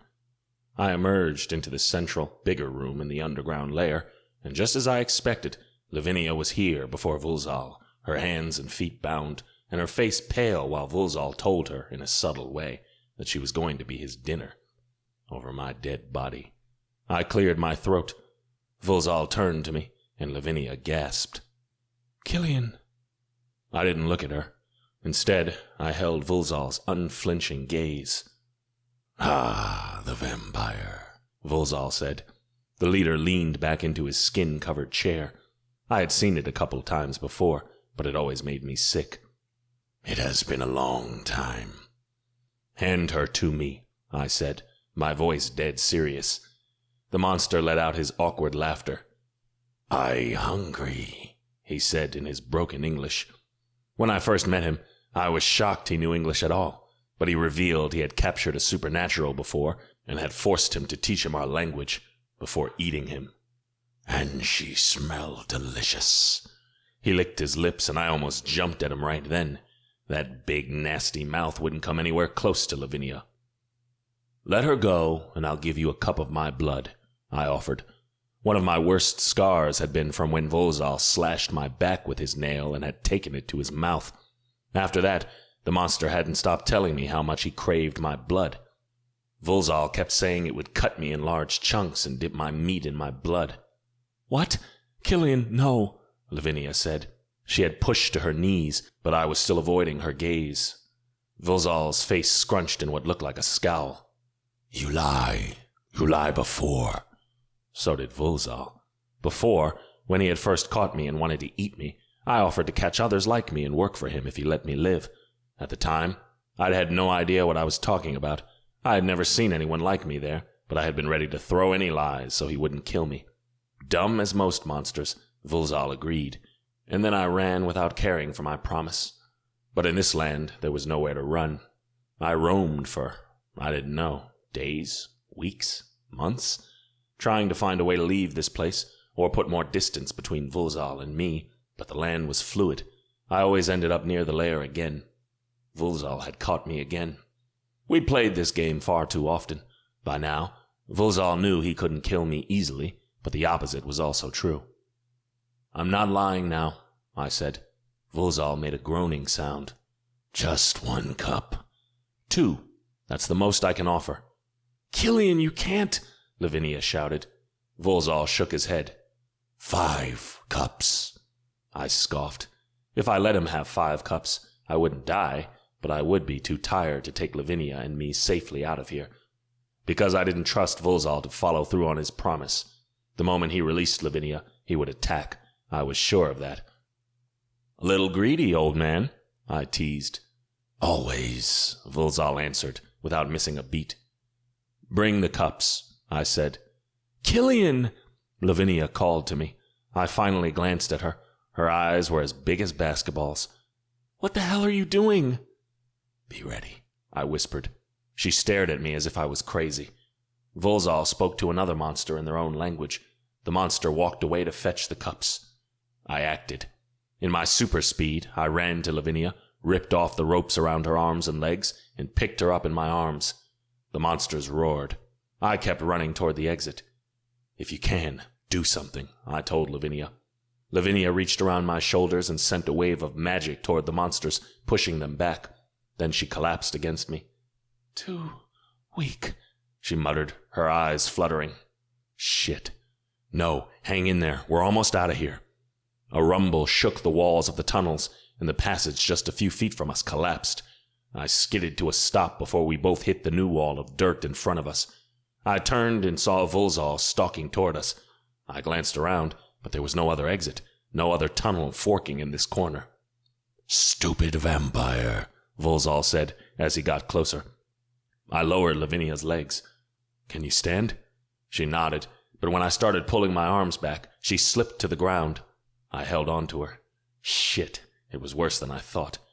I leaned her back against the tunnel's wall behind me. "Hang on." I rolled my shoulders and faced Volzal. The leader covered the entire tunnel, but I knew there were plenty more monsters behind him. This wouldn't be pretty. Volzal came at me like a bull. I met the monster head first and held him back with all of my strength. If I let go, Volzal would crush me and Lavinia. I threw my weight to the left, successfully pulling the monster with me. He reached with his big hands and sharp nails toward me. I swung under his arms and rotated to his back. The monster turned to me. Hands grabbed me from behind. More monsters. "No," Lavinia whispered. She threw her hand out and a wave of magic brushed gently against me, but hit the monsters holding me like a rock. They flew back, and a blue shield covered the tunnel, blocking the monsters out. Now it was just Volzal, Lavinia, and me in this small place. Enraged, Volzal swiped a hand at me. I dodged the attack, but that was just a distraction. With his other hand, he grabbed Lavinia. Volzal's claws sank into her chest. Lavinia groaned and fell back like a rag doll, bright blood blooming on her clothes. "No!" I shouted. My fangs elongated, my face transformed, and a sea of red covered my vision. I jumped at Volzal. I punched through his chest and sank my entire arm in his body. I grabbed what I thought was his huge heart and squeezed it until it popped like a grape. Volzal's body went limp and fell forward. I jumped from him before being squashed. Taking off my shirt and cleaning my arm with it, I ran to Lavinia. I tossed my shirt aside and crouched beside her. "Lavinia," I called her, cradling her in my arms. Shit, there was so much red, so much red. "My love, talk to me." Her eyes fluttered open, but they didn't fix on anything. "Killian," she whispered. A sob broke through her lips. "I'm sorry." My chest tightened. Another red cloak covered my entire soul. No, this couldn't be it. But as I took a good look at her wounds, I knew this was it. Volzal had pierced her lungs and her stomach and scratched her heart. She gasped for air. "Please, hang on." I gathered her in my arms and turned to the only exit, where the shield still held, and 100 monsters waited for me, roaring with their own pain. We would never make it out of here, not in time to save her. I held her tight. "Please, hang on," I repeated. "It's okay," she whispered. She reached up and brushed her fingers against my cheek. Then her arm dropped like a stone. Her breathing and her heart stopped. "No!" I roared. My insides twisted, my mind went blank, and my vision was pure red. This couldn't be it. This couldn't be happening. There was no way I had found my mate and had already lost her. There had to be another way. There was. I stared at Lavinia's pale face. Shit, I hoped she would forgive me. I sank my fangs into her throat and drank. I drank enough to make this work. Then I bit my wrist, opening 2 small punctures and letting my blood out. I pressed my wrist to her mouth, angling it so the blood dripped into her mouth and slid down her throat. Come on, come on, come on, I muttered under my breath. I had never turned anyone before, but I had seen it done several times. I knew what I had to do. It had to work. I counted the seconds like they were decades, until finally her breathing and heartbeat came back, and her mouth closed around my wrist. She reached up and grasped my arm, pulling it closer. I sighed in relief. "That's enough," I told her, prying her from my arm. "That's enough." Lavinia blinked, her eyes wild, her movements jerky. She glanced side to side and recoiled from me. "What happened?" She looked at her quavering hands. "Oh my God, what's happening to me?" She pressed her hands to her stomach. "I feel sick. No, I feel dead." Lavinia. She looked down at herself, at all the blood on her clothes, on the ground, at Volzal's body behind me. She shook her head. "What did you do?" I raised my open palms up. "I know you're in shock, but listen to me. It was the only way." The monsters slammed into the shield, and it trembled and flickered. It wouldn't hold for long. "Listen, we can argue about this later, but right now we need to get out of here." Thankfully, her body was reacting well to the change. I shot up and offered my hand to her. "I know you're probably feeling disoriented, your senses too raw, your hunger painful, and much more. But try to focus on being fast and getting out of this place alive. We'll figure out the rest later, okay?" She stared at my hand. The shield flickered again. Finally, she slipped her hand in mine and stood with me. "Okay." The shield broke a few seconds later, and I took the lead by running as fast as I could through the tunnels, weaving past the monsters intent on killing us. I paid attention, but from the sound of it, Lavinia was having no problem keeping up. I ran past the hole in the ground and surged outside. I turned and waited for Lavinia. Only a handful of seconds later, she appeared by my side and promptly sat on the hard ground, her breathing shallow and her hand over her stomach. I crouched beside. "What is it?" She groaned. A monster came up from the hole and advanced on us. More followed. Lavinia extended her hand and a blue ball shot from her open palm. It expanded and stretched, turning into a blanket that covered the holes, trapping the monsters in. Except one. It was a small monster, not much larger than I was, and not too fast on its hoofed feet. I met it head first, ducked under the slow swipe of its heavy arm, and quickly reached up and broke its neck. Its body crumpled to the ground with a muffled thud. Monster forgotten, I stared at Lavinia. She seemed paler than usual, the black lines around her eyes appearing and fading away every few seconds, and she braced her stomach. It was normal. Each person reacted a little different after turning. A small percentage of newer vampires experienced what we called blood rage. The hunger and the need for blood took over right away, and they lost all other senses and consciousness. They became animals. It was hard to bring back a vampire from that. Most were hunted and killed. The majority, though, felt sick and in excruciating pain for a few days. Their hunger was acute, but with constant feeding and guidance, those vampires ended up all right. A small percentage took it well and had minor changes, which thankfully was what I was seeing with Lavinia. I had taken a gamble when I turned her in the middle of a fight, but I'd had no other choice. I wouldn't let her die on my watch. For new vampires, their hair grew longer, their skin smoothed a little, their eyes became shinier and their lashes longer, stuff like that, and some body pains, some nausea, and sensitivity from the heightened senses. Those passed in a couple of days, or a week at most. But the most surprising was the fact that she still could access her magic. Usually, when a supernatural turned, she or he lost any sign of their previous species. Only a rare handful retained it. However, Lavinia had created a mesh of magic to trap the monsters as if it was nothing, while she was in pain and nauseated. A few moments ago, her magic wasn't even responding to her anymore, which reinforced what I knew about her all along. Lavinia was special, at least to me. Slowly, I approached her. "How are you feeling?" She wrinkled her nose. "Like I ate some really bad sushi." At least her sense of humor was intact. "That is your body changing, adapting, and taking my blood in your system. It'll pass." She stared at me with her big hazel eyes. A fist closed around my heart. Damn, I had almost lost her. "Lavinia, you might be mad with me right now, but you have to understand. You died. You just died. I couldn't take it. I did the only thing I could do." Tears brimmed in her eyes. "I know," she whispered. "I'm still trying to wrap my head around what happened, and to control this crazy hunger and this shitty pain, but I know." She offered me a tight smile. "I would have done the same." Shit, that was good to hear. I reached for her, afraid of being too pushy while she was still struggling with the change, but she met me halfway. She threw herself in my arms. I held her tight, buried my face on her neck and hair, and inhaled deeply. Her scent had changed slightly, but it was even more alluring than before. Emotion filled my chest. "I love you so much." "I love you too," she whispered. Lavinia pulled back a little, looked me in the eyes, then pressed her lips to mine. Holy shit. I accepted that kiss and took control, deepening it. She tasted of my blood, and it was such a turn-on. She moved her hips ever so slightly, but enough to elicit a groan from my throat. Damn, this woman drove me nuts.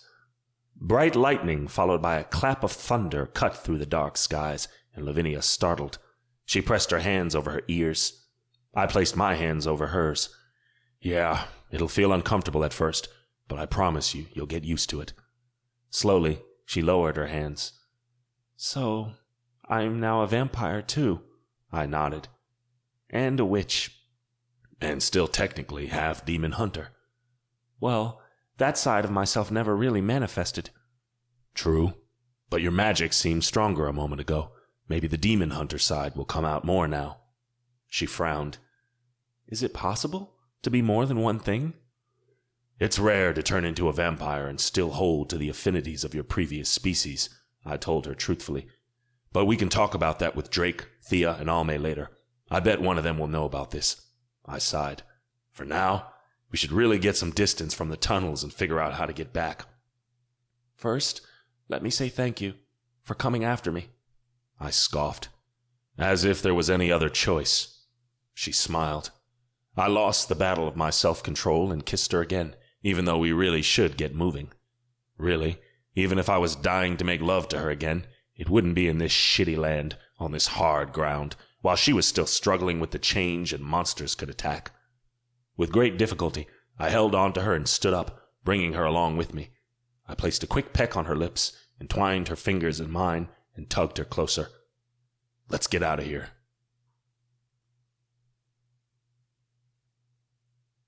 Chapter 24. Lavinia. Never in a million years would I have thought I would turn into a vampire.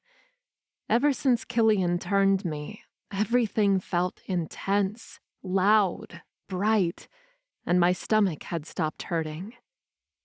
I could hear our footsteps crunching the hard ground underneath our feet, the brush of our clothes as we walked, the soft and warm wind blowing against us. I could feel how hot it was, how this land was dry and dead. I also felt the hunger deep in my core. Whenever it struck me, I felt my fangs extending and the skin around my eyes tightening as the black lines appeared. I had tasted Killian's blood. It was what brought me back to life, and as much as it appealed to me right now, I knew that warm blood from a deer would be the most delicious thing I had ever tasted. Before, the thought of being a vampire and drinking blood made me sick. But now it was all I could think about, all I wanted. When Killian killed that last creature, I thought about latching myself to it and drinking its blood. Whether it would taste good, that was another subject. In silence and holding hands, Killian and I walked away from the creature's lair without any real direction. Not that there were any landmarks or way of telling where we were going. Whenever we heard a creature approaching, we ran the other way. And that made me think of Killian alone here for 20 years. "I'm sorry," I whispered. He glanced at me. For bringing you back here. I know you hate this place." He let out a long sigh. "I do hate it, but I told you, Lavinia, I would jump headfirst into hell if you were there." That warmed my heart. My dead heart? I put a hand over my heart to feel it. I gasped. "It's still beating." Killian nodded. "It's normal. For most people, the heart doesn't just stop. It slows down gradually. In a day or two, it'll stop completely." It was so odd to think my heart would stop. Yeah, there were things I still needed time to process, to understand, to come to terms with.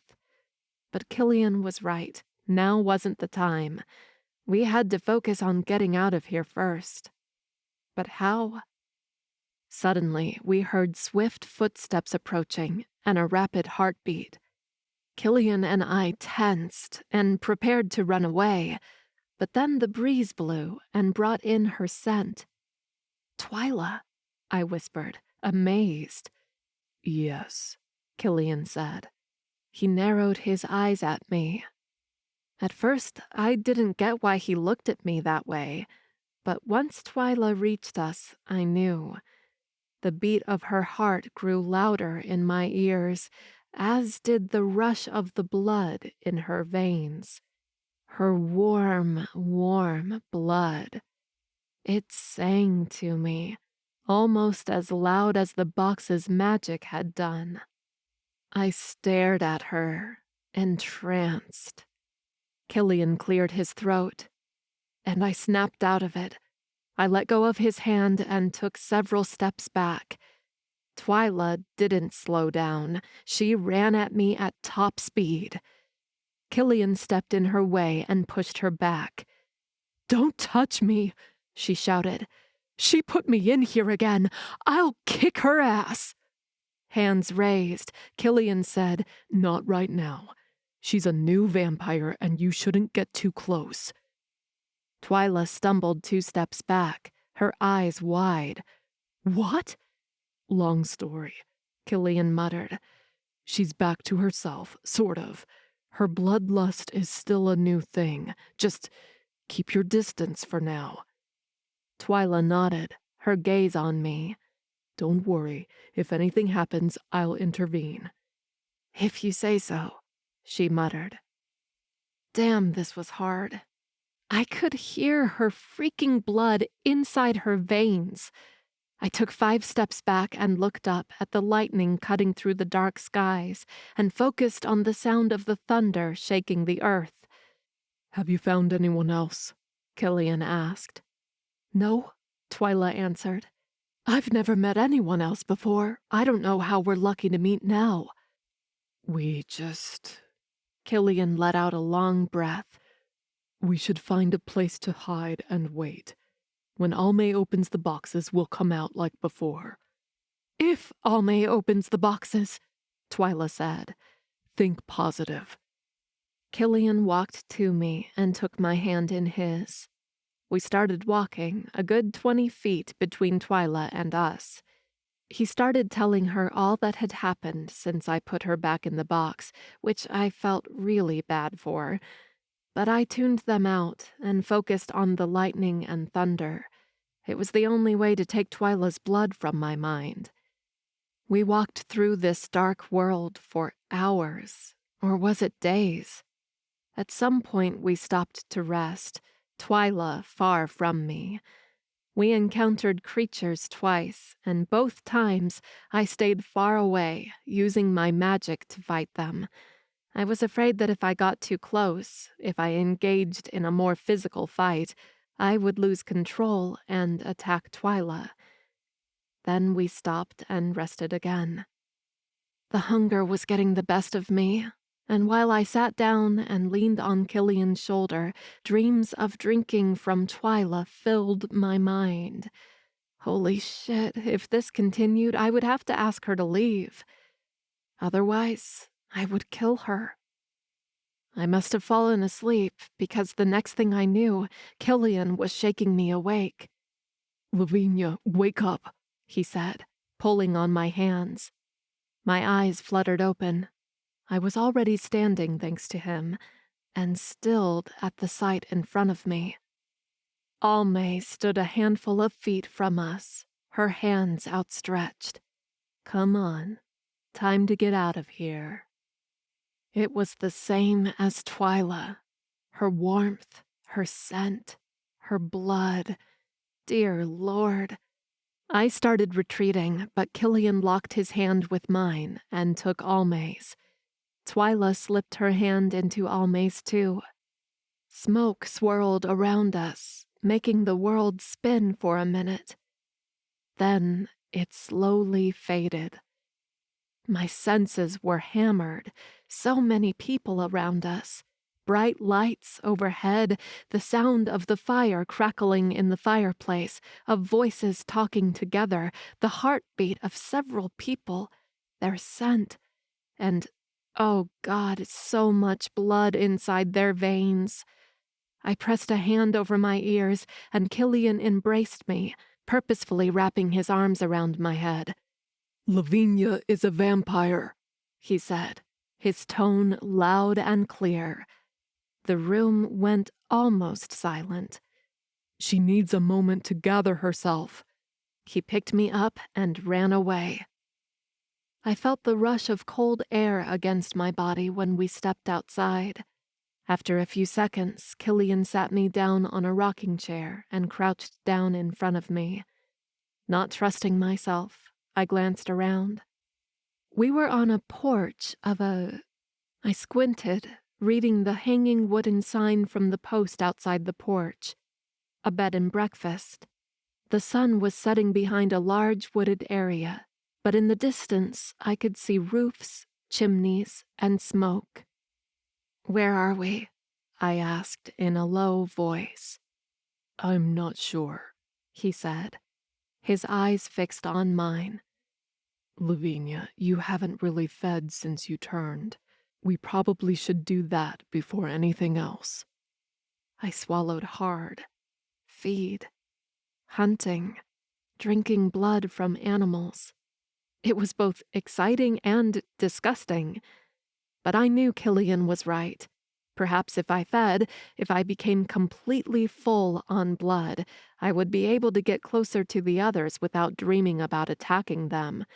And then I would be able to focus and learn how to control my senses, especially how to drown out the sounds so they wouldn't drive me crazy. I nodded. Killian took my hand in his, and together we ran into the woods behind the B&B. The hunt had been exhilarating and disgusting at the same time. Killian helped track deer. He caught 2 of them for us and showed me where to bite. The blood had been warm and delicious. and I ended up draining the entire deer in a matter of seconds. But I definitely felt better after, more in control. As Killian and I made our way back to the B&B, I took that time to work on my senses. I heard the crunch and rustling of leaves, the sounds of small crickets, even the breeze blowing in the distance. It had gotten darker while we were out, but I could still see almost everything, and a lot farther and sharper than before. It was amazing. "How are you feeling?" Killian asked. Better. "Good. He squeezed my hand. I was afraid you would resent me for turning you into a vampire." I already told you. I would have done the same. "I know, but this is all brand new. You might still change your mind." Do you plan on breaking up with me?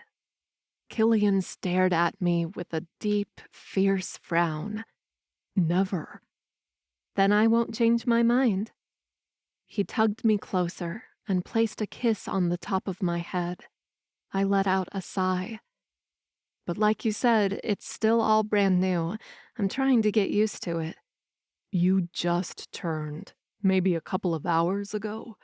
It's hard to keep track of time while in that realm. Anyway, it takes weeks to get used to everything, every little change, if not months. All things considered, you're doing amazingly." I would have blushed if my body still worked that way.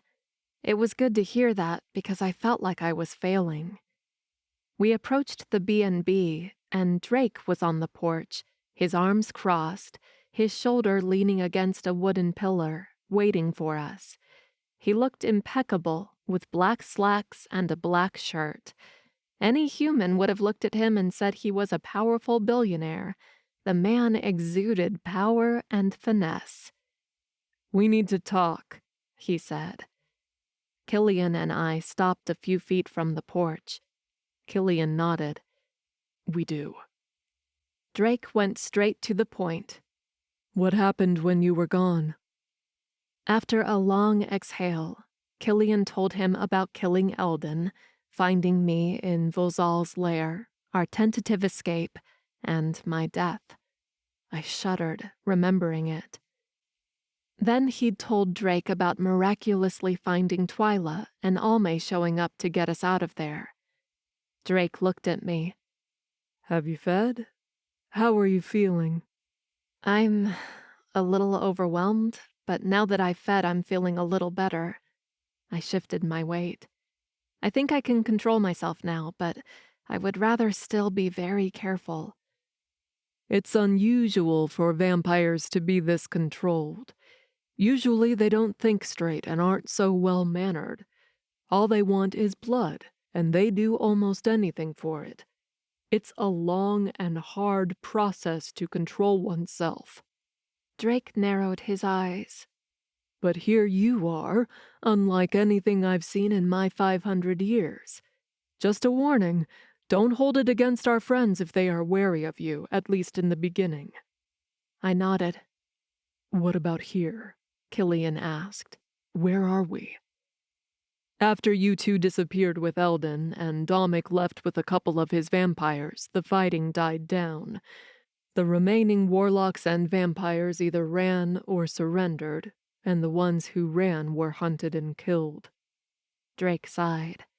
"We couldn't let Domic have the boxes, so we occupied this bed and breakfast near his coven. We compelled the humans to stay away from us and forget if they see anything strange. As for Almay, she met us here so she could open the box and rescue you."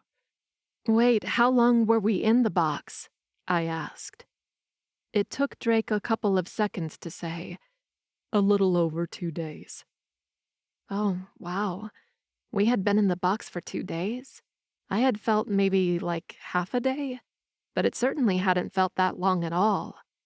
Behind Drake, the door opened, and Almay and Thea walked out. I retreated another step, afraid of my reaction to them. "It's okay," Thea said with a smile. She halted beside Drake. "You won't hurt us, and even if you try, we will stop you before you do. Don't worry." Almay didn't stop beside them. She kept walking toward me. I took another 2 steps back. Thea speaks the truth, my dear. You won't hurt us. Believe that. I planted my foot on the ground, my senses picking up her warmth, her heartbeat, the blood in her veins. Shit.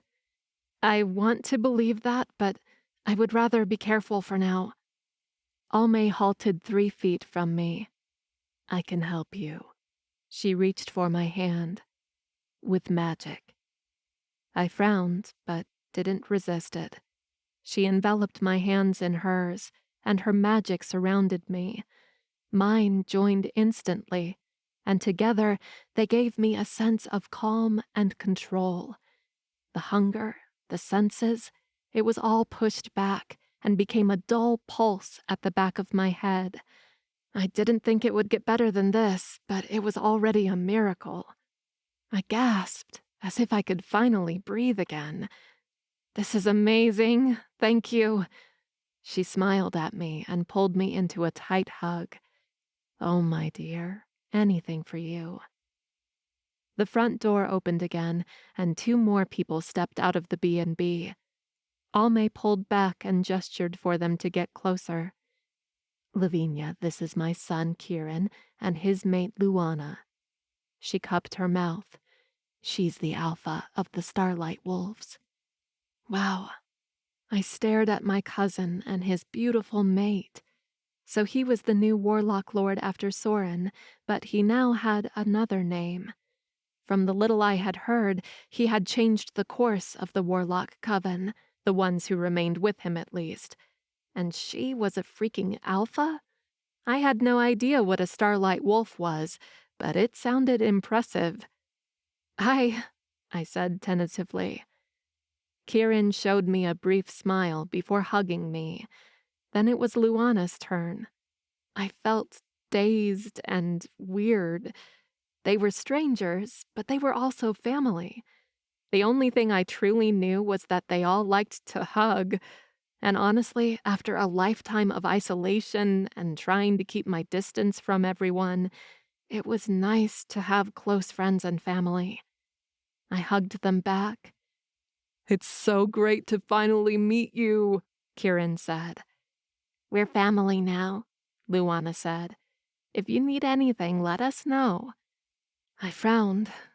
Besides destroying the boxes and freeing the supernaturals inside, my eyes widened.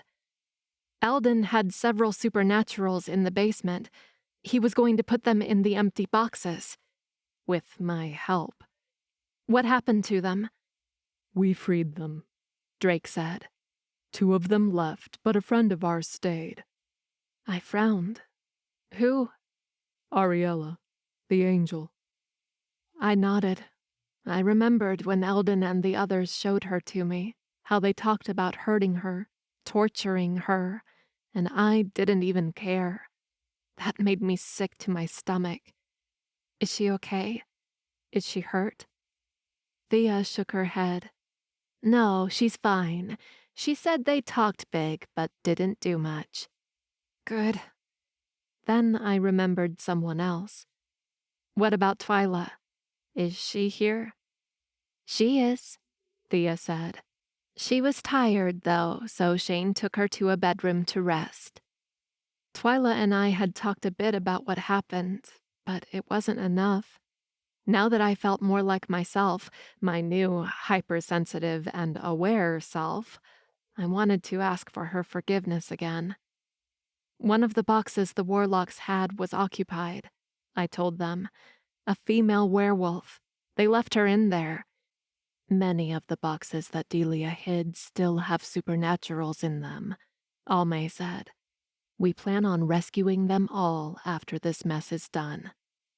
I nodded, liking this plan. All right, I think we straightened out most of the wrinkles, Drake said. Go feed, or rest, or eat, or whatever. Be ready, because in less than 30 minutes, we're attacking the Dark Devils.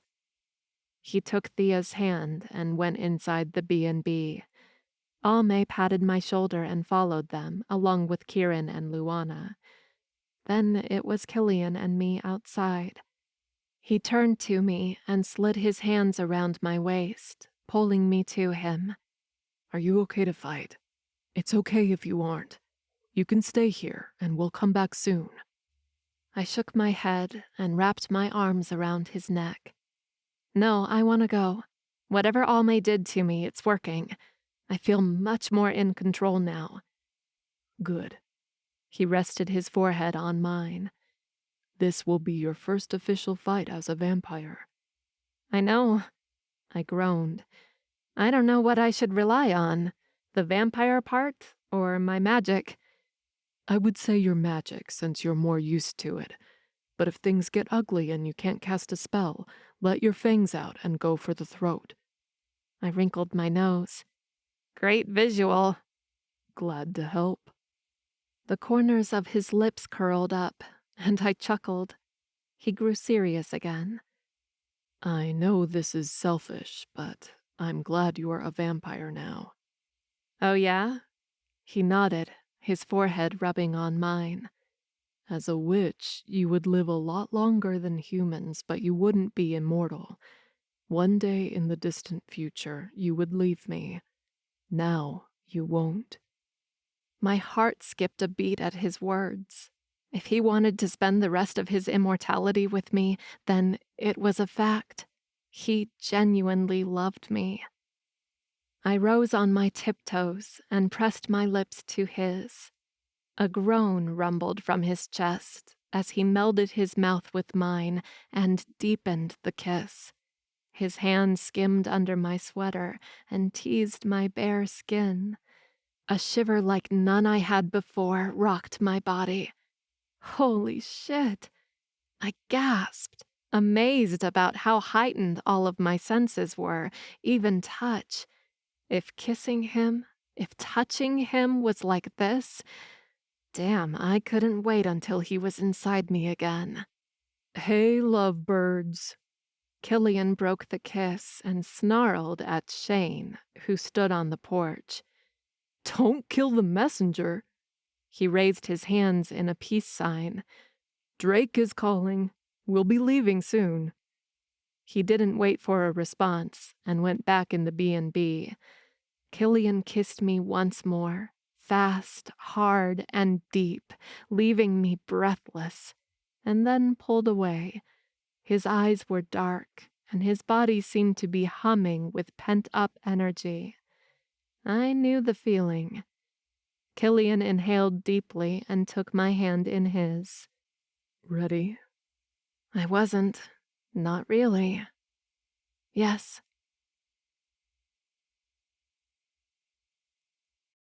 Chapter 25. Killian. We formed quite the team. Drake, Thea, Kieran, Luana, Shane, Twyla, Elisa, Zadkiel, Dorian, Aston, Gray, Kane, Patrick, Ariella, Lavinia, and me. Almay had come too, despite Kieran's protests. We approached the dark devil's lair in silence. I didn't know this place. When I had last seen them, they lived in a mansion in downtown Coquitlam. Behind the mansion, there were plenty of smaller houses, probably to house their vampires, the ones we had killed most of during the last battle. We didn't know how many of them were left, so we decided to be careful. We stayed beyond the trees around the property and listened and watched for any sign of the vampires. We didn't want them to hear us, so we probably couldn't hear them either. Thea and Elisa cast spells that enhanced Drake's hearing and vision even more. "I hear them inside," he said in a low voice. He lifted a hand and we tensed in anticipation. He dropped the hand. "Go." I glanced at Lavinia by my side, held her hand, and both of us zoomed past the trees, across the terrain, toward the house along with all the others. Like an avalanche, the 16 of us invaded the mansion and stopped, setting our stances ready for a fight. I glanced around. There was no one here. No sound, no voices, no life. What the? Drake exited the house and we followed him, but we couldn't get far. A dark circle marked a wide perimeter around the house, and beyond the circle were Domic, some of his vampires, Tack, a handful of his warlocks, and Patrick. I advanced on him, ready to rip out his throat, but the moment I reached the circle's line, I was pushed back by magic. You bastard, I shouted. Drake stood beside me, just as pissed as I was. What is going on? Patrick, explain yourself. A smile stretched across Patrick's face. Finally, I'll get rid of you, he said to me. And bonus points for getting rid of all of you. He pointedly looked at all the princes and Drake. You were one of us, Drake said, his voice loaded. Honestly, I never felt like it, Patrick said. It took me decades to get a chance to prove myself, but then what happened? I had to compete with this moron. He gestured to me. And I was losing. Lord Reynard sent you on a mission to talk to Domic, and I knew that if you succeeded in that, I was done for. It would take me another 100 years to have a chance to become a prince again. I couldn't stand it. Couldn't stand you. So when I found out Sora needed a vampire for his spell, I set it up with him. I facilitated your kidnapping. I became a prince. His smile shone bright for another 2 seconds, then it faded. Then you came back and you brought a witch bitch with you. You! I advanced again, intent on crossing the circle's magic somehow, but Drake closed his hand around my arm and kept me back. I took her from Dumar Castle and handed her to Tack and the others, Patrick continued. Later, I told Eldon that Lavinia had broken through the darkness and was pretending to be under their control. A foot behind me, Lavinia gasped in shock. There were a few detours, but we finally got here. To the end. I clenched my fists. Yes, it'll be the end. Your end, because I'll kill you, you bastard. Patrick laughed. I would like to see you try. Tack closed his eyes and lifted his hands. The circle hummed as fire rose from the perimeter and advanced toward us. Behind us, someone screamed. It's magical fire, Drake said. Don't get near it. It can kill us. We retreated a few steps. I don't think we have much choice here. Lavinia stayed close to me, her hands on my back. There must be something we can do. There is, Thea said, stepping closer. At least, I hope so. Matching Tack's stance, Thea closed her eyes and moved her hands out. Almay stepped to Thea's side, along with Kieran and Elisa. The four of them joined their magic and pushed back against the fire. Lavinia narrowed her eyes and turned alongside them, adding her magic to the mix. 4 powerful witches and a powerful warlock against Tack and his measly lackeys. He had the advantage here because of the circle's added power, but he had underestimated our side. The fire retreated. Domic and Patrick yelled for Tack and his handful of warlocks to work harder to kill us. For a moment, the fire was at a standstill. It didn't advance and it didn't retreat. Until our witches and warlock moved in unison, as if they were connected on an astral level. They twisted their hands in the same way, retreated their hands in the same way, and threw them out, palms forward in the same way. The fire rolled out of the circle in a huge wave, advancing on our enemies. They shouted and ran away. But it wasn't done. The witches and Kieran continued working. They weaved their hands, controlling the fire that now spread wide like a glowing snake and encircled our enemies. Our circle is broken, Thea said. That was all we needed to hear.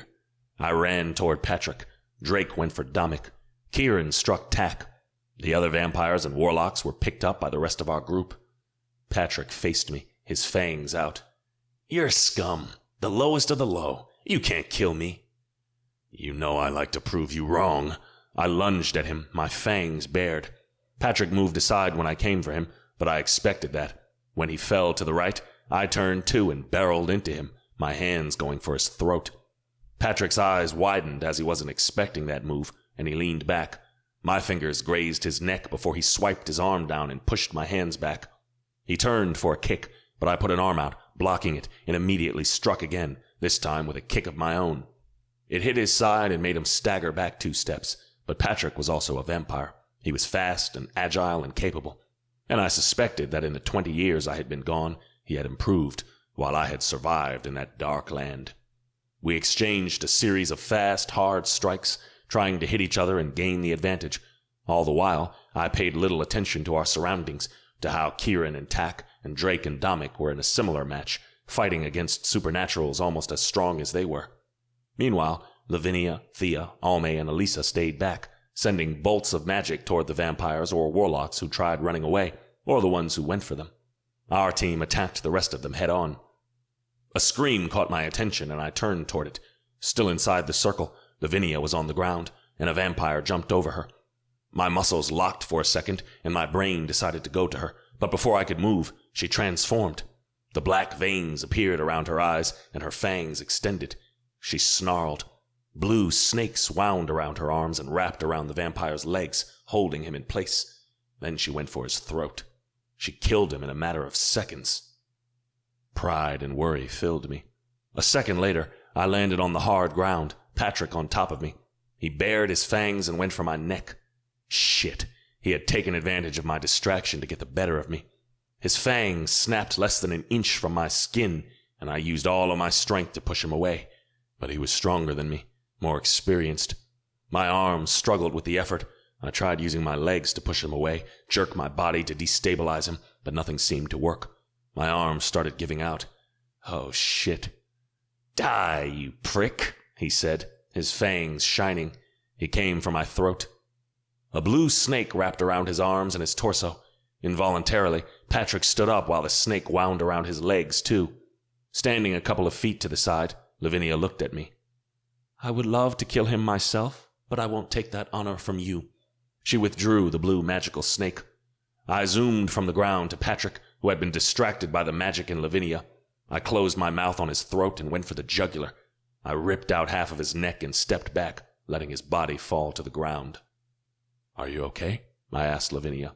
She nodded, her fangs and the black veins gone. I glanced around.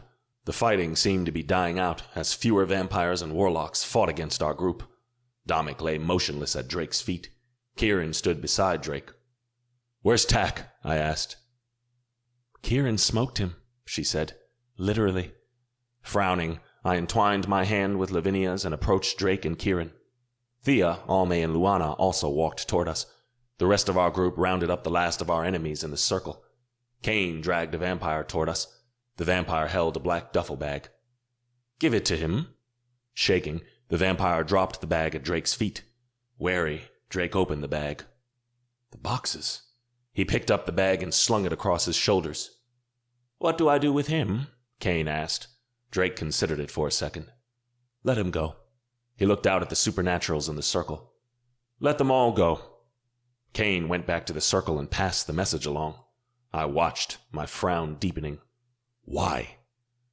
Because the leaders are dead, Drake said, his tone somber.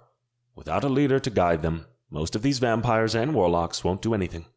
Besides, I want Dumoir Castle to be remembered as a strong and fearless coven, but also merciful. We aren't evil. We don't kill because we can. I nodded, understanding what he meant. I stared at him, and for the first time I actually felt something. Before, I had been so passionate about Lord Reynard being our leader, I hadn't opened up to the idea of Drake being in his place. With the occurrences of the last couple of weeks, I had accepted it. But now I saw that Drake could be an even better leader for Dumoir Castle. I squeezed Lavinia's hand. With Drake at the helm and her by my side, I dared to get a little excited about the future. Chapter 26. Lavinia. Once we were back and safe at Dumoir Castle, Almay, Kieran, and I went to the back garden, where we recreated the large white circle with the 15 points. Killian, Luana, Drake, and Thea followed us, but kept their distance. The three of us placed the 7 boxes in their spots on the circle and stepped out. Almay picked up a dagger from her skirt and pressed the tip of her finger to the blade.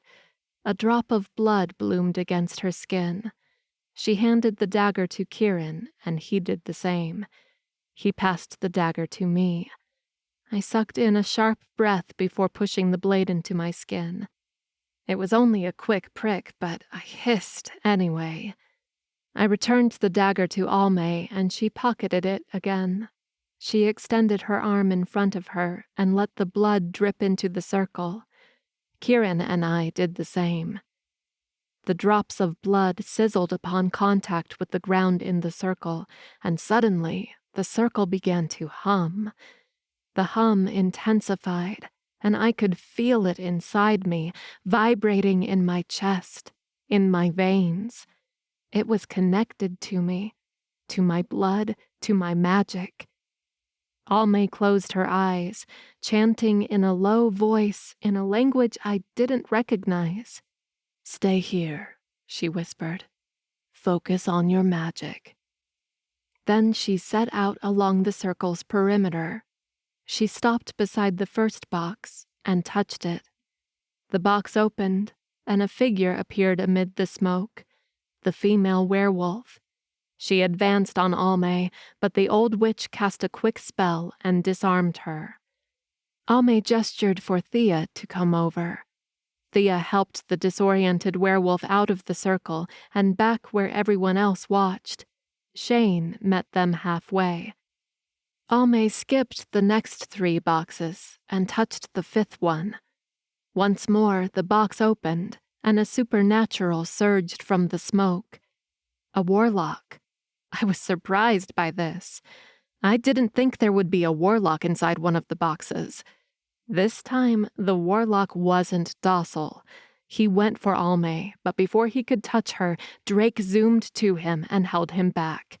"Hey, we're here to help," Drake said, holding the warlock's shoulders. "We've rescued you. You're confused, but I'll explain everything." The warlock looked around, eyes wild, but finally seemed to relax a little. He followed Drake as they too retreated from the circle and joined the crowd behind us. I tried to keep my focus on the magic, the circle. Almay came back between Kieran and me. "Now we finish this," she said, taking our hands. Her magic, raw and potent, flooded around us. I sent out mine to match hers, and Kieran did the same. The magic swept across the circle, twirling around it, and pushed against the boxes. The boxes shook and melted. I gasped, but didn't break my focus. Instead, I sent any magic I could spare into the spell. These boxes needed to be gone now. In a few seconds, the 6 of the 7 boxes were a black, bubbling goo on the ground. Almay blew a breath, and the goo bubbled into oblivion. I stared, amazed. Only 1 box remained, and that was only because we needed it to rescue the other supernaturals trapped in them. However, now that the other boxes were gone, the spell could never be finished. Almay exhaled, relieved. "It's done." She wrapped an arm around Kieran's waist and another around my shoulders. "Even if another box is found, it can't be used for the spell anymore." I opened up my senses and was so relieved I didn't feel the boxes call. I didn't have to be afraid of being consumed by the darkness anymore. "What now?" I asked, my voice low. "Now we rest," Kieran said, "because I'm freaking tired." Almay chuckled. Still holding on to us, she turned us around to face our friends. Thea and Shane escorted the female werewolf into the castle. Zadkiel followed them. Drake and Cain tried to calm the warlock, with the rest of the princes paying attention, in case the warlock decided to be violent again. I couldn't blame him. I remembered how Killian had reacted when I accidentally took him out of the box. After 20 years in there, anyone would go half crazy. Killian marched toward me. Almay dropped her arm and pushed me forward to my mate. She chuckled again as she and Kieran walked toward the castle. Killian didn't halt before me. He slammed into me, his arms around my waist and his face in my neck. "It's over," he whispered. "I can't go back into the box anymore. You won't be lured by the darkness, and the spell will never be completed." He pulled back a little and stared at me. "We're free." I smiled at him. Free and together. He matched my smile. My heart skipped a beat at his beauty. He truly should smile more. "Together forever." Killian leaned into me, brushing his lips on mine. I snaked my arms around his neck and held him to me, deepening the kiss. A low laugh rumbled in his chest, and damn, I could get lost in him right here, right now.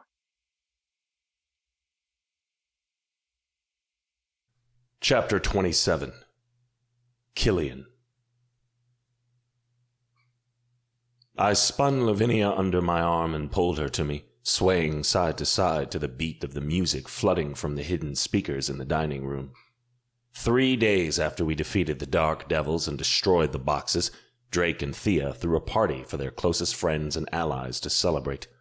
They didn't want to do anything formal, so we ditched the ballroom for the largest dining room in the castle, but the room seemed crowded now. The long tables had been pushed to the sides so they could still be used during the banquet, which had finished, but now there was a nice space to dance.